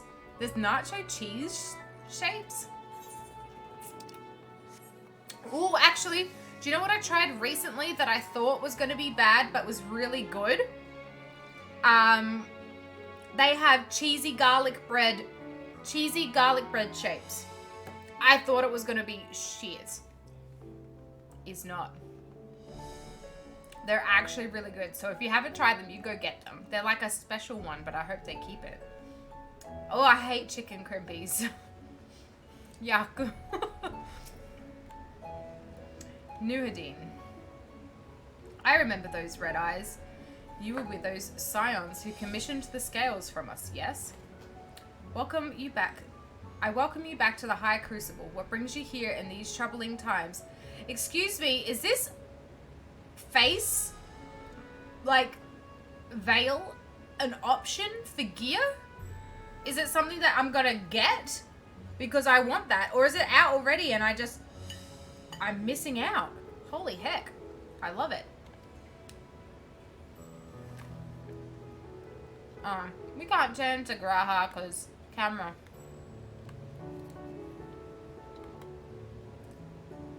We are assisting the Satrap in investigating the crisis that plagues the city. Did you happen to catch sight of any of the creatures? I did. As I was going about my work, I was disturbed by crashing footsteps so powerful that the very ground shook. I rushed outside and could not believe what I beheld. The night sky was burning. Suddenly, I heard panicked screams coming from the direction of Balshan Bazaar. In the next instant, a monstrous beast poked its head out from amidst the stalls. A handful of the Radiant rushed to the scene, only to be sent sprawling as the fiend and its minions propelled themselves skyward. So the blasphemy came from the vicinity of the markets. This knowledge may prove useful. Thank you for sharing your tale. Well, I do believe we now know where we should inquire next. To the bazaar, then. Yay! We're going shopping!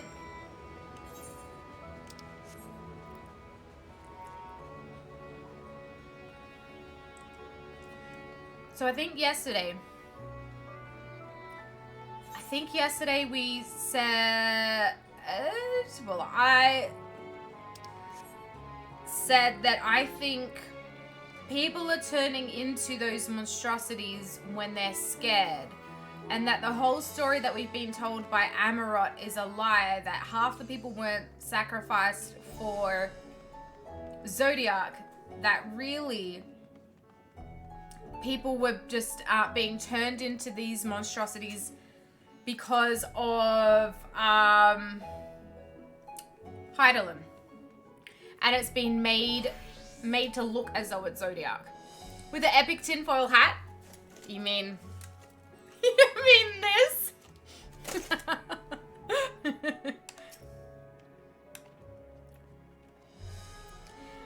Forgive me, but my shop's closed until further notice. Needless to say, we've more pressing concerns these days. We have come not in search of wares, but information concerning the enormous fiend that tore through the bazaar. Did you perchance witness anything? Afraid not, my friend. I was here the whole time, so I only saw its little minions. Made a mess of the place, they did. While that was all going on, the great big one tore through the west side of the bazaar. You'd have better luck asking there. Okay.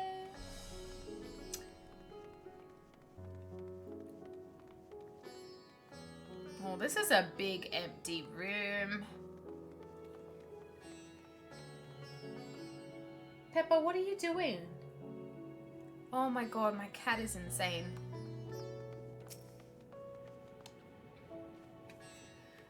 Is something the matter, traveler?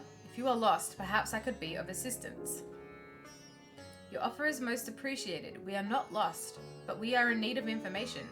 Might you know anything about the gargantuan beast that rampaged through the bazaar? I saw it all, though I wish I had not. I was going about my work when all of a sudden a piercing scream cut through the air. I turned around and there was the fiend, its massive body bursting through that entryway with the force of a tidal wave. And then it was gone, as quickly as it came.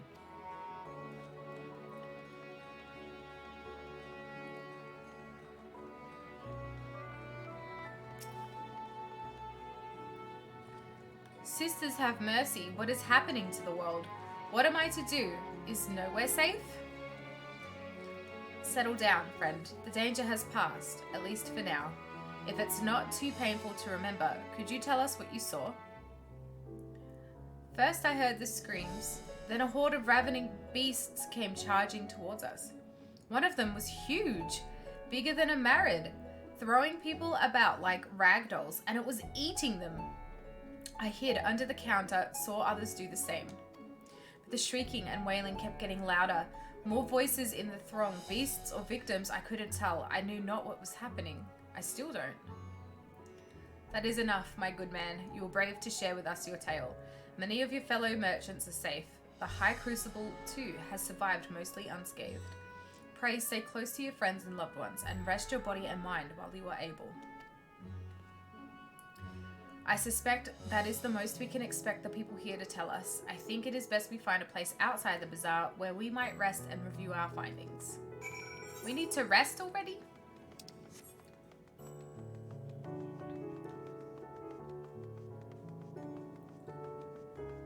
Matthew, I don't know if you can hear me, but if you can, Pepper wants out of the room.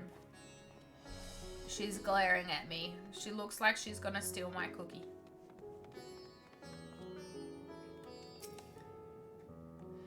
Judging by their accounts, the transformation had already occurred by the time the beast reached the bazaar. It tore through the west side of the bazaar and headed towards the Aetherite Plaza. In other words, the blasphemy may have first appeared in this vicinity. That being the case, the people in that Mayhem can surely tell us more. In that Mayhem?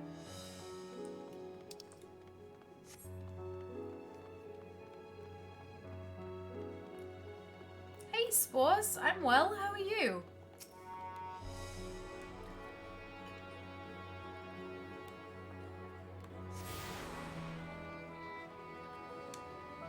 What does Mayhem mean? Is it like this cool like little balcony thing? Oh, it's like a food place. Restaurant. Enjoying a couple of days off. You finished MSQ tonight? Heck yes. I hope you enjoyed it. We're up to I just realized I'm not on my summoner. Yeah, we're just up to the 85 stuff. Going after that enormous beast, are you?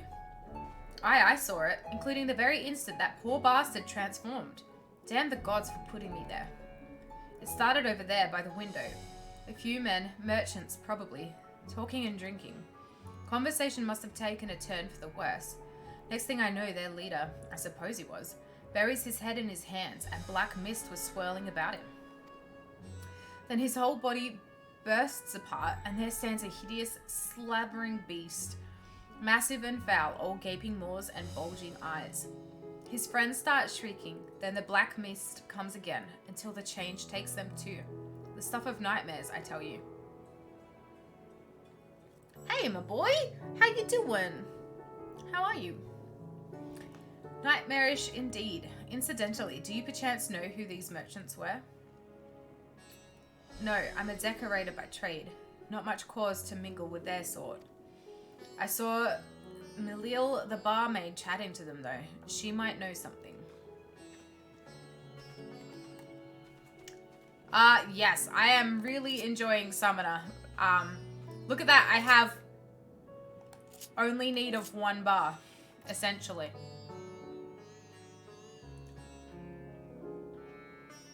Even after repairing all that damage, it'll take a while for business to pick up again. You mean the blasphemy? That's what the Radiant have been calling it anyway. I saw it too, we all did. I was standing here at the counter as Marie poured me a drink. And suddenly there came this dreadful sound, like a pained, angry groan.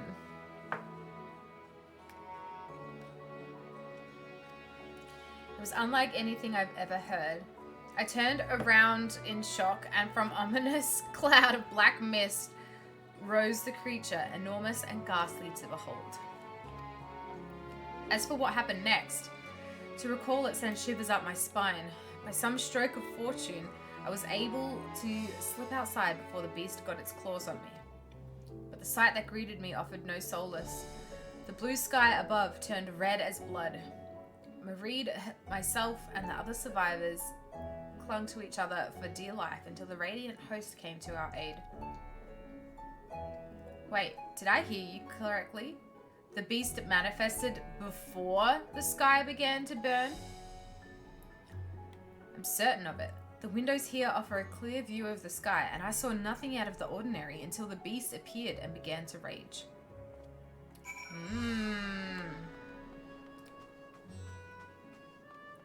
Everything is getting more suspicious.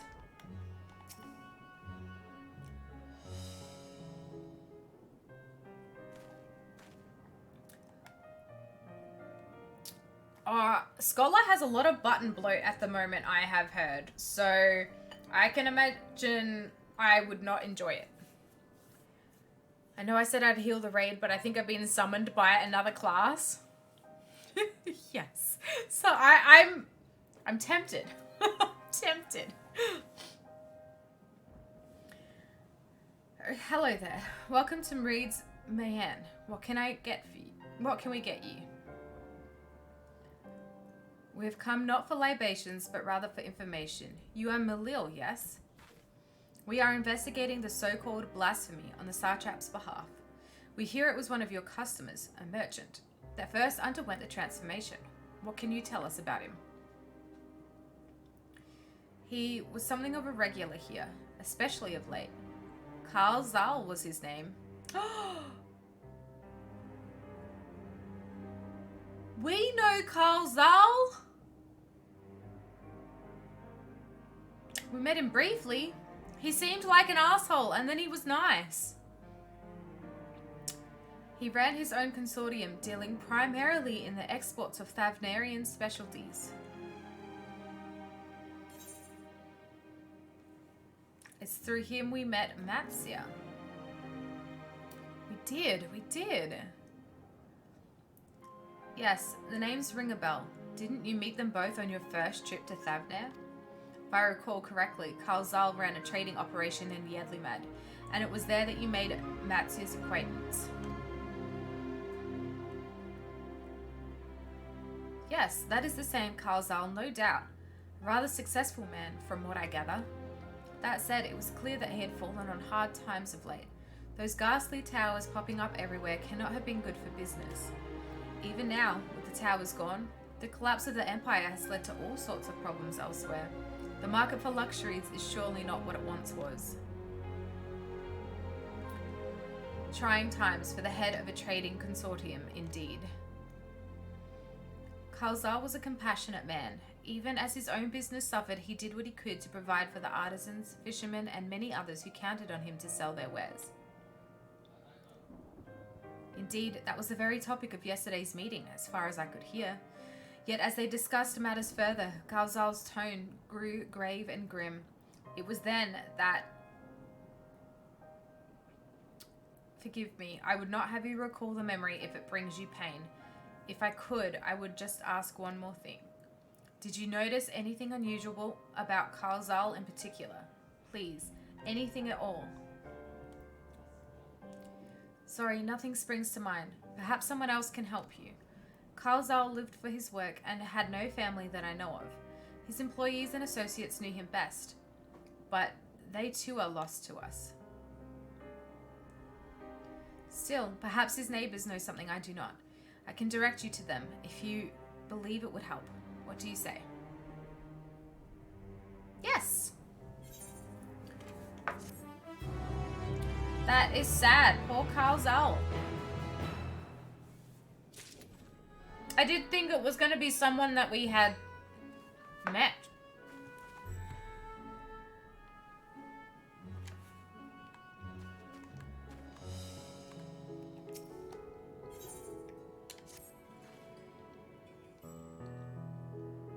Kalzal made his home in Karma, a nearby residential area. From what I gather, Kalzal lived there since childhood and was known throughout the neighborhood. Karma, the name is new to me. How do we get there? I'll write down some directions. I cannot promise that you will find what you seek there, but if nothing else, it is a start. Come, let's see where this lead takes us.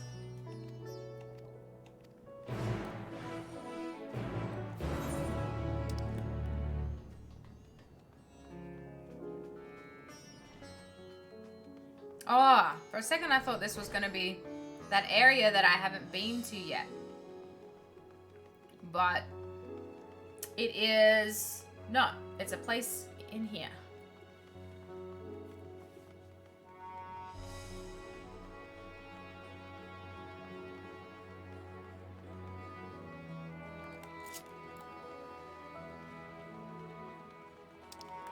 Is that up? That looks like it's up.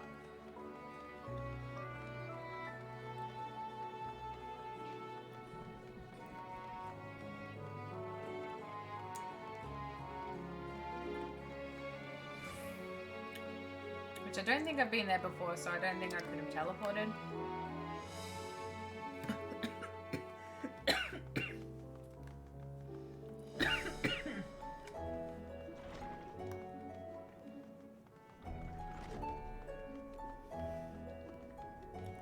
Hey Spectra, how you doing?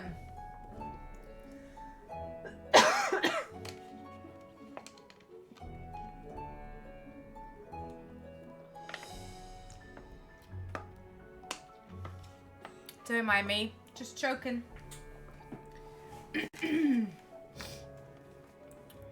Come on, let's go.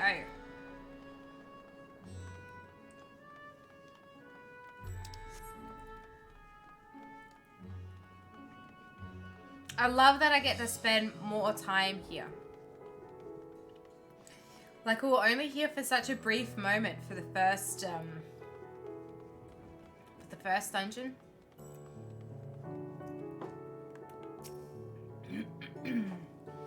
Oh, you just finished breakfast? Oh, good morning. Good morning. This must be Karma. We've arrived at last. Let us begin questioning the residents without delay. No doubt someone here can tell us more about Kalzal. Given recent events, I imagine many are taking shelter indoors.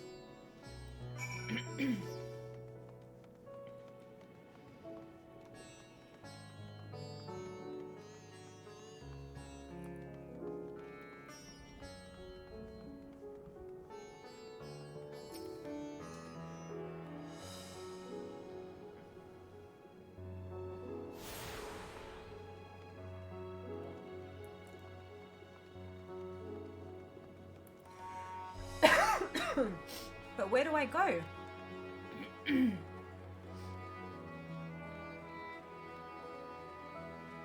Oh, I can actually just walk in them? I thought I'd have to, like, knock on the door or something. Because, I don't know, it's their house. Carl, you say? Yes, I've known him since he was a boy. If there was ever a man who was born to be a merchant, it was him. Always early to depart and late to return. He'd spend his days procuring the finest wares and seeking out willing customers. You could say it came to him as easily as breathing. Sadly, business was flagging of late. No surprise, really, what with how dangerous travel has become. He was cooped up in his house from dawn till dusk the other day, no doubt racking his brain for a way to turn his fortunes around. Then, at night, I heard the door open. I looked out to see Carl sitting on a bench, his head hung low, a man with the weight of the world on his shoulders. I see, the situation must have been quite dire indeed. Did you notice anything out of the ordinary? Nothing to speak of. Other than the troubles with his consortium, he was the same old Carl, cordial and honest, like always. These questions you are asking, has something happened to him? He wasn't caught up in that terrible incident at the bazaar, was he? I don't travel much these days, but my daughters told me not to venture outside. Stuck in here as I am, I've heard little about these bazaar goings-on. Rest assured, the city is safe for now, but the situation may change without warning. I urge you, stay close to your daughter, and be prepared to take refuge should the satrap order it. We didn't answer her question about Carl. Carl sounds like the type of name a little kid would make up. And what's your character's name? Greg Zeg? Well, it's kind of like how the Lalafels are named. Like Modi.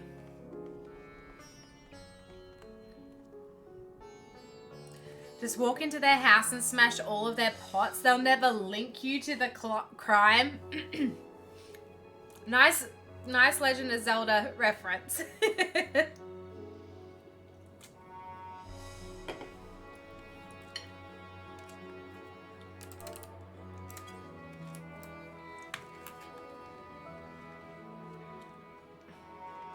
Makes sense because Lalafels are little kids. It's hard not to see them like that. And then when they have like beards and things.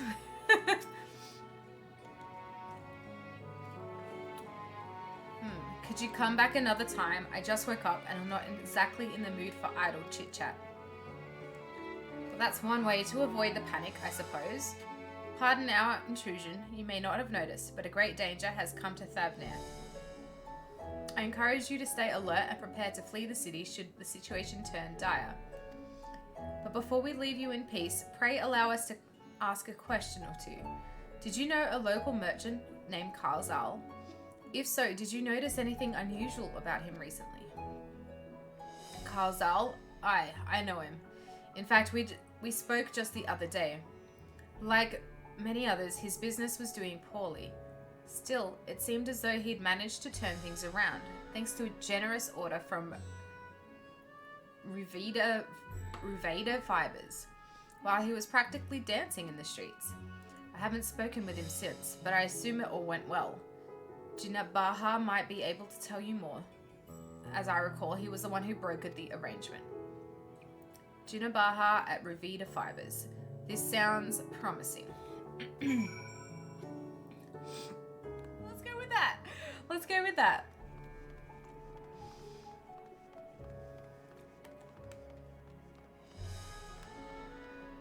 Wait.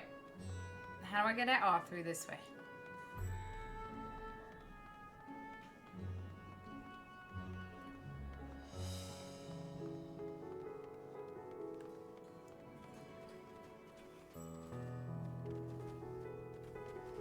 Jumping through the orchids? Are they like an orchid thing?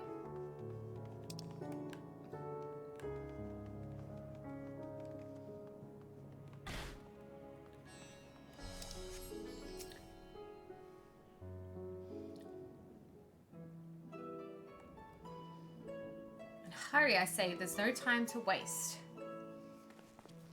They're hurrying!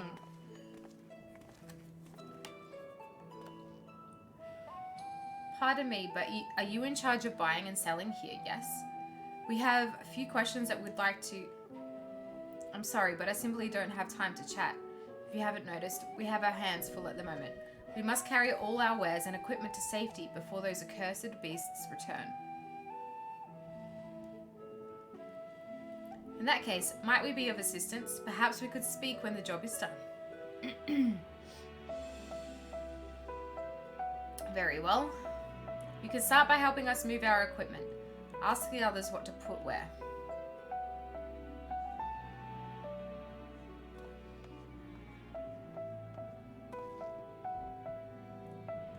And you can carry our fabrics.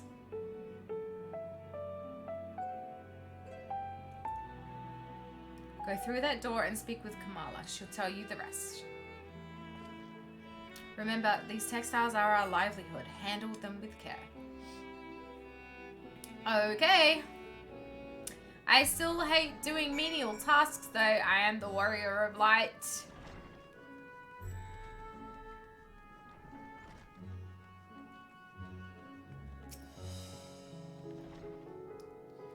This area is for employees only. Out, out.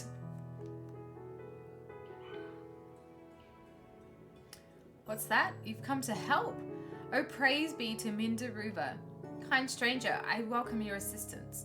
On your way here, you passed 3 storehouses, yes? I'd like you to carry that small crate to Narbrafal by the storehouse near the hatchery. The crate of clothing is for Manuha, and that massive crate there goes to Zamira by the middle storehouse. Watch your back with that one. Those are all the crates we have ready. Once they've been delivered, consider your work here complete.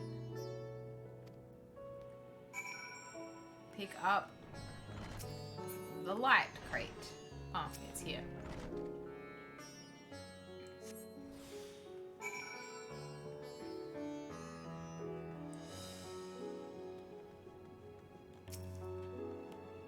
Now I'm the warrior of crates.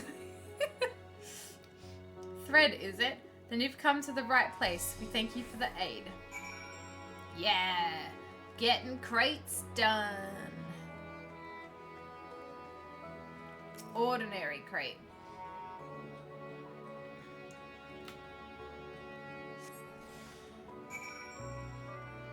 Could this guy not have just come and picked it up himself? Really?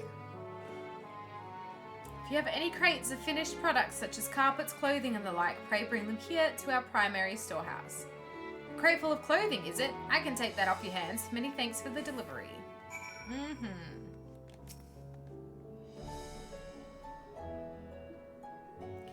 Weighty crate. Weighty cratey.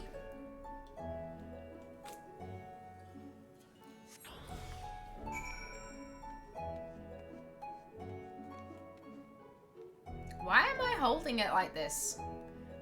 My elbows look bent weirdly. Say, you're quite the brawny one, aren't you?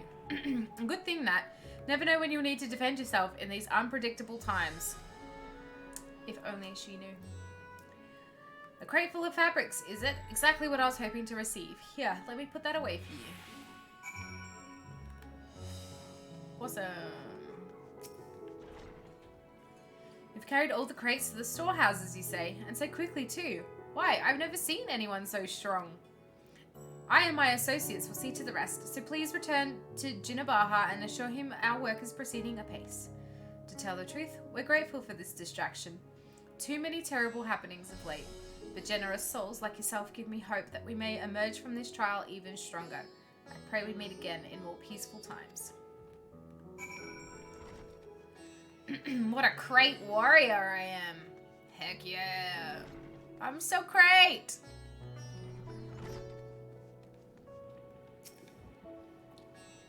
Done as I have asked, have you? Yep.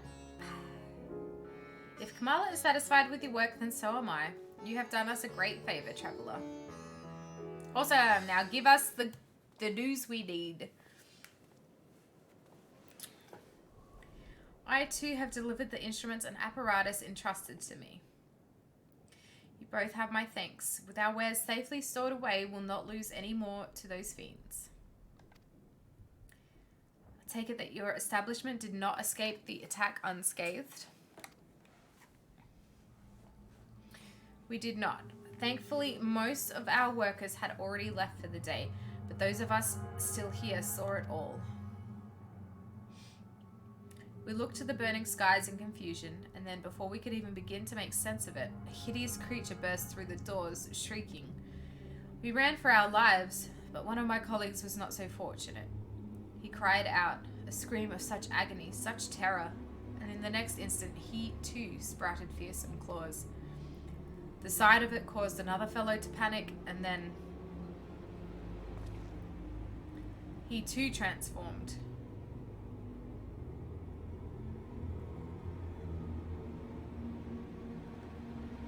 I'm sorry, there was something you wanted to ask?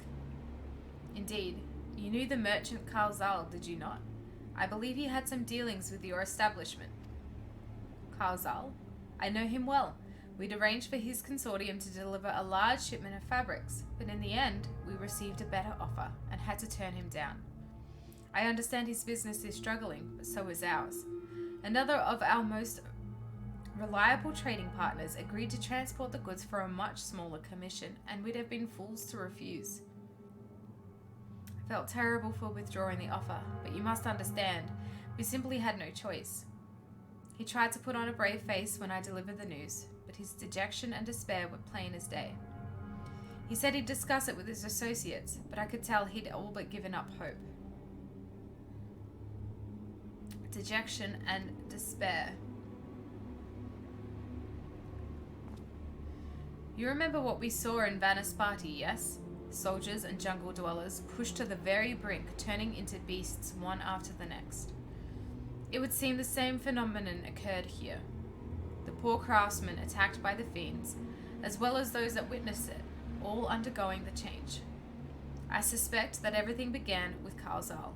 By all accounts, it was he who suffered from the most profound and piercing despair.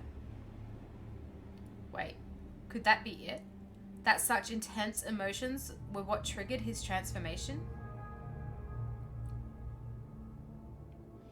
Much remains unclear, but I believe we're drawing closer to an answer. At any rate, we must discuss our findings with the others. Meanwhile, this guy's just standing here. Have we explained that Carl has disappeared? And was the blasphemy? Summoner look more like a boxer to me? You guys and your puns. I love them. I love them. Grants Ifrit's favor upon executing summon Ifrit, Titan's favor upon executing Topaz Right or Topaz Catastrophe, and Garuda's favor upon executing summon Garuda. Enhances Astral Flow according to your current elemental favor. Crimson Cyclone, Mountain Buster, and Slipstream! Yes! Chat is the Punisher? The Pun-isher? You guys are. We were to reconvene with the others in front of Megaduta, were we not? That should be just outside. With any luck, they will have already returned from their own investigations. My friend, we must take our leave. I pray that your establishment is spared further tragedy. But remember, your lives are far more precious than any wares. If you are ordered to flee, do so without hesitation. Indeed, I thank you for your concern and pray you two take care as well.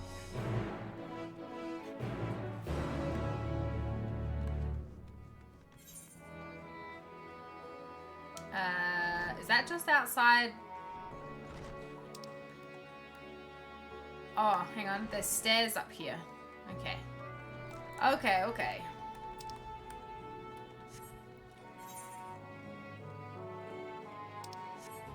Through the trees.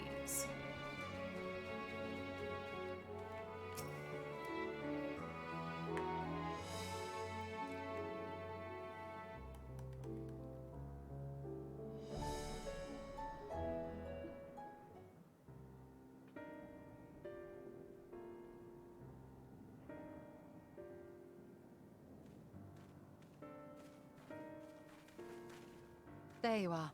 You've spoken with the survivors. Indeed.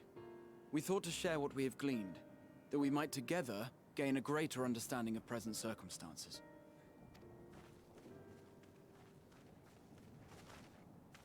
Fortuitous timing. Alize and I completed our own investigations not long ago. Then we should take a moment to compare notes. Shall we begin with the two of you?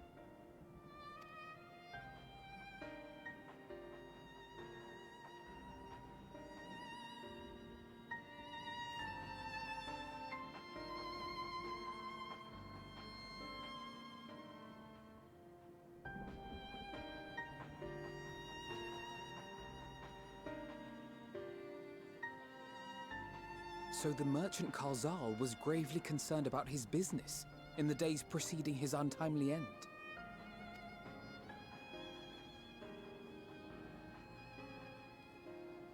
The tales we heard were much the same. The first victims to be changed into blasphemies were all overcome with anguish of one manner or another. Then those who saw their loved ones stolen before their eyes succumbed to a similar panic, setting in motion a chain of transformations. Fear, unease, despair. These negative feelings serve as a catalyst. If so, We have then to it is throw not a big unlike the party. calamity that befell the ancients. We have to throw a big party, make everyone happy. Easy. With their creation magics, they unwittingly gave form to untold horrors. Had they simply lost control, surely it would have manifested in many forms, not all of them monstrous. Yet somehow, this phenomenon is triggered solely by the darkness in their hearts, a common thread with what we now witness.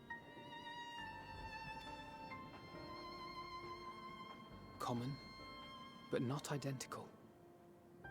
While the beasts the ancients faced were forged with magic alone, those of today are born of sentient beings. What ad was that? I can use vanilla Coke. Why remains to be seen. But there is one fundamental difference between us and our predecessors. Our souls are sundered, whereas theirs were not. Perhaps that single variable makes all the difference. If I may, there was another detail that troubled me. We have it on good authority that Karzal's transformation took place before the skies began to burn. What? If that's true, then the situation's more dire than we realized. It means even if there's no ominous sign presaging the final days, anyone, anywhere, has the potential to become a beast. Even in lands we thought safe, even as we speak. Yes, like in Mhigo and Ishgard, where we saw it happen.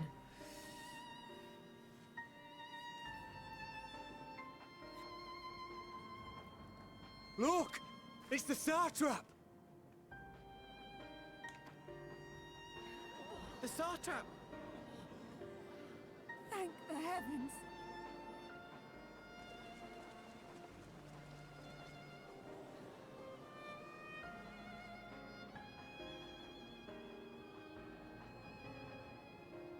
My countrymen, I am relieved and heartened to see you strong and safe. While the danger has not yet passed, far from it, allow me to assure you that the beasts that raged within the city walls have been exterminated to the last. Outside this sanctuary, the brave men and women of the Radiant Host and our dragon ally continue to battle our unholy foes. I pray these tidings put your minds at ease and help you calm your hearts. Have faith that we shall soon conquer this terrible trial. Your Excellency, is there any word from Palaka's stand? My grandson was bound for there yesterday and I worry for his life. We are still awaiting a report. But I promise you, as soon as I have aught to share...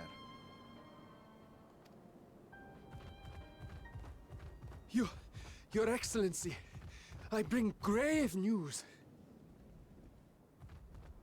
Oh no. You are? What? I'm Mattia of Akyali, a humble fisherman.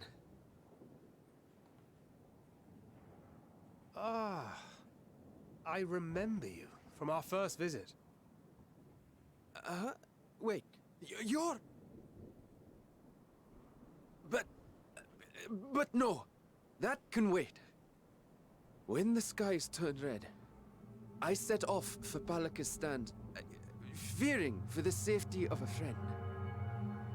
But as I drew near the village, I saw dreadful beasts all about. No! Gods have mercy! Don't panic, don't Your panic! Excellency! Save my grandson, I beg of you! We will spare no effort to save all we can, but you must remain calm. Calm? You tell me to be calm? Oh no! You saw those beasts? No! They tore our bravest warriors, limb from limb! What if we are too late, huh? They catch him, sink their fangs into him? The fangs! Oh, the screams! Get away from her, now!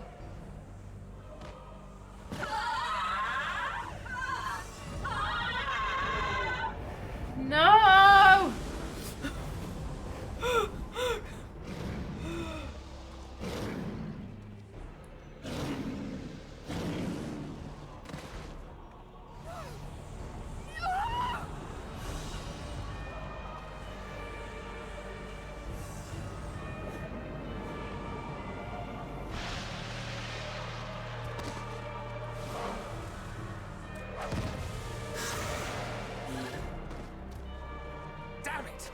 We've got to kill them before it spreads. We'll handle this. See the townspeople to safety.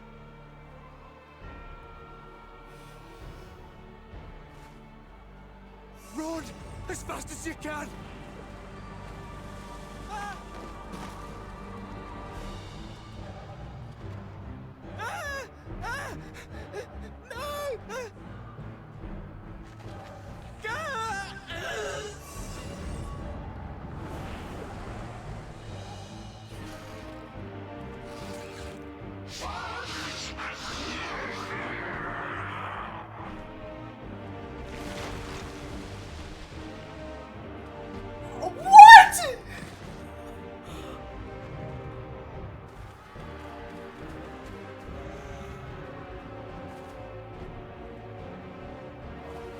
Oh my god!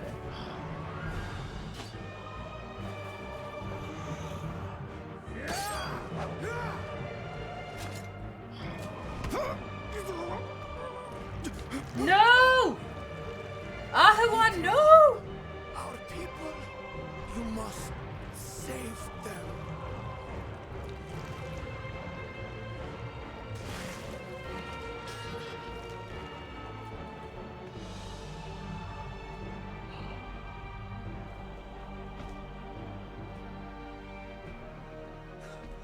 My son.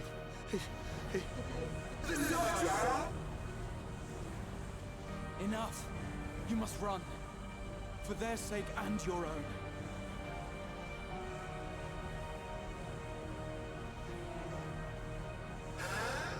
Yes, you will survive.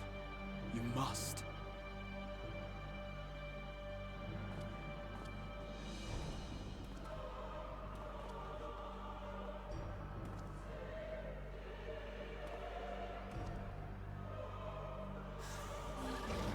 Oh my god.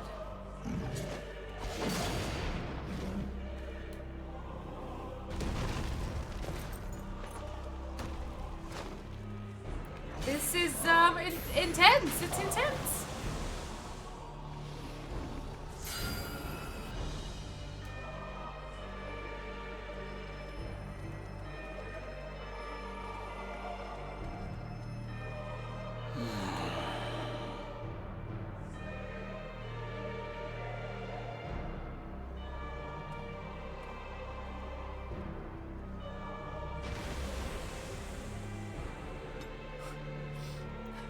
have a Snickers? Wow. No, I said have a Snickers, not have a Satrap. Be strong, my friends. Fear not, for we will defeat these abominations.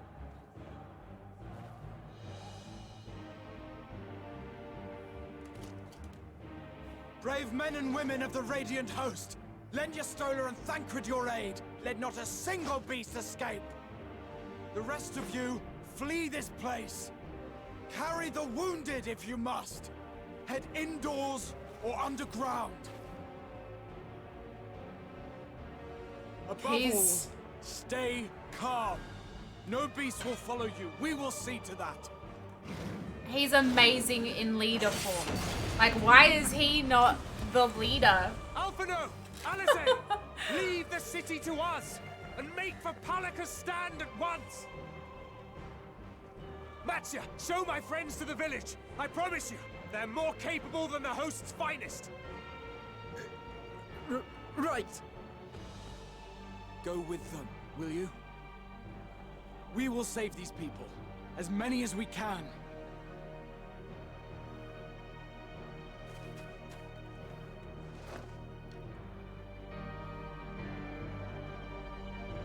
Let me tell you a little story about Bahamut and his friend.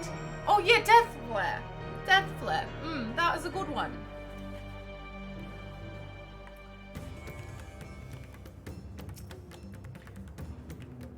We must save Palaka's stand, whatever it takes. Matsya, it pains me to put you in harm's way, but I would ask your aid as well. Of course, Palaka's stand is not far, just down that hill. But as I told His Excellency before, the path was blocked by terrible creatures. I had no choice but to turn back. In that case, this is what we shall do. Maya, I ask that you take the lead and dispatch any beasts you encounter. Alize and I will keep Matsya hidden amongst the trees and follow when the path is clear. What mount is that? Oh, it's a fatter cat. I thought it was like, from here I thought it was some kind of weird slug. There is no telling what dangers await us. Keep your eyes peeled. Man, shit is getting intense. I was not expecting that. That kid getting crushed under the... Oh, turned into the little blasphemy and then crushed underfoot right in front of his father's face. Like, oh my god. That's so rough. Actually, it's outside, not intense. Oh, thank you. Thanks for the clarification. Let me tell you about a story. Let me tell you a story about Bahamut. Know that we shall mourn your loss.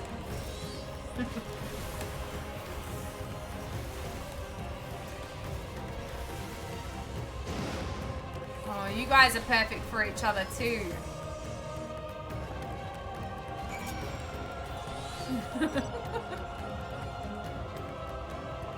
Seems like an intense part of the story for 5 levels into the expansion. Have you been playing at all? Like, since about maybe 63, it's been, actually 64, it's actually been like crazy.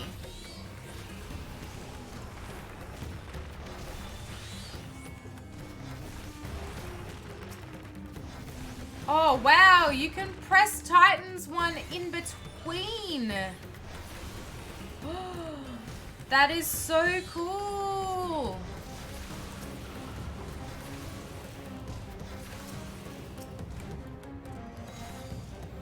I just got these moves. It's like a rush. Did I just rush forward then?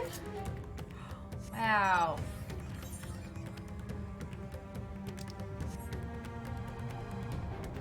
Cookie.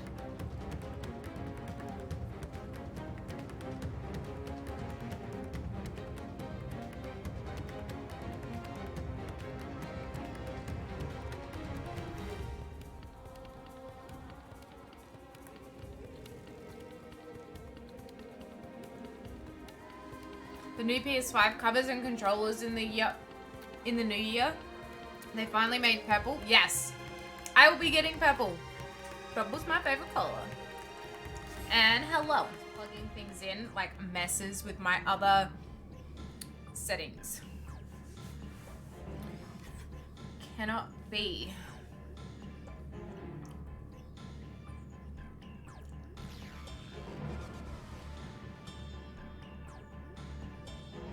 I sound like I don't have a foil hat on. Why should I? I'm not theorizing right now. We must heal those we can, and quickly. I see no beasts, but stay on your guard. Okay.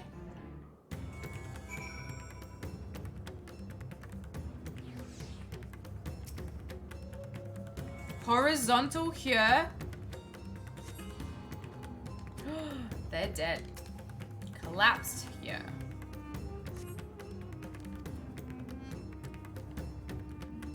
Both of them are dead.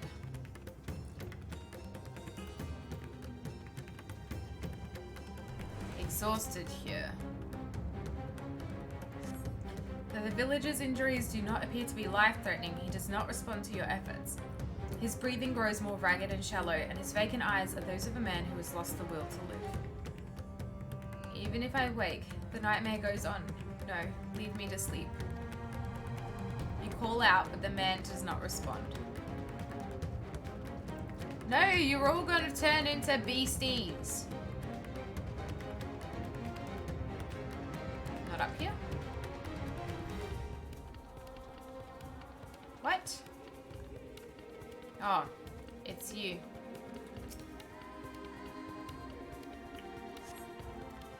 Have you come to help us? It's too late. My family, my friends. I wish I could walk onto here. Why? Why? No. Hey, Aurelia. I am enjoying it. I am.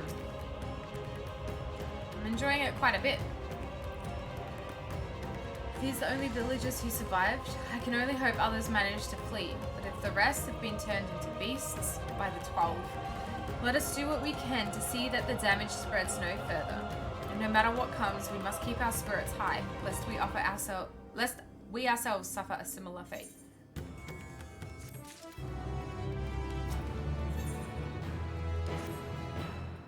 I can turn to the rest. Pray, look after Matzia. No doubt what we have seen here weighs even heavier on his heart than ours.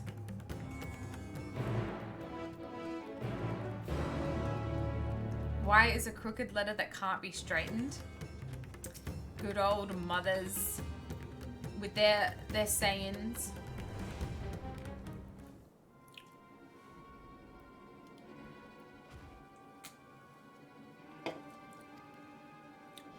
This is Urianger, the elder here. He is hurt, but praise be to the sisters, he still lives. Young Matzia here has told me everything. I have not the words to express my gratitude for your aid. When the heavens began to burn, we were afraid, but did our best to carry on as we have always done. Until today, when those unholy beasts came pouring into our village, a flood of midnight and death.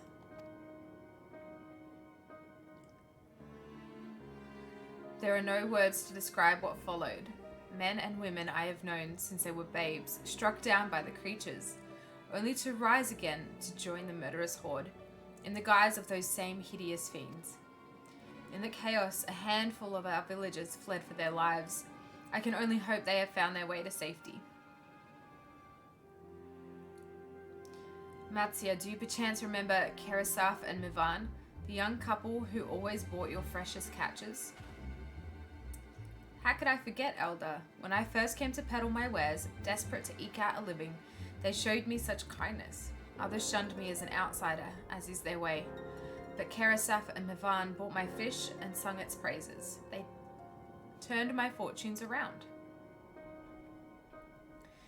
Alas, I fear they are in terrible danger. I saw them running towards a Garma temple, one of those beasts in close pursuit. they had their child, still but a tiny babe. To elude these fiends while caring for one so young is an impossible task. Surely, I beg of you, go to their aid. Please don't be a dead baby. I want to help them, yet I am but a fisherman. I cannot face beasts on my own. Will you come with me? Of course. Of course. Garma Temple lies to the west of here. We must harry.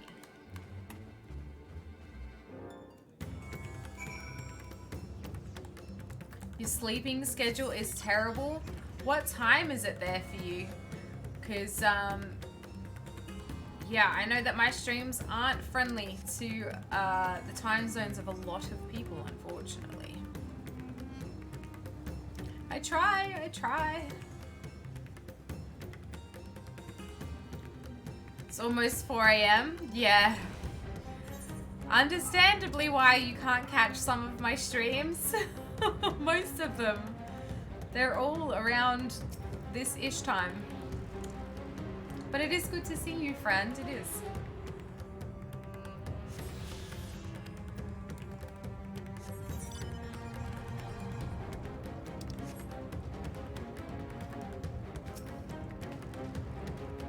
The temple is just ahead. It was built by those who worship Saint Agama, but has sadly fallen into disrepair in recent years. If my friends made it this far, no doubt they're hiding somewhere amidst the ruins.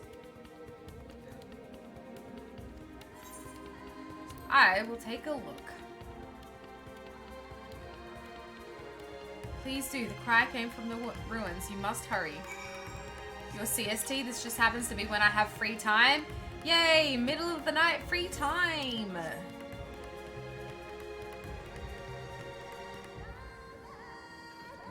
For who to live in a better part of the world? Me or them? Everyone can move to Australia. We've got some good snacks.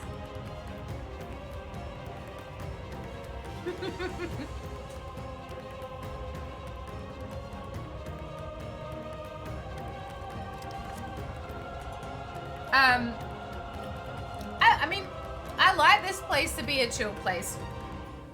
Like, even when I'm doing raids and stuff, I think I'm just, like, sometimes I can get frustrated, but I'm usually just I'd say I'm usually a chill person. I like having a chill space. I am an anxious person, so maybe that's why I need to be chill for streams, so that I can just not, you know, burst out like one of these guys because I am anxious.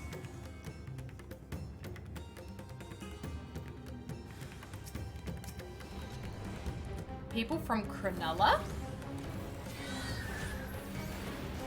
Why not?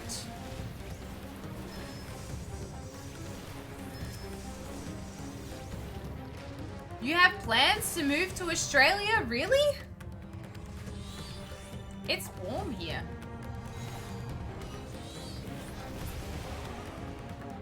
Oh, that's exciting. I hope you get to come. It's very warm here, but it's a pretty, I think it's a pretty chill, comfy place to live at the same time. As long as you can handle isolation. Because we are nowhere near anyone else in the rest of the world.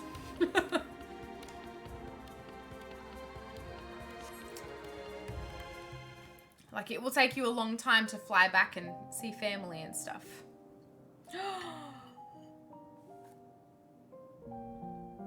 The man lies motionless on the ground, bearing a grievous wound.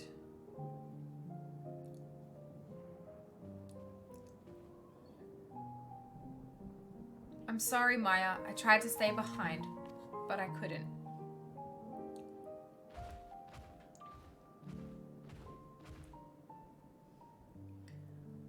No, it cannot be. Is someone, anyone... He's alive! He's alive! My arms so heavy, and my legs. I cannot feel my legs. My wife fled with our daughter. I need to find them, need to be with them. I need... Don't die.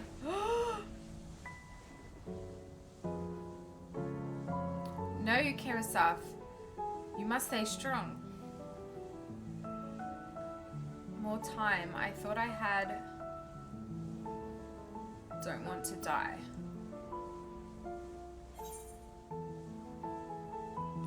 What will you do? Speak to Karasaf or dry his tears? I will speak to him.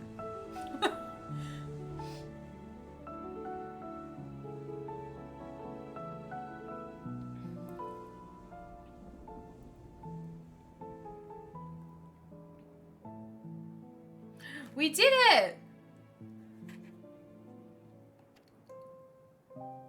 Please find them.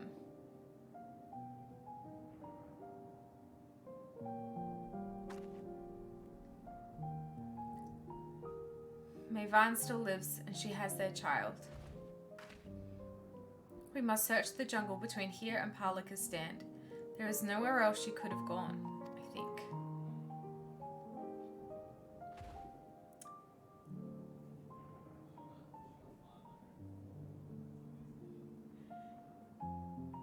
Well, I mean, we did it in terms of we stopped him from turning into a blasphemy, but he still died, so we could have tried to heal him though. Forgive me, Karasaf. Once we have saved your wife and child, we will return and lay you to rest. Oh, Matsia is so nice.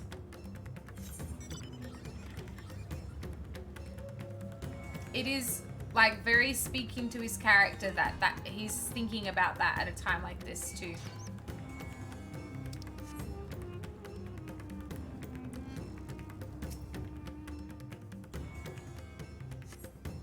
See no tracks or other signs of recent travel. Mhigo and the child must be elsewhere. He is a sweet boy.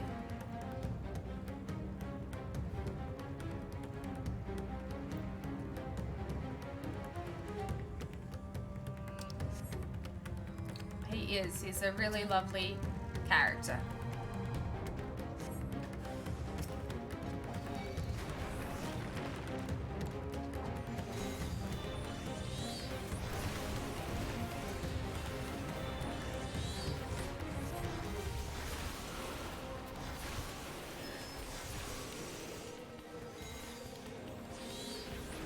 Yeah, that dashes me forward.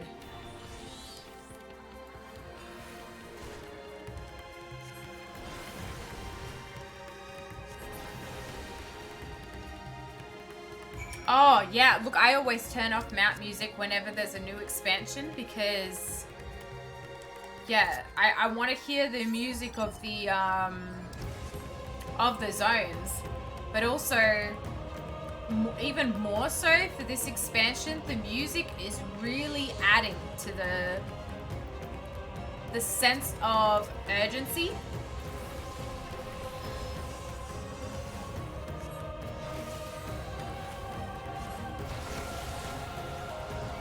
Like, it's adding to that kind of panicked feel.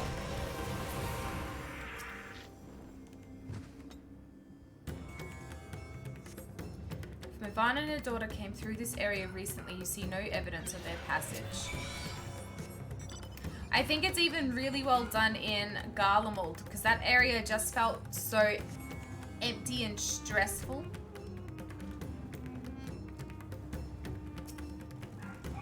Yes, adds to the atmosphere. You see any sign of them? I found nothing. Perhaps the beasts have chased them farther from the village. The gods above, I beseech you, pray deliver Mhigo and her little one to safety. I hope they didn't turn into beasties.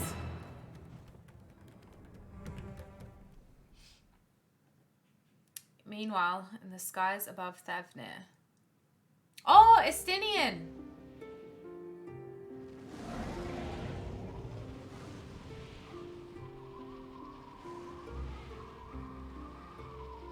No more enemies to trouble us here. Does Vrtra have his eye back? Because they don't have the little simulacrum with them. It's me. How fare you below?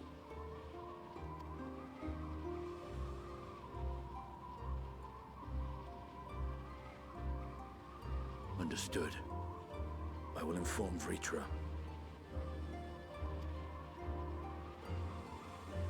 Chaos and panic sweep Radz-At-Han, and many more have succumbed to the transformations.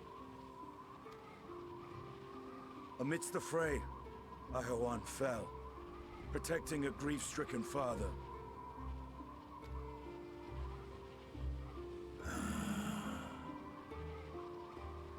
My friends fight alongside your Radiant host to secure the capital. Beasts have been sighted in Palakistan as well. We have divided our forces in hopes of quelling the threat there. Of small solace is that we now know what triggers the transformation. As my companions tell it,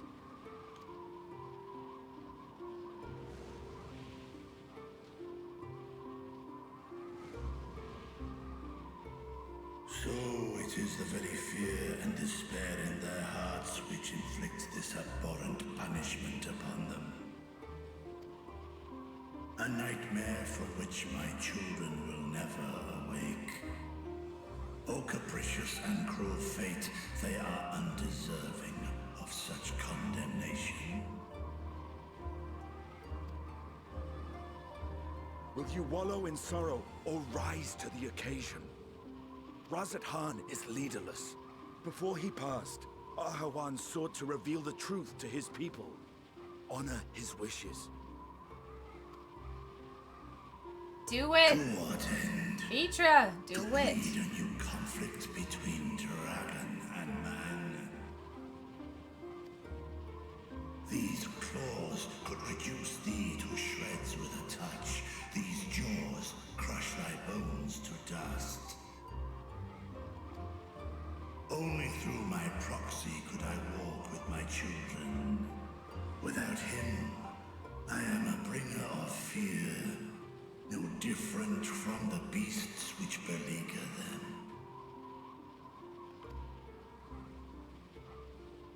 Perhaps so. Only in death were Hraesvelgr and Shiva united. Indeed, whenever man and dragon have come together, death has ever been the inevitable result. It was our fear of your kind that sparked a nigh-endless war. Fear and hate of which Nidhogg drank deep as he laid waste to my homeland. And in turn, I took my revenge on his brood. Blood for blood, pain for pain. I thought nothing of theirs, only of mine. And yet, were the chasm between us too vast and too deep, Hraesvelgr would not have borne Isael to battle and our rescue. He would never have entrusted a mortal champion with one of his eyes, and the Dragonsong War would still rage on. Tell him, Estinien. Save the day! And I would still wage a never-ending war of violence and vengeance. The future of our star be damned. I cannot speak for Ahriman's greater goals, yet I know that he served you, served your people, long and true. In this time of unprecedented crisis, he turned to you. You could do worse than to place your trust in him. It will not be easy, but the future of Radz-At-Han hangs in the balance.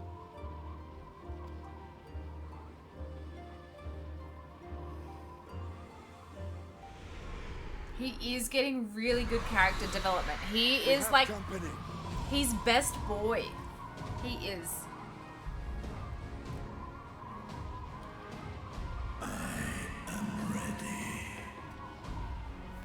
Yes!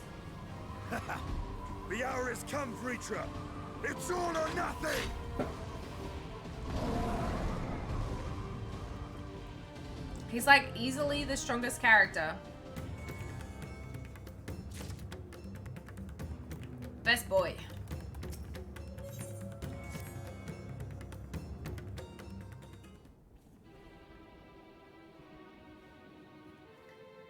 If Mhigo fled deeper into the jungle, she and her child are in grave danger. Whatever are we to do? Gods have mercy. You must try to stay calm, Matzia. Estinien is my favorite boy. I'm so glad that he's getting his time. How can I at a time like this? They could be dead. But if you panic, you'll turn into a monster. So if I allow myself to be overcome by this fear, I too might become a beast. I'm not sure I understand, but I will do my best. I've seen to the wounded. How did the two of you fare? Did you find your friends?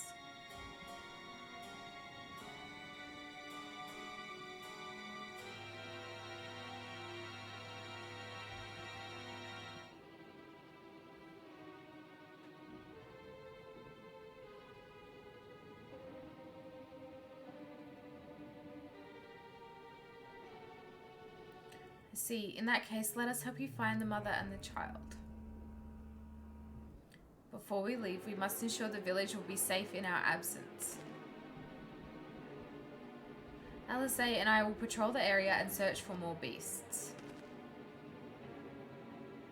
Would you and Matcha speak with Elder Yerevet? Pray explain to him the situation and join us as soon as you are able. Okay. We will save Mhigo and her child. We can do that much for Kerasaf.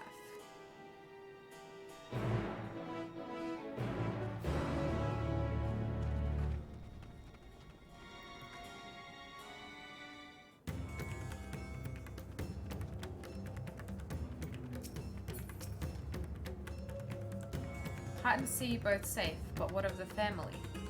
We found Kerasaf, but he... Say no more, I understand. We've lost another of our dear friends. Kerasaf may be gone, but there is still hope for Mhigo and their child. Please find them, I beg of you. And if in your search you come across anyone else who escaped the slaughter, pray tell them what has happened. I'll do my best to keep the villagers safe and their spirits high. Yes, good man, good man.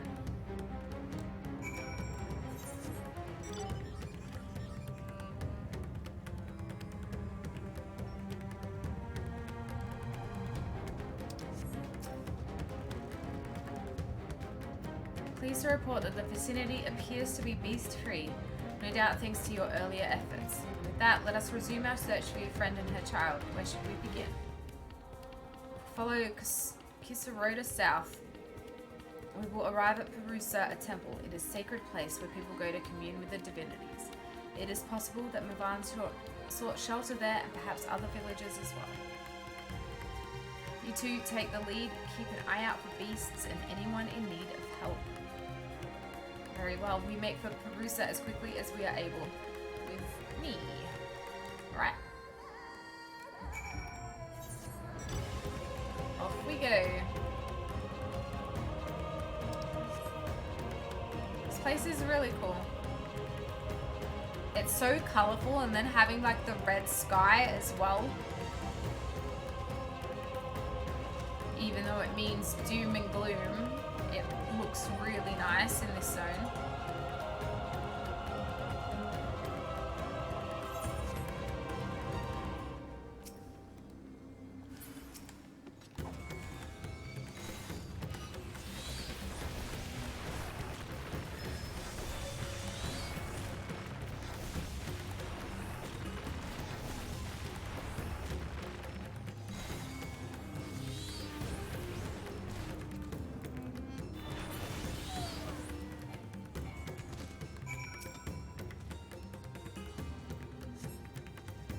Thank you, I thought I was done for.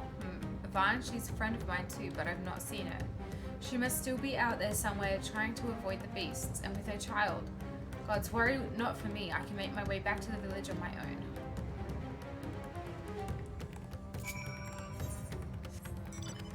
I'm really worried about what this is gonna turn into. Like, I hope she's safe, but part of me is panicking that, she's not, and we're gonna have to, like, defeat her. Oh, apocalypse is the weather. Apocalypse.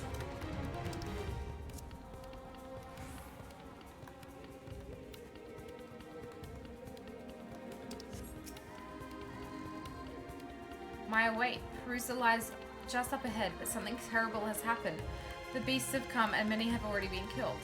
Alphino and Alizé have gone to do what they can, but there are so many more than I can count. We must be ready. Okay. Okay. Let's go this way first, because everything else is up.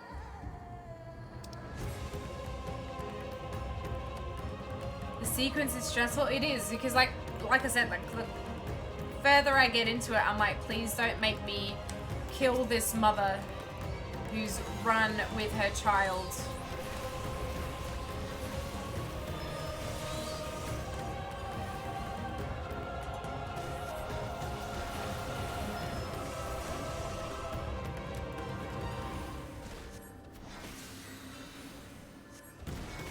Weather tomorrow will be a hot all day with a chance of fireballs from the sky.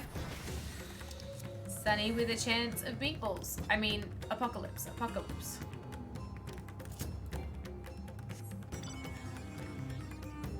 Do we not speak to them?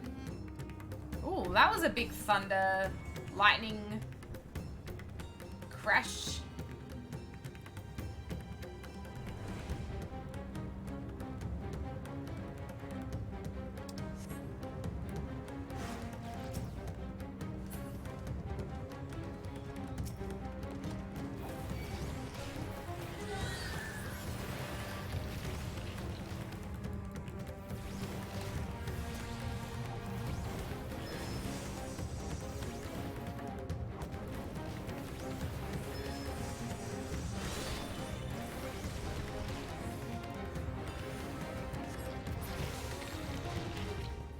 Yuck. That model is disgusting.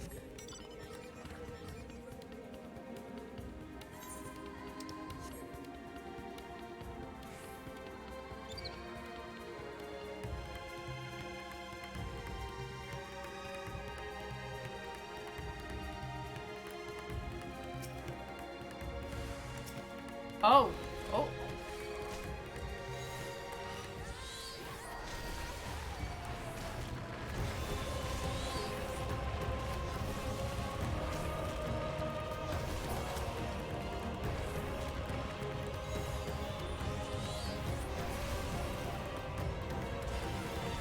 Oh, it's saying no, please. Rough.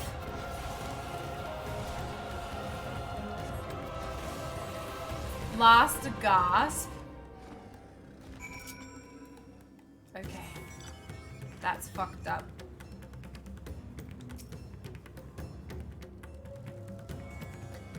There you are. How fare the others?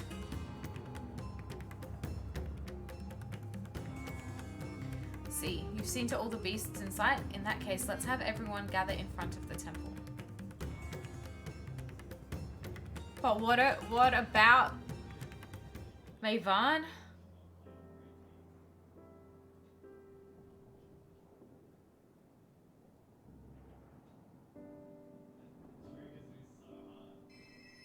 Courage, friend.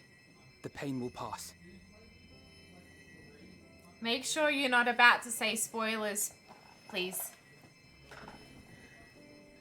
Like, I know the Zodiac stuff, but yeah.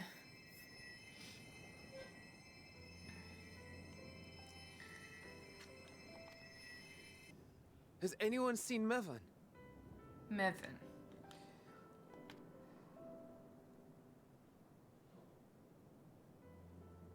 Where could she be? Please don't be dead.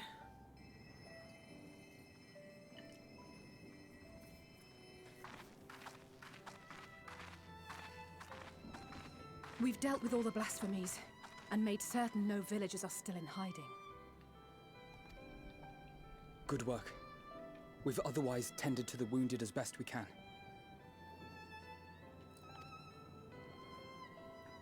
What will become of us? Help is on the way, surely. We may have to abandon our homes now, but we will return someday. But where can we go? Is anywhere even safe?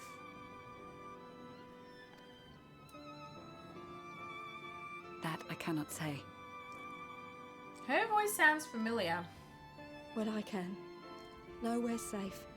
Run all you like, but there's no escaping these things. And even if I could, it's too late for my family. Don't stop panicking.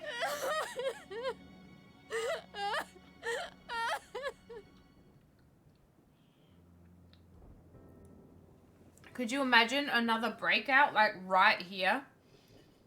This isn't good. The more they dwell on the tragedy, the more likely we are to lose them too.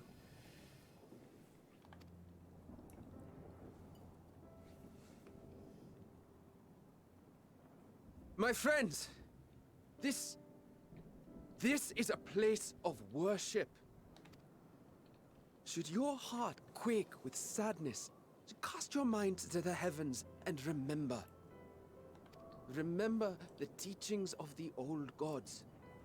Did they not implore us to stand fast when waves of sorrow break against our shores? Good old Matzia. He's amazing.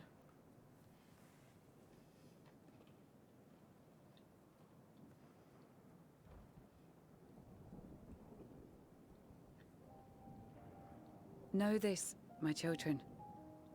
There is more ugliness than beauty in this world. Yeah, right? Why can't she have a name? To live is to suffer. To drink of calamity and drown in anguish. To toil and be tested, always and ever.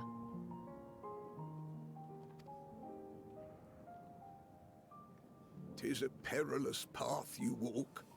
Death lurks in the dark, and is the sole promise that awaits at journey's end. You will tremble with terror. You will weep tears of anger and despair.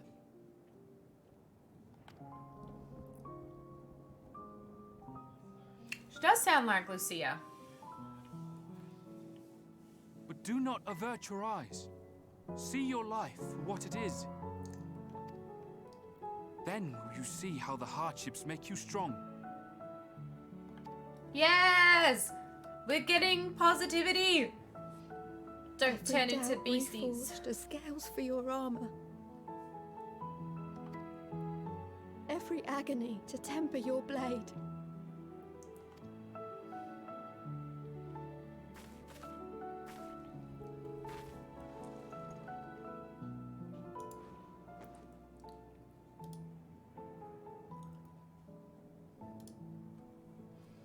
Aww. Her face.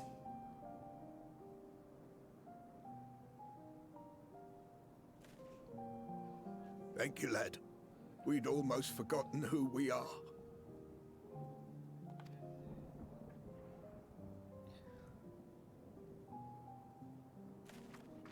My undying gratitude to you as well, my friends. You were searching for Mevon, no? We must return home. I pray you help the boy find his friend. Gladly. We dispatched what beasts we could, but the roads are still dangerous. Stay together and go in safety.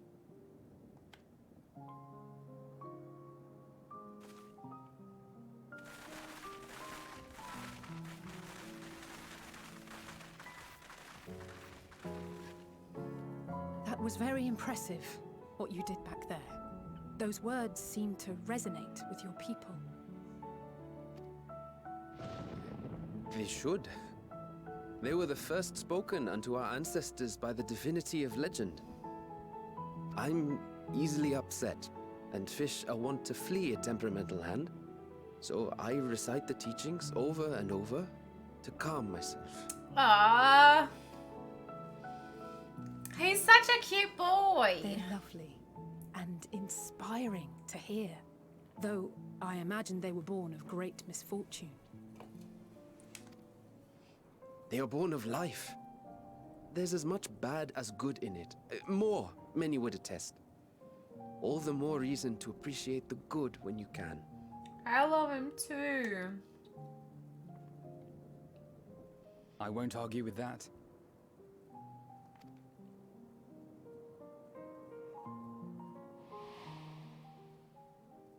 In darkness, seek joy. Surrender not to sadness, and see beyond despair. Walk free, and bear the light for others to follow.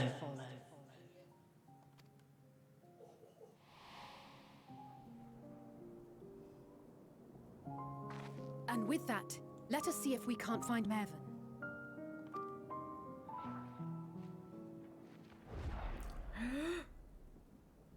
Did you see?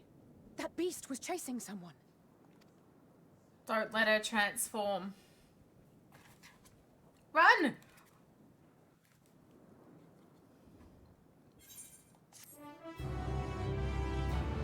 Okay.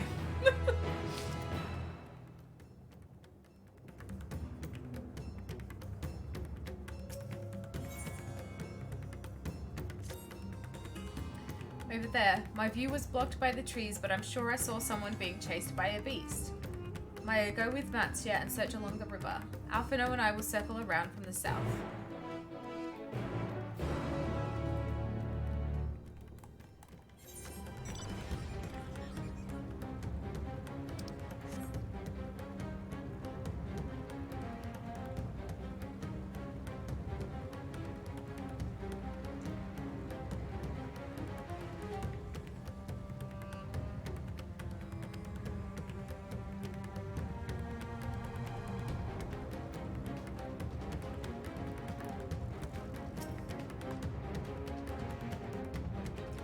That's a cool statue. Look at that.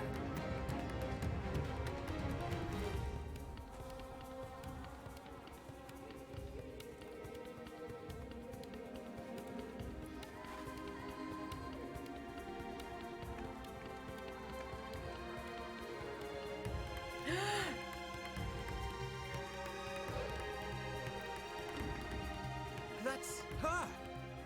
No, I'm sure of it. Mervyn! Don't, no! Please!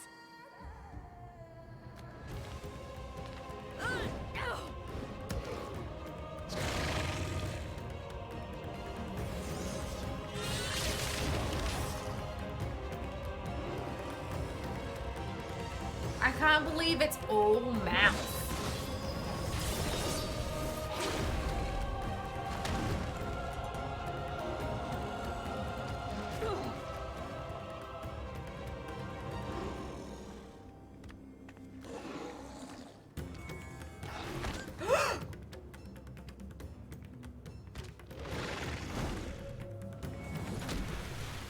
No! God have mercy! I can't swim.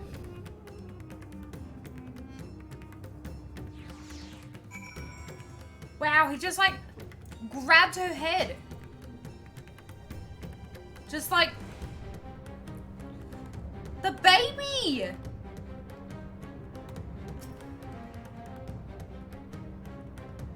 Oh no.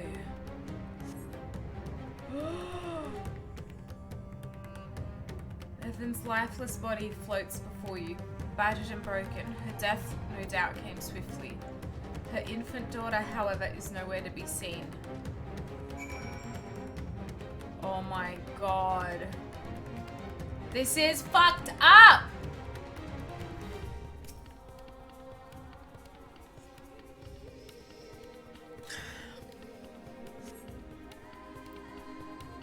You take the babe into your arms. If she yet lives, you cannot tell, but she will surely not survive unless you carry her head to the surface at once.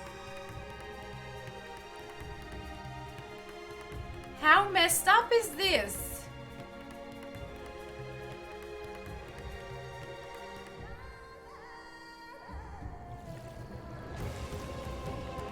Oh.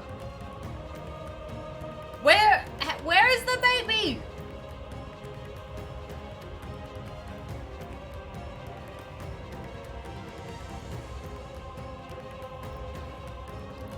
Also, hello, Stadva. How you doing?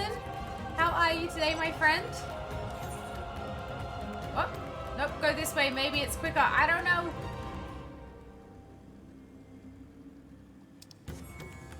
Imagine if there was a timer.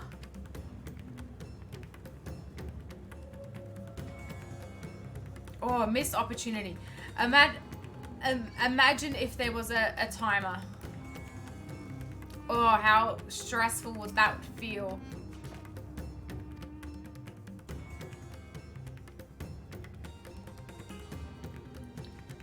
Damn it all. You have the child? Let me see her. You'd throw up if there was a timer? Me too. Me too. This is making me so anxious.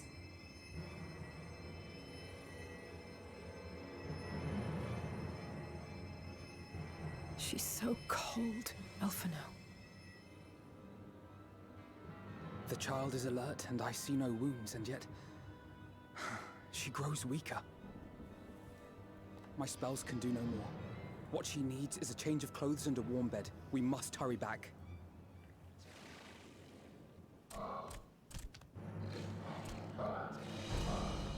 Not now! Matzia, take the child.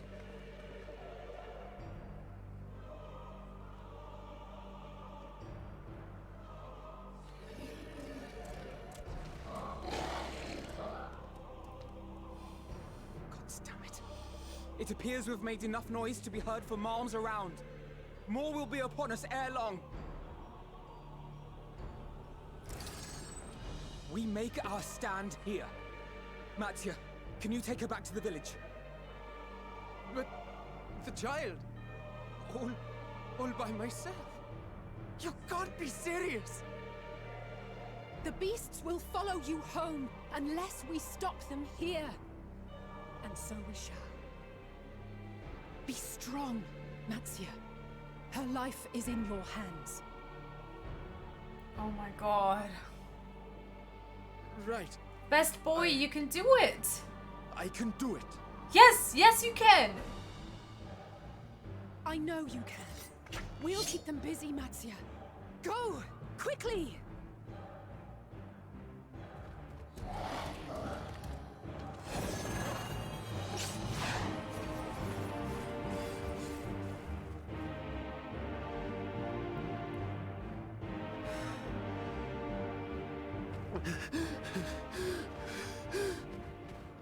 Steady. You know the way.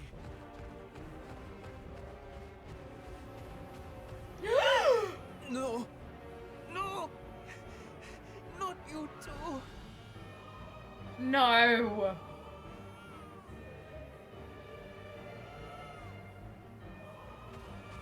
Don't be afraid. Sing to her or something, or... afraid. To live is to suffer. To drink of calamity. It is a perilous path. Death lurks in the dark.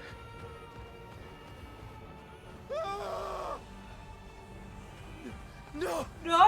I'm not afraid! I'm not afraid!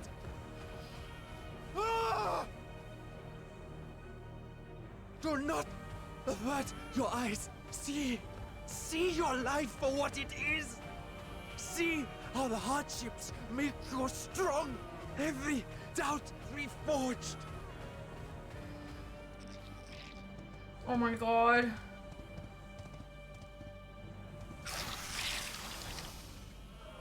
Why did we let him go alone? Every agony.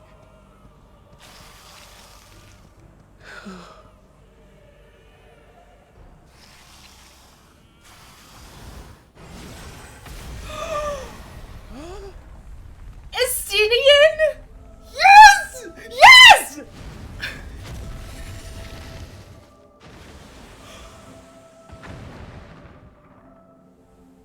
Oh my god! Nay, but one who would deliver thee just the same.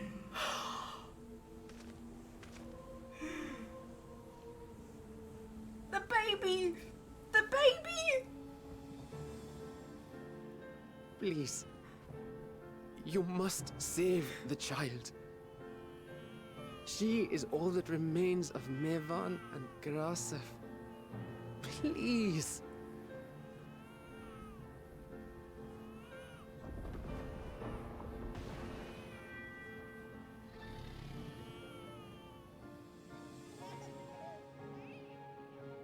Well, well.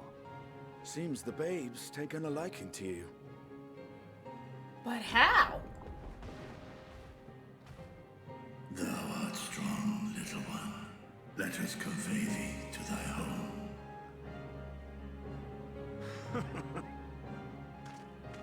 I spied our friends as we flew in. They appeared to be holding their own against the Horde.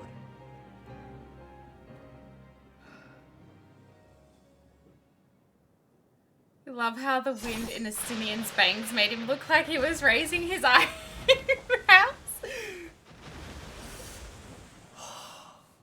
I'm sweaty. Right.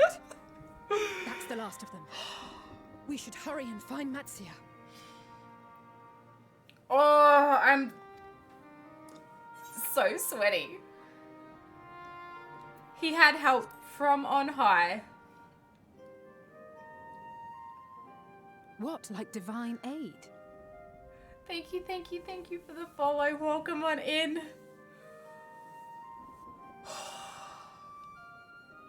Man, when I tense, my shoulders get really, really freaking tight. A fine battle it must have been. Shame I missed it. Estinien, it was you who came to Matzia's aid.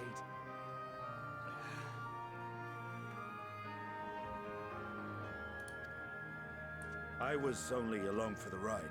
Vrtra was the one who saw the boy was in need. The two are headed back to the village.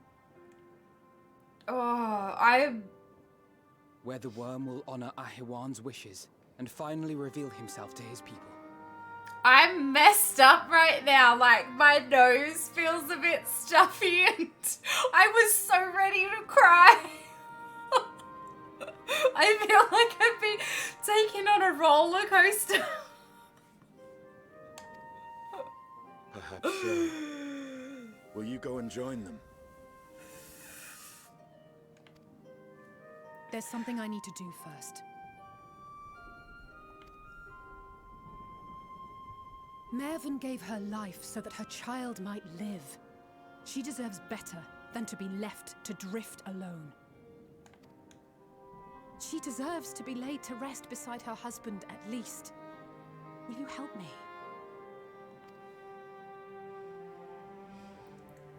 Man.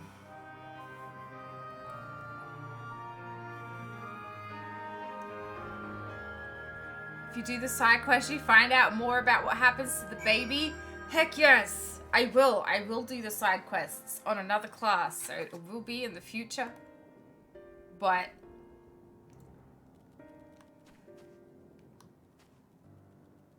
it's really sad.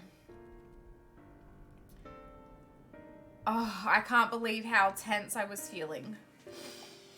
I need to like, I need to readjust how I'm sitting. I'm like sweaty. Oh, how dare you make me feel like this, Yoshi P.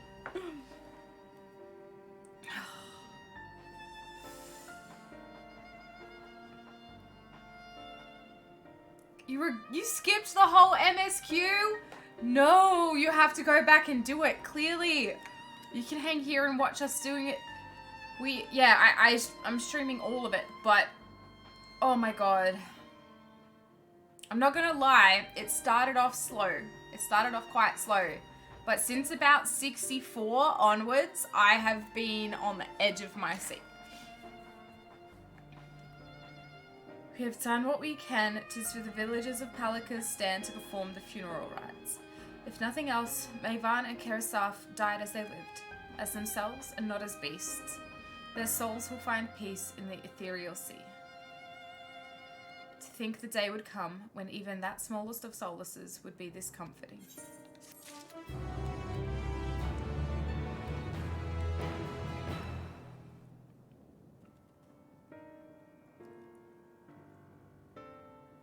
They did. At least they stayed people to the end. They were very, very brave. I mean, he almost turned, but only just as he was dying. As he didn't want to feel cruel, so they made the baby live. Only just, though. Only just. No, it's not the weather for it, but a heat pack or hot water bottle behind his shoulders will help. I have massive shoulder troubles. My shoulders are like, how my anxiety manifests itself. So these days, even if I have a panic attack, like if I don't actually know I'm having a panic attack, I can tell because like my shoulders will be very, very sore for like 3 days. So yeah, I hold all of my emotion in my shoulder blades.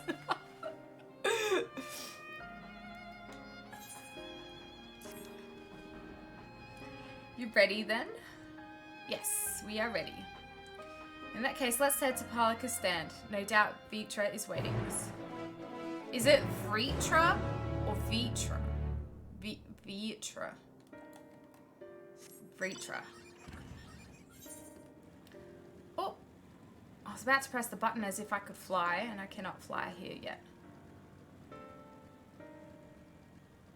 A tens unit? What is that? In a hurry to catch up with my friends, so I rushed it. I can understand that. I do think, though, at least you should go through... there is a New Game Plus function now. So you can go through chapter by chapter when you have time, so that it's not all at once and you can't keep doing the other things. And they've got that from... I think they've got it on Realm Reborn as well. Now. Because when they updated the story, oh, I shouldn't go right next to him. Let's go like here. Oh, it doesn't matter. It's a cutscene anyway. I was like, we're not going to be able to see him.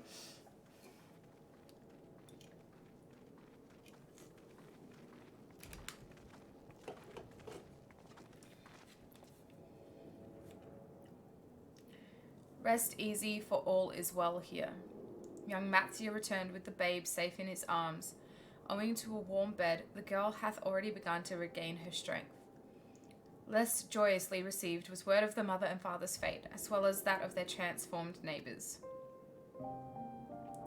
How many children of Thavnair must we lose to this calamity?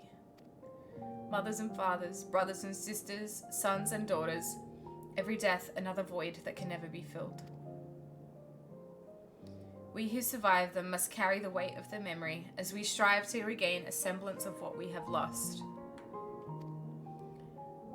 Karasaf and Mivan's babe is a child of Thavnair as well. Thank you for returning her to us safe.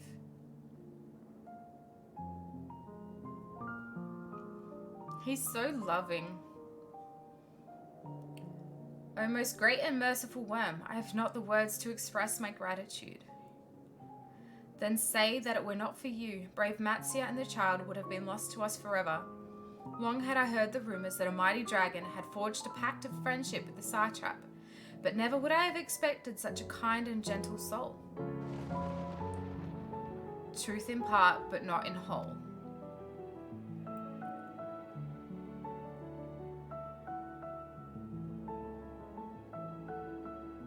You can do it! I am Vrtra, and for years uncounted hath this isle served as mine abode. An isle I have ruled over as Satrap, with Aherwan as my loyal servant. Are my ears to be believed? You were the Satrap all along? Is that Nadana? It is! What are you doing here? Hi!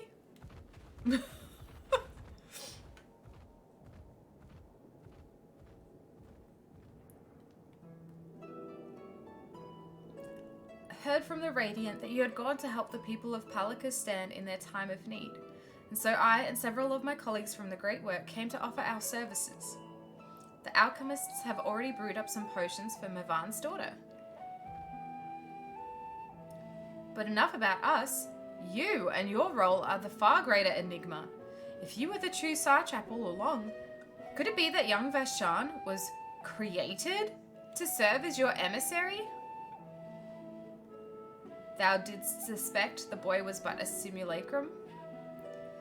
A rumor has circulated for many years around the High Crucible that our most skilled alchemists were once commissioned by the Satrap's family in secret to fashion a mammoth indistinguishable from a living boy. He's basically Pinocchio! Looking at Vashon with that knowledge, I simply put 2 and 2 together. I was not alone in drawing this conclusion, but like me, they no doubt recognized that the Satrap was using the simulacrum to work more closely with his people, and decided not to press the issue. I'd always assumed one of Ahiwan's associates was manipulating it from afar, though the truth is indeed far more surprising. It is an honor to meet you in the flesh, Master Vrtra. Pray allow me to express my gratitude. If you had not believed in and given unto us your scales, I do not know where we would be. Thank you from the bottom of my heart. 'Twas thou and thy fellow alchemists that fashioned the means to unmake the towers. You were the saviors not only of Radz-At-Han, but the star. Far too kind you are, Master Vrtra, but the star yet wants for salvation. Once more will my colleagues and I commit the knowledge and resources at our disposal to the mission of aiding the people in this their darkest hour. 'Twould seem this place is in good hands. I would return to see how Radz-At-Han fares. What will you do, Scions? I worry for the survivors we met at Perusa. Shall we pay them a visit before making our way back? In that case, might I ask a favor? Nothing too burdensome, I promise. This way.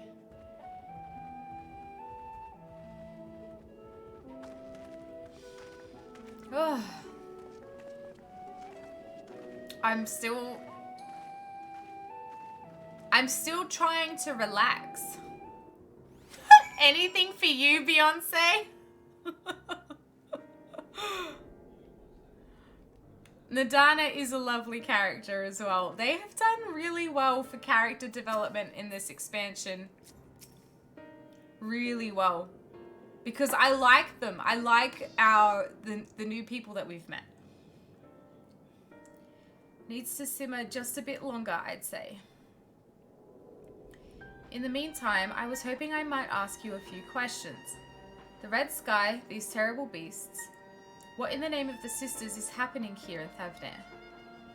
Hey Skulls, how you doing today? They have really stepped up the NPCs. They really, really have. That's rather a lot to take in. It would seem the situation is even more grave than we suspected. Thank you, friend. My colleagues and I will use your knowledge to see if it can further our own research. And with that, here we are, a pot of piping hot chai, brewed from my own secret recipe of spices and tea leaves, together with hearty helpings of rich milk and purest sugar. I've made enough for everyone in the village. Might I trouble you to deliver a few cups? Oh, Alphino said it had medicinal properties. Not in the least. The ingredients are quite ordinary. It's so very tasty though, and has a way of lifting the spirits. The spicy aroma and distinctive sweetness of chai is a simple, everyday pleasure on our island. Sometimes the best medicine is the simplest. A lovely sentiment, Adana. By all means, allow us to assist. Look, chai is pretty darn good, so... I had a chai-flavored ice cream once, and it was like one of the best ice creams I've had. While you lot distribute hot beverages, I'll do a sweep for errant... I clicked the button!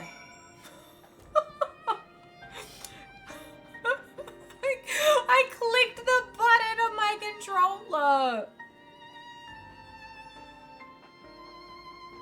We need an emote for this? What is it? What would it be? Look at them all, lazing about, knowing full well the beasts might strike again at any moment. Do they not realize their lives are in danger? Well, I, for one, intend to survive. I'm too young to die. Yes, I'll leave this island behind if I must. But where would I go? Is anywhere safe these days? No, but this cup of chai is pretty safe. Cup of chai? Can't you see I have more important things to worry about? No, you're right. It is precisely in times like these that we must strive to remain calm and steady. I do believe I visit the Elder and see what needs to be done. If there is any way I can aid my village and my friends, I will do it.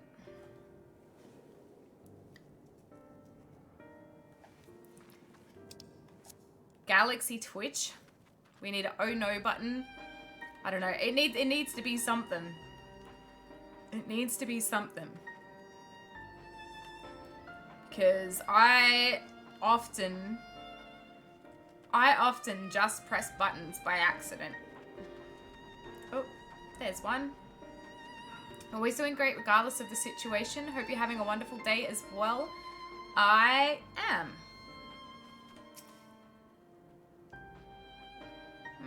Wait, I know you. You were the one who saved us from those beasts back at the temple. Were it not for you, well, let's not even think about that. At times like this, we mustn't dwell on what might have been, but look to the future. But what future awaits us? How can Radz-At-Han hope to recover from this? Most of my friends are gone, and I don't know where to turn.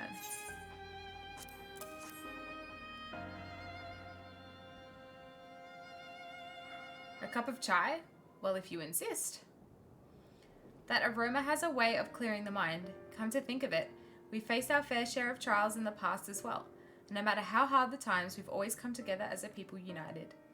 One day at a time, one step at a time, for that is all any of us can do. Yes, back to work once I finish this cup. Thank you. You're welcome.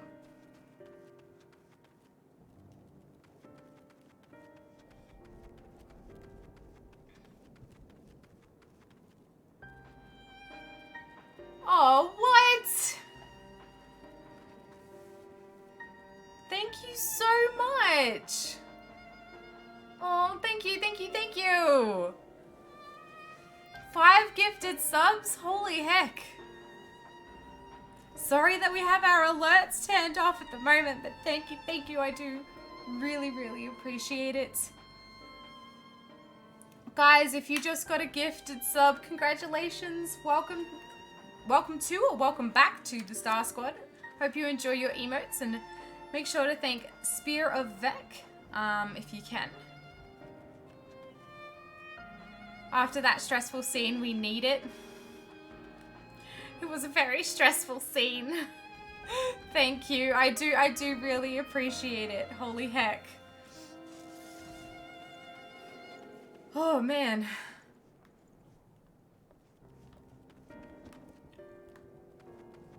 Thank you. I hope you enjoy your emotes, guys, as well.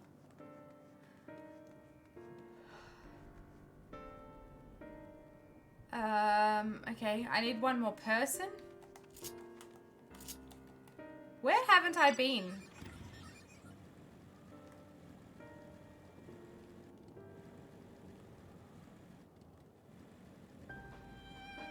Oh, up? How's leveling treating me so far? Oh, there we are. Ah, good. Just going through MSQ, so really focusing on the story and trying to take my time with it. I have an accidental habit of clicking through things that I need to read. So I'm using this as an opportunity to slow down and actually read what I need to. And I'm enjoying my time with the story quite a lot.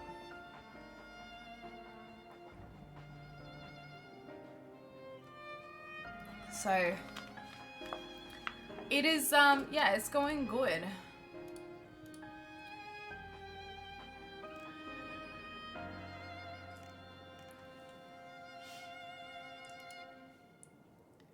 Just a relaxed experience then? Yep. Well, I mean, until it gets really tense. Sorry, I just want to be left alone. My best friend and I, we fled the village together. One of the beasts took him, and it was all I could do to run. All the while, I could hear this monstrous voice screaming my name. Oof. That's messed up. This is for me. We used to drink chai together often, shared stories over steaming cups after a hard day's work. Thank you, friend. The pain may never pass, but I must press on all the same, for his memory and for who we must remember.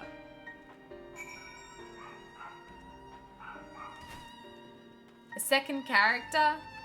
It's good to go back through the story again as a second character, yeah.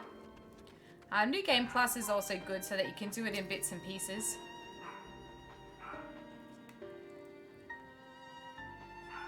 Oh, wait. You're asking what's the quickest way to level a second character? Do you mean like a complete second character or a second class? Boja, roulettes, what level are you? Thank you for delivering the chai, Maya. Did it help to lift the villagers' spirits? That is heartening to hear indeed. The final days show no signs of abating, but that is all the more reason that we must try to keep our composure. Our lives have been forever changed. The people we have lost will never return to us. These tragedies will long weigh on our hearts. But we have the capacity to live with our suffering, to carry the agony until we too join the fallen in death. It is not a surrender, but a recognition, for it is only in acceptance that we find the strength to move forward.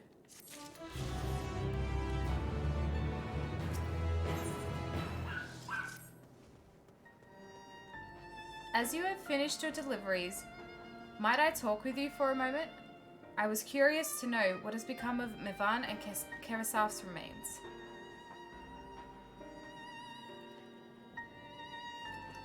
Oh, thank you, friend. Surely they will be able to rest peacefully by each other's side. I and the people of Palikistan will perform the rites as soon as we are able. As for the child, it will not be easy for her growing up without her parents, but I promise to do what I can. When she is able to eat solid food, the fish I catch will help nourish her. Papa Mattia!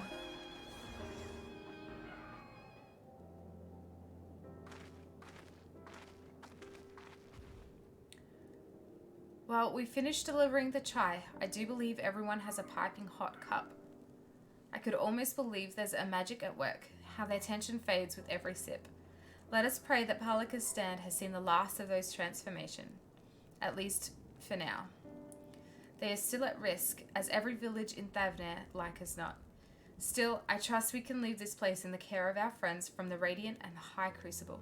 Shall we return to Radz-At-Han? By all means, do not let us keep you further. There are still many who have need of your wisdom and strength to deliver them from this terrible calamity. And I will do what I can as well. I will bring rations and supplies from Akyali. We have plenty to share. Then let us find Estinien and be on our way. Where did he wander off to again?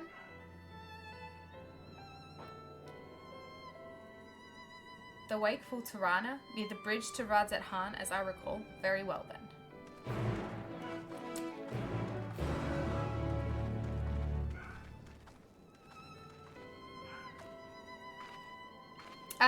Yeah, Boja is the area that you were able to do, if you've done the relic weapon from Shadowbringers at all.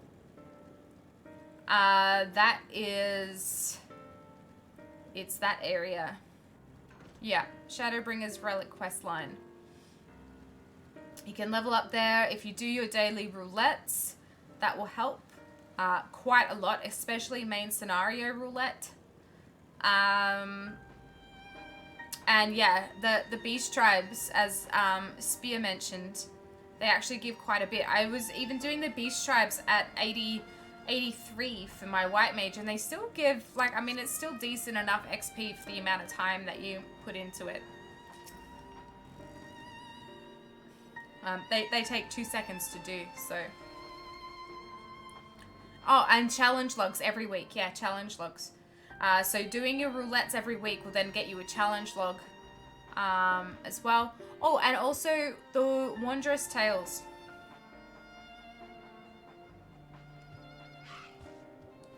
Alphino told me everything. Full glad am I to hear the people are safe.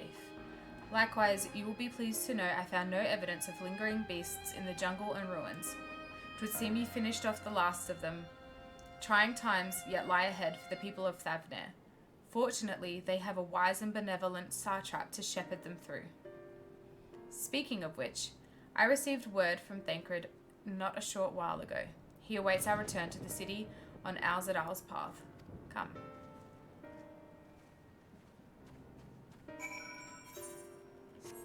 Oh, am I able to just walk through here now?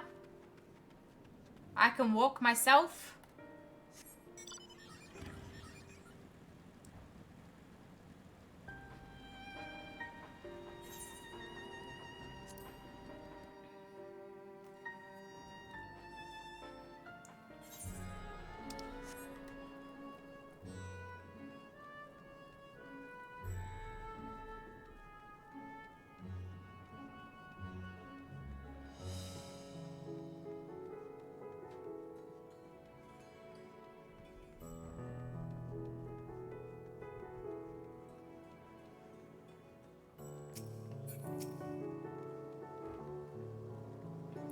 It is good to see you safe. Given the skies, 'tis all too easy to fear the worst. I'm pleased to report that we've succeeded in quelling the threat here in the city. The beasts have all been felled, and the citizens are safe for now. I've also heard from the Radiant that an important proclamation will be made in the city square, but they said no more than that. Might you have any idea what this is about? Yes, is the dragon. So Vrtra is finally coming out from behind the curtain. I suppose we too should hear what he has to say. To Megaduta then. But before that, it would appear that word of the assembly has not yet reached all the citizens. If anyone along the way seems unaware, we'd best enlighten them.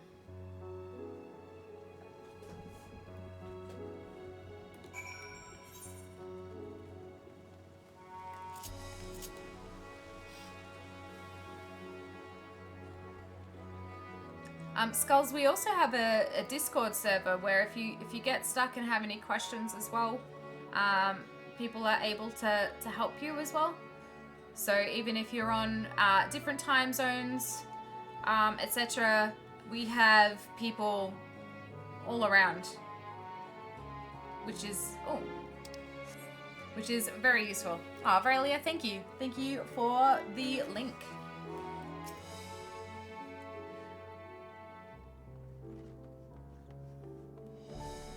Hello, hello. Thank you for the follow. Are the beasts all gone? I've been hiding and I'm too scared to go out and look. The beasts are gone. I thought one of those beasts was going to eat me. I wonder where Var-Shan is. He's the slowest runner. I hope he got away.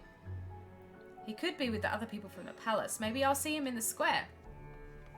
Ah, he's worried about Var-Shan. Var-Shan is no more. You are not a useless people. Useless person. No one is useless. Leave me be, please. I swear to you. My flesh tastes absolutely terrible. Oh gods, what are you doing scaring me like that? If we're not quiet, those beasts will find us. The square, you say? But that's where the satrap was killed. With my very eyes, I saw him crushed in that creature's maw. So many lives lost, such terrible carnage. And you say there is someone else who would lead Radz-At-Han in his stead? Whoever they are, if they say anything to sully the memory of our beloved satrap, I'll make them regret it. These people really love their home, and it's really adorable. You don't need to apologize for asking questions. Everyone enjoys the game differently, whether that be going through the story or rushing through it to get to craft or dungeons or raids. It doesn't matter. Enjoy it how you want to enjoy it.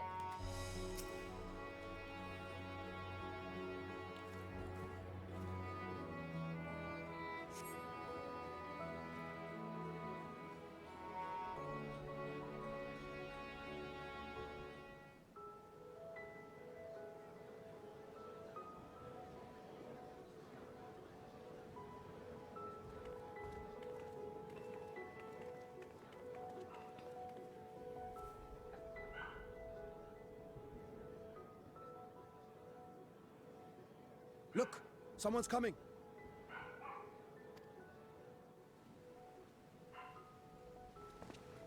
Ah! They bring back Radz-At-Han! I didn't think they would. People of Radz-At-Han, it warms my heart to see so many brave, resilient souls before me.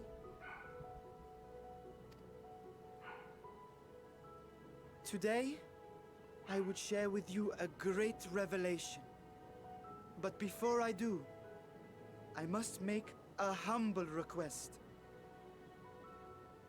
Do not be alarmed, nor avert your eyes. See the one I unveil for who he is, and know that he means you no harm.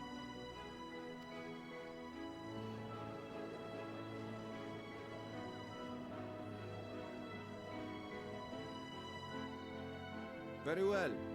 I dare say it can't be worse than the horrors we've already seen. Many thanks.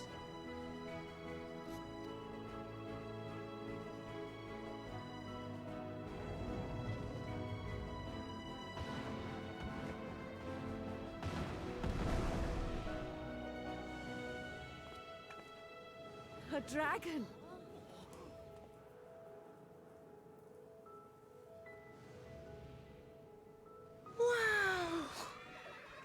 Aw, cute! It's the good noodle. He's a very long boy. Radz-At-Han, I am Vrtra, and for years uncounted hath this isle served as mine abode.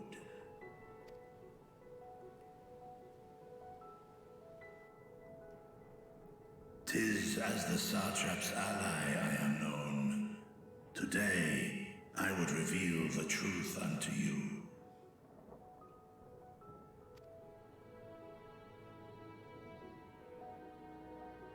Let us hope they accept him. They will. They will.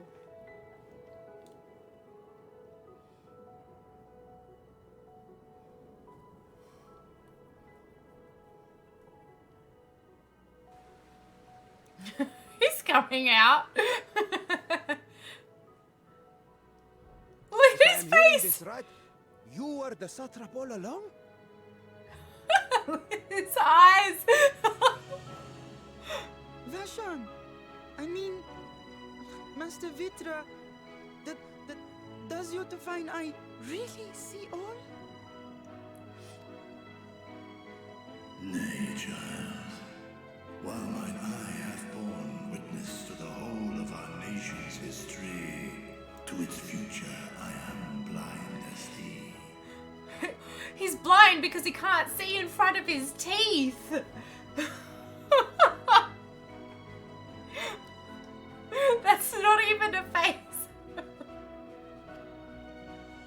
Countrymen, calamity the likes of which we have never known is come to Fafnir, our home.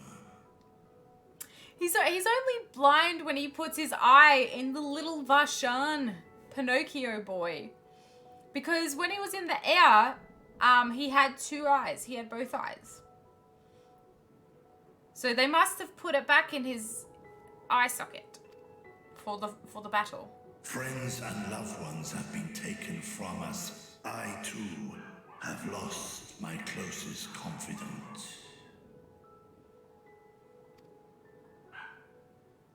Ahwan loved this land and served it with dignity till his dying breath. A nobler satrap there will never be. For so long, I lacked the courage to face you. I will not easily earn your trust, this I know. And yet, I cannot sit idly by and abandon Radz-At-Han to her fate. He's just a scared, long-flying boy. A font of boundless vibrancy, this jewel of the ocean. Since time immemorial, hath she glittered with every color imaginable. To to this dragon slumbering in his dark lair. 'Twas a mesmerizing sight, and one that brought no end of joy to my heart. This calamity has stolen too much from you already, yet so long as you live, the light of Radz-At-Han will never be extinguished. I pray you let me watch over it. Over you. I can't believe that this whole time the dragon is just a big scaredy cat. That we might face this trial and those to come as one.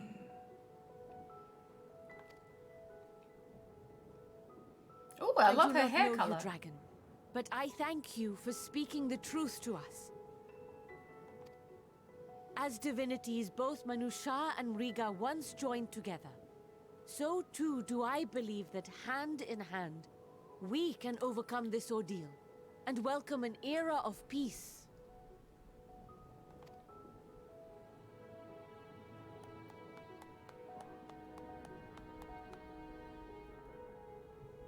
Yay!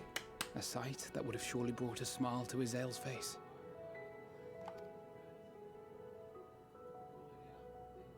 Indeed.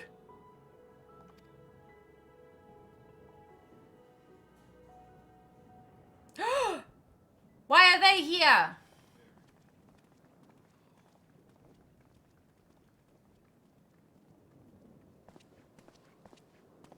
Excuse me, but I must speak with the satrap at once. Father.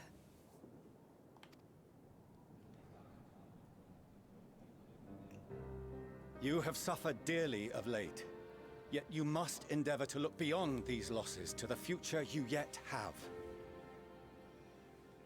No worries, Ostadma. Have fun at work.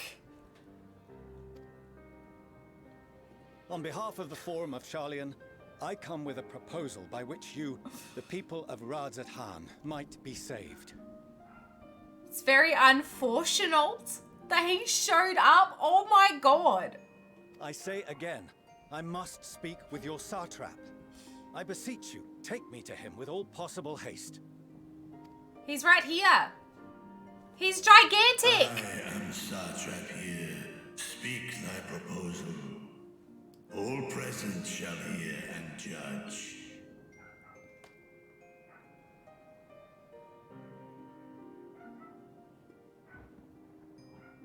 If I have given offense, then I apologize.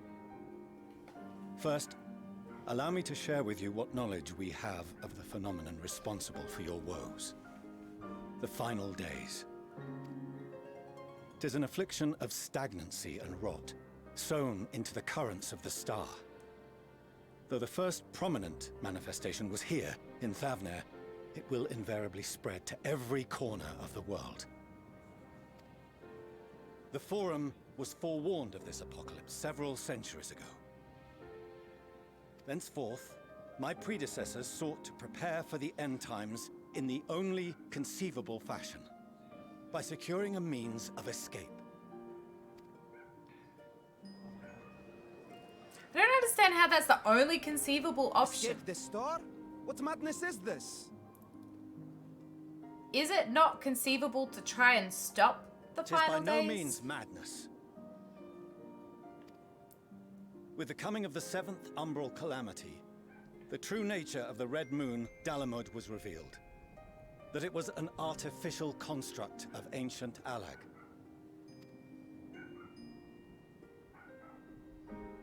But what of the Silver Moon?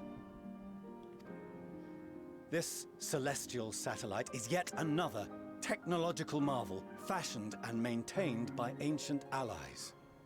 A ship that will sail the heavens and deliver our people from destruction.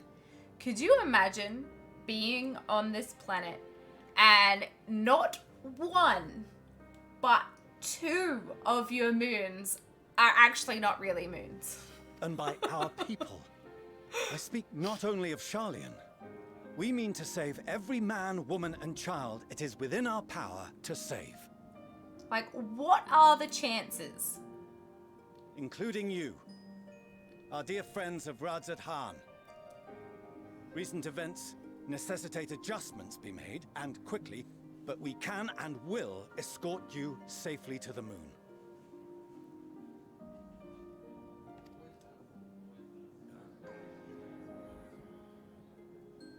Long has thy forum been allies to Thavnir. I trust thou dost not extend this offer lightly. Yet I wonder, is this truly the way? Is there a future to be built for us beyond this star our father deemed the last bastion of hope? It is for that very reason I come before you and your people. To answer any and all of your questions. To offer my assurances and allay your fears. Though, if you wish the best for your people, I advise you to render your decision swiftly. Right now, the options are stick it out with the Hellfire Meteors and dozing in a pile of adorable snuggle bunnies. I'll take the latter. Me too. Me too, to be honest. Puddingway is my new best friend. Show our friends to Megaduta. They are to be received as honored guests.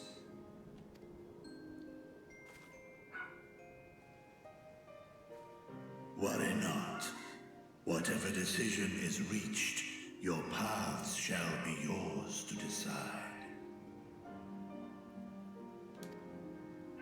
Until then, heed the warning of these brave heroes.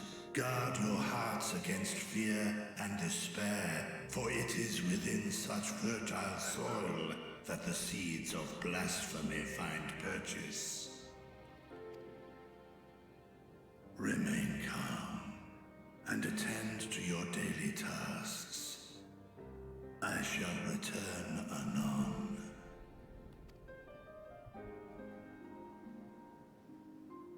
We'll do as you say, Master Vrtra. We believe in you. Oh, what a kid. I love this kid.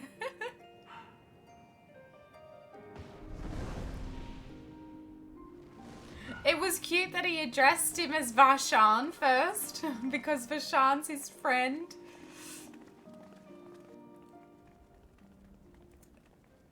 Nadana! Oh, you're still here. What a relief. Please be good news and not bad news. Nidana, what's the matter? Has something happened at Palaka's stand?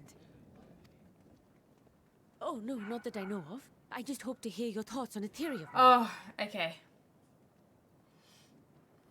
All who undergo the transformation are drained of their ether, yes?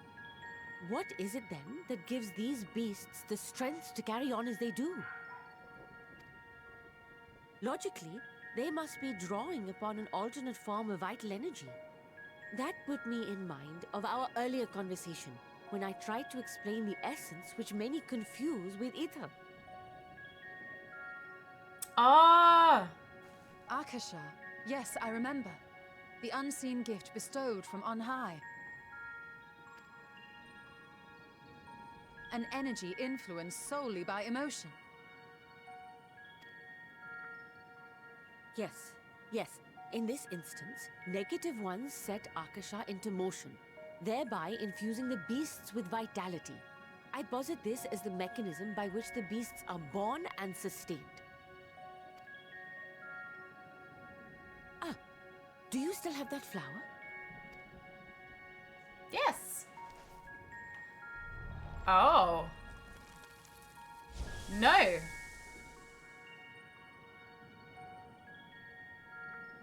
If we accept that it once shone bright by drawing upon Akasha, influenced by the thoughts of those nearby, then fear, terror, despair, negative emotions so powerful as to suffocate it, permeated the air in this place.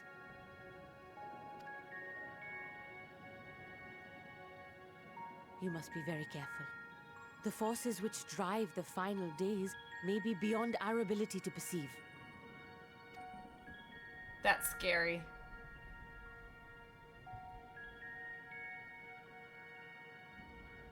Sorry, I didn't mean to scare you like that.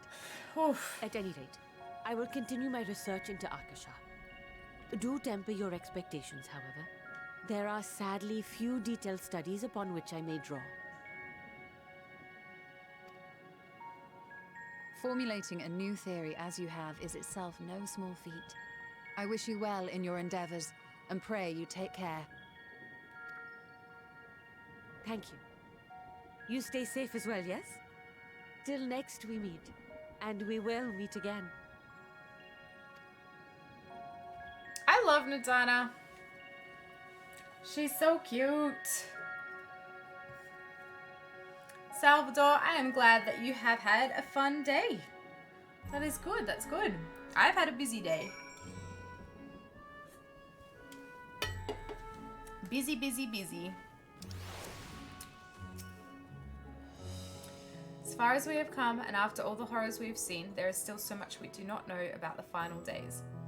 Could it be, as Nadana said, that the cause of this phenomenon is beyond our comprehension? And if so, are we powerless to forestall it? Well, yes, it is scary. Absolutely scary. Greetings, honored scions of the 7th Dawn. I have a message from His Excellency, the Satrap. Brave scions, you have my gratitude for aiding my people in this most trying of times. Alas, matters here at Megaduta prevent me from meeting you all in person. As a token of mine appreciation, I have arranged for a feast to be held in your honor. May it nourish you in preparation for the trials ahead. Ooh, feast! Such are the words of Master Vrtra. The feast he speaks of awaits you at Radz-At-Han.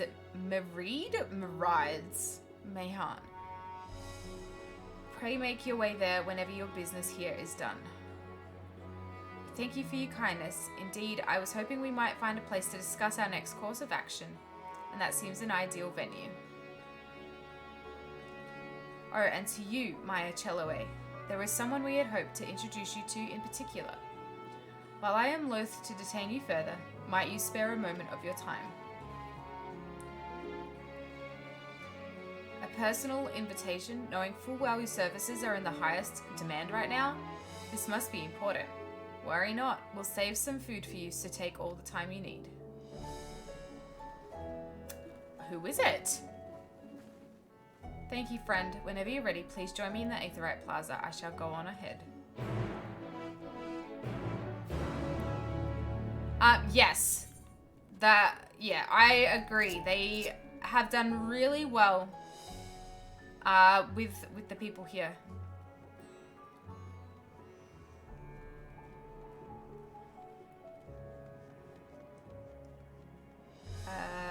This way.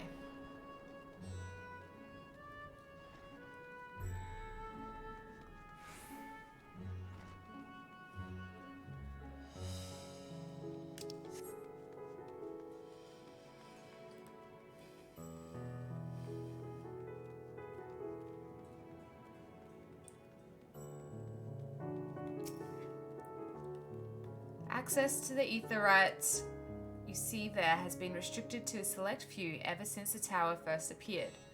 We sincerely apologize for the inconvenience, but it was deemed too dangerous to permit the free movement of visitors at a time of emergency, a risk we could not take.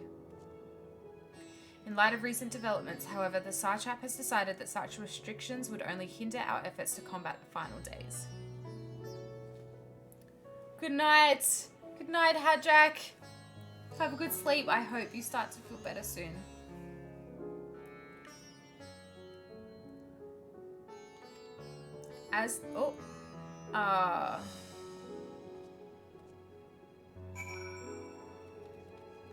Am I allowed to click it now? Is that what he said? Because I just accidentally clicked through. Why do I do this?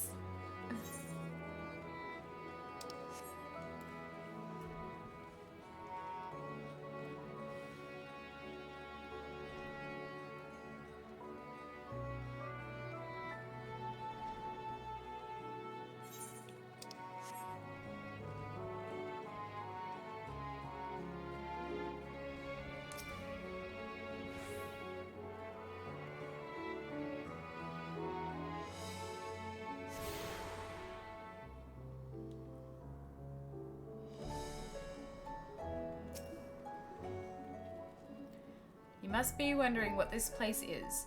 You stand in the hall of the Radiant Host, from where our leadership oversees all of Radz-At-Han's military operations. Sundrop, our destination, just lies ahead.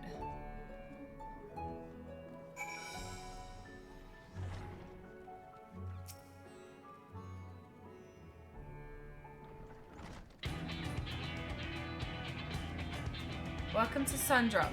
Without further ado, allow me to introduce you to...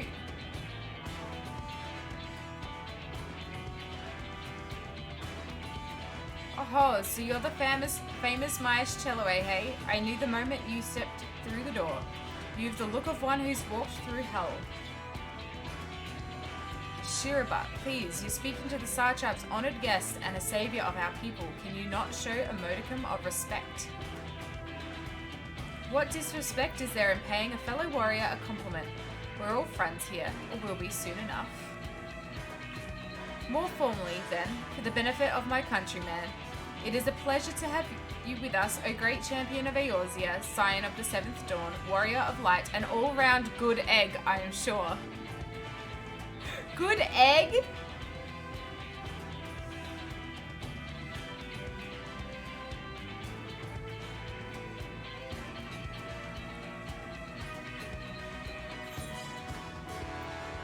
Who are you? And why are you interrupting my dinner? A fool with too many scars and knees that ache in the winter. The name's Shirabat, and I attend to business here. As for what sort of business, how can I put it? Radz-At-Han welcomes delegates from other lands to oversee trade and diplomatic dealings. Then there are military matters to discuss, which is why all these officers are stationed here in Sundrop.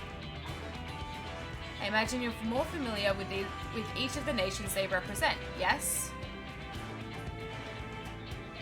We've got representatives from Doma, Uldar and Mhigo.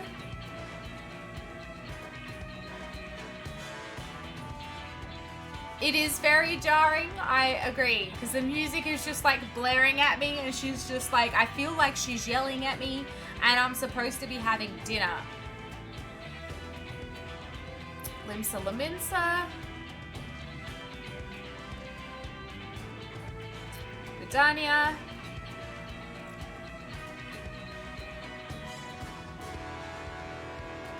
And last, but never let it be said least, Ishgard. They're the eyes, ears, and mouths that bridge the distance between Radz-At-Han and their respective homelands.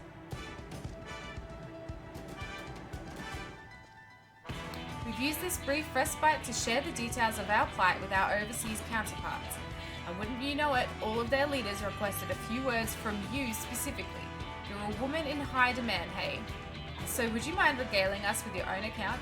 Indulge us before you indulge yourself. Okay, but I don't need this music. I don't need this music.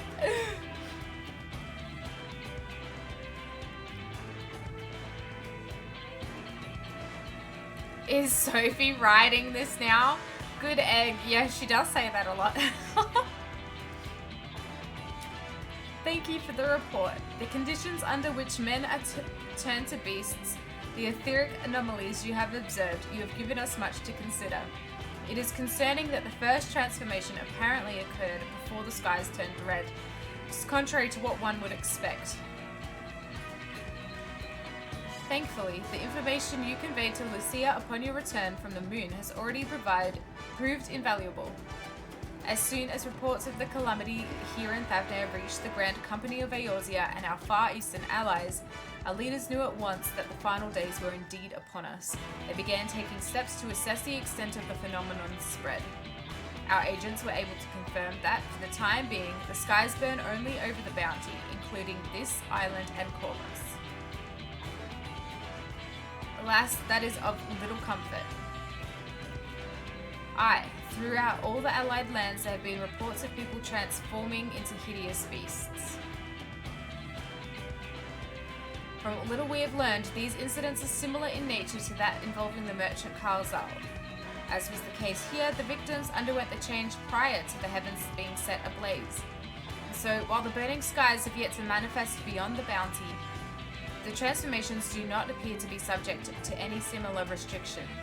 If anyone anywhere overcome by despair can turn, then nowhere is safe.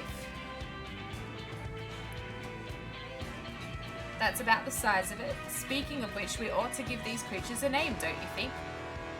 Aren't they blasphemies? Here in Radz-At-Han, we've taken to calling the first to change, which tend to be the biggest, blasphemies. As fitting a name as any, to ensure clarity in future communications, we shall urge our comrades to adopt this terminology. Our leaders have taken measures to deal with the threat to the best of our abilities.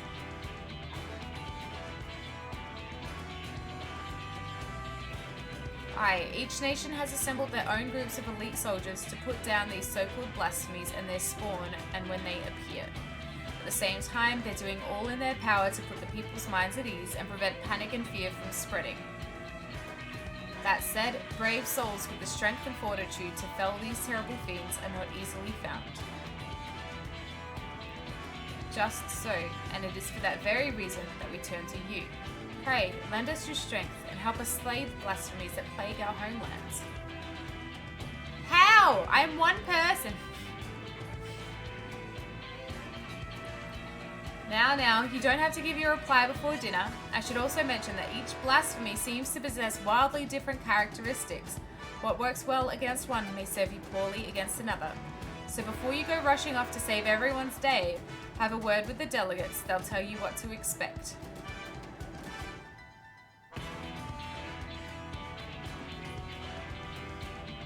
Why are you frowning at me? And with that, I do believe our friend here has a feast to attend.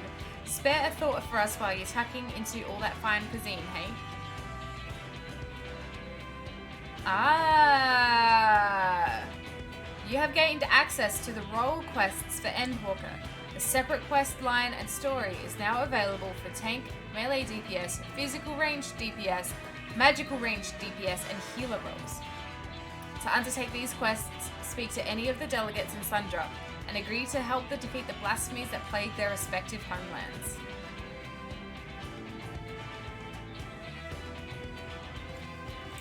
I feel debated.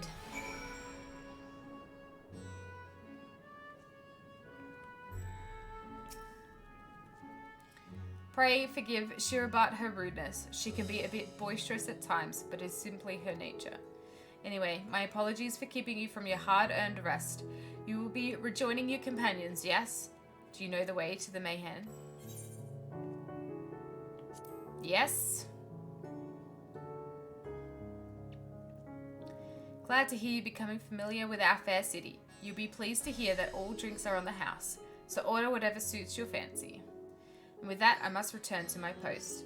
On behalf of all the Radiant hosts, I thank you and your friends once more for lending your strength and courage to Radz-At-Han in our time of need.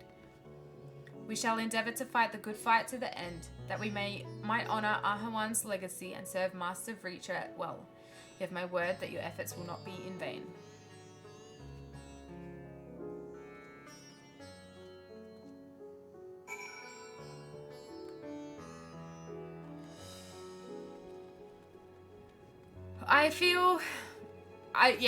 Honestly, I feel a bit debated by that whole thing. It was a little bit, a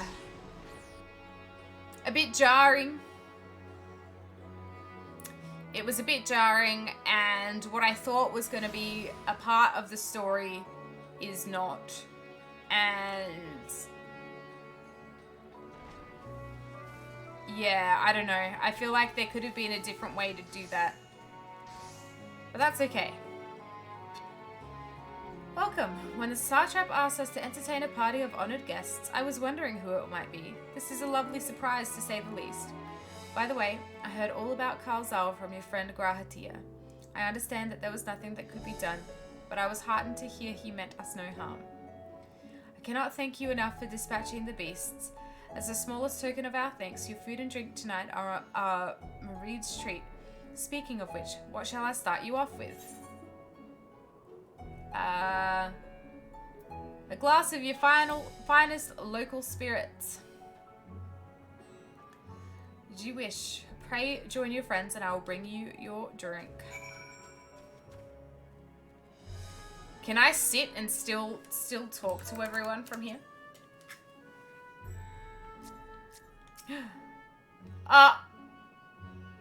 No. The answer is no. Welcome back. Whatever did the Radiant want with you, pray tell? Now I just look weird. Our allies have sent military delegates. That's news to me. Mind sharing the details?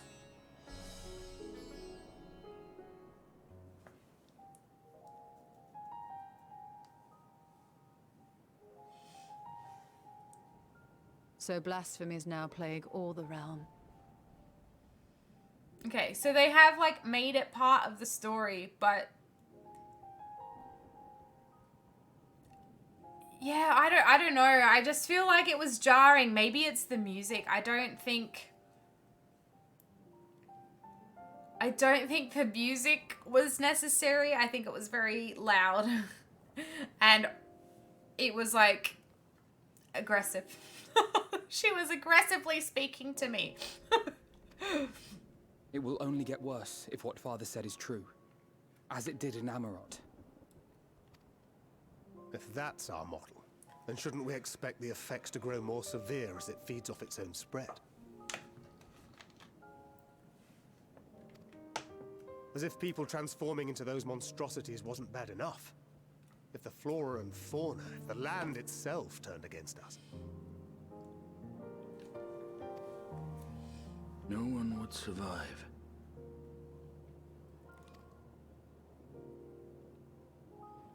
Alphino sitting all the way by himself. That is a big cup. Here's your order, friend.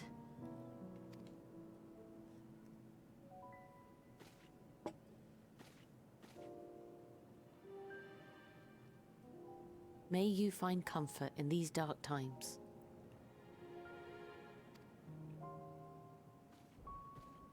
Her hair is a really pretty color. Where do we go from here? If there's one thing we've learned, fighting blindly and simply reacting to what comes will accomplish nothing. We must find a solution that addresses the fundamental cause. Before our strength is exhausted, before this crisis spirals out of control. Is there something, anything we've overlooked? Your fingers If are there clipping is an through answer, your knee guards. Hydaelyn herself will have it. 'Twas she who bound Zodiac and forestalled the final days. Alas, we have heard naught from her since the Tower of Babel. Whether she cannot or will not speak, I can only speculate. Even the flower she gave us is no more.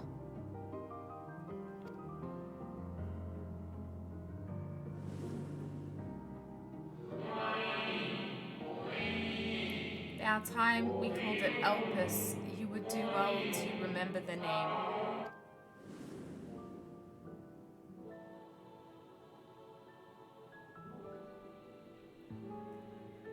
So advised the Watcher. But what could be the significance of that name? It is entirely unfamiliar to me. To me as well. It meant something to the ancients, though. In our time. Most surely. Yet I do not recall a single mention of it in the records of Anida. Another dead end. And quite literally. It's not as if there are any ancients living we could go and ask. Not alive as such, but not quite dead. The ones in Amarot?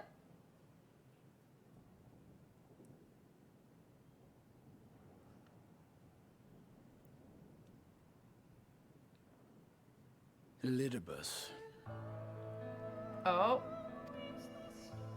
I sealed him in the White Auracite at the Crystal Tower back on the 1st. Contained within that reservoir of ether that maintains it, ether that is returned little by little to the sea, Naught may remain of his soul. However, if part of it lingers, we might be able to speak with him there. I know we can no longer make that journey, but you, my friend, still can. Yes, let's go speak to Elidibus.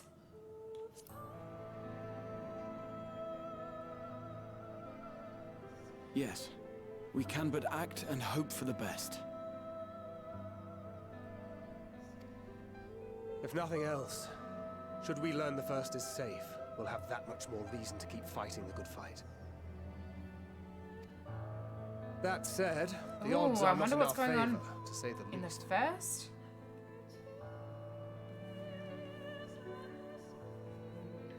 Which is why we're fortunate to have Urianger up there on the moon, working hard to make all the necessary preparations for our departure, should it come to it.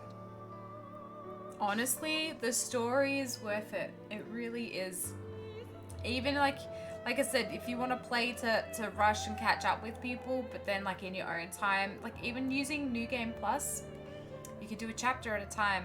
It's really good.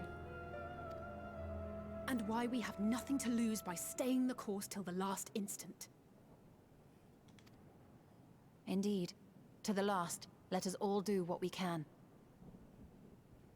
I will consult with Master Matoya and see if she knows of a way to reach Hydaelyn from the Ethereal Sea. Ooh. And I will visit the nation's leaders and attempt to ascertain how far the final days have progressed elsewhere.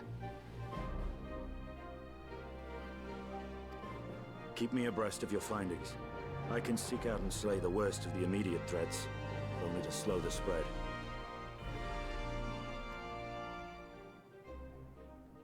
Unease, terror, despair. Try as we might to suppress them, these emotions will return to harry us time and time again. Never not funny that Urianger is just on the moon. It's an astrologian from the moon. But when they do, remember this. He's just chilling. Just chilling. With all the bunnies. Your friends and loved ones are out there somewhere, sharing in your struggle. You are not alone.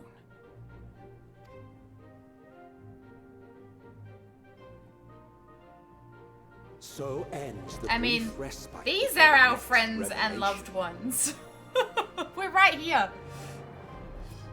Yes, so much left for you to see. Where beginning ends and end begins.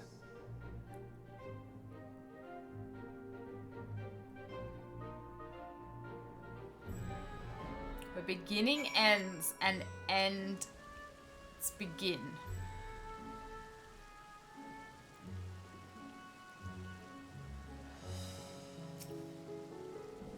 Now then, is there anything we've forgotten to mention? Are your arms and armor in good order? Maybe. In that case, it's time we each attended to our tasks. And when you arrive on the First, give my regards to Reen. Tell her I miss her. Daddy, thank you. Hey, I'm Galaxy and thank you for watching this video. This one was recorded live on stream. I am going through my entire Endwalker journey on Twitch. The link is just down below. So if you'd like to go through the story with me, feel free to join. If you liked the video as well, hit like and subscribe and be sure to check back for some more. I'll be posting them. See ya.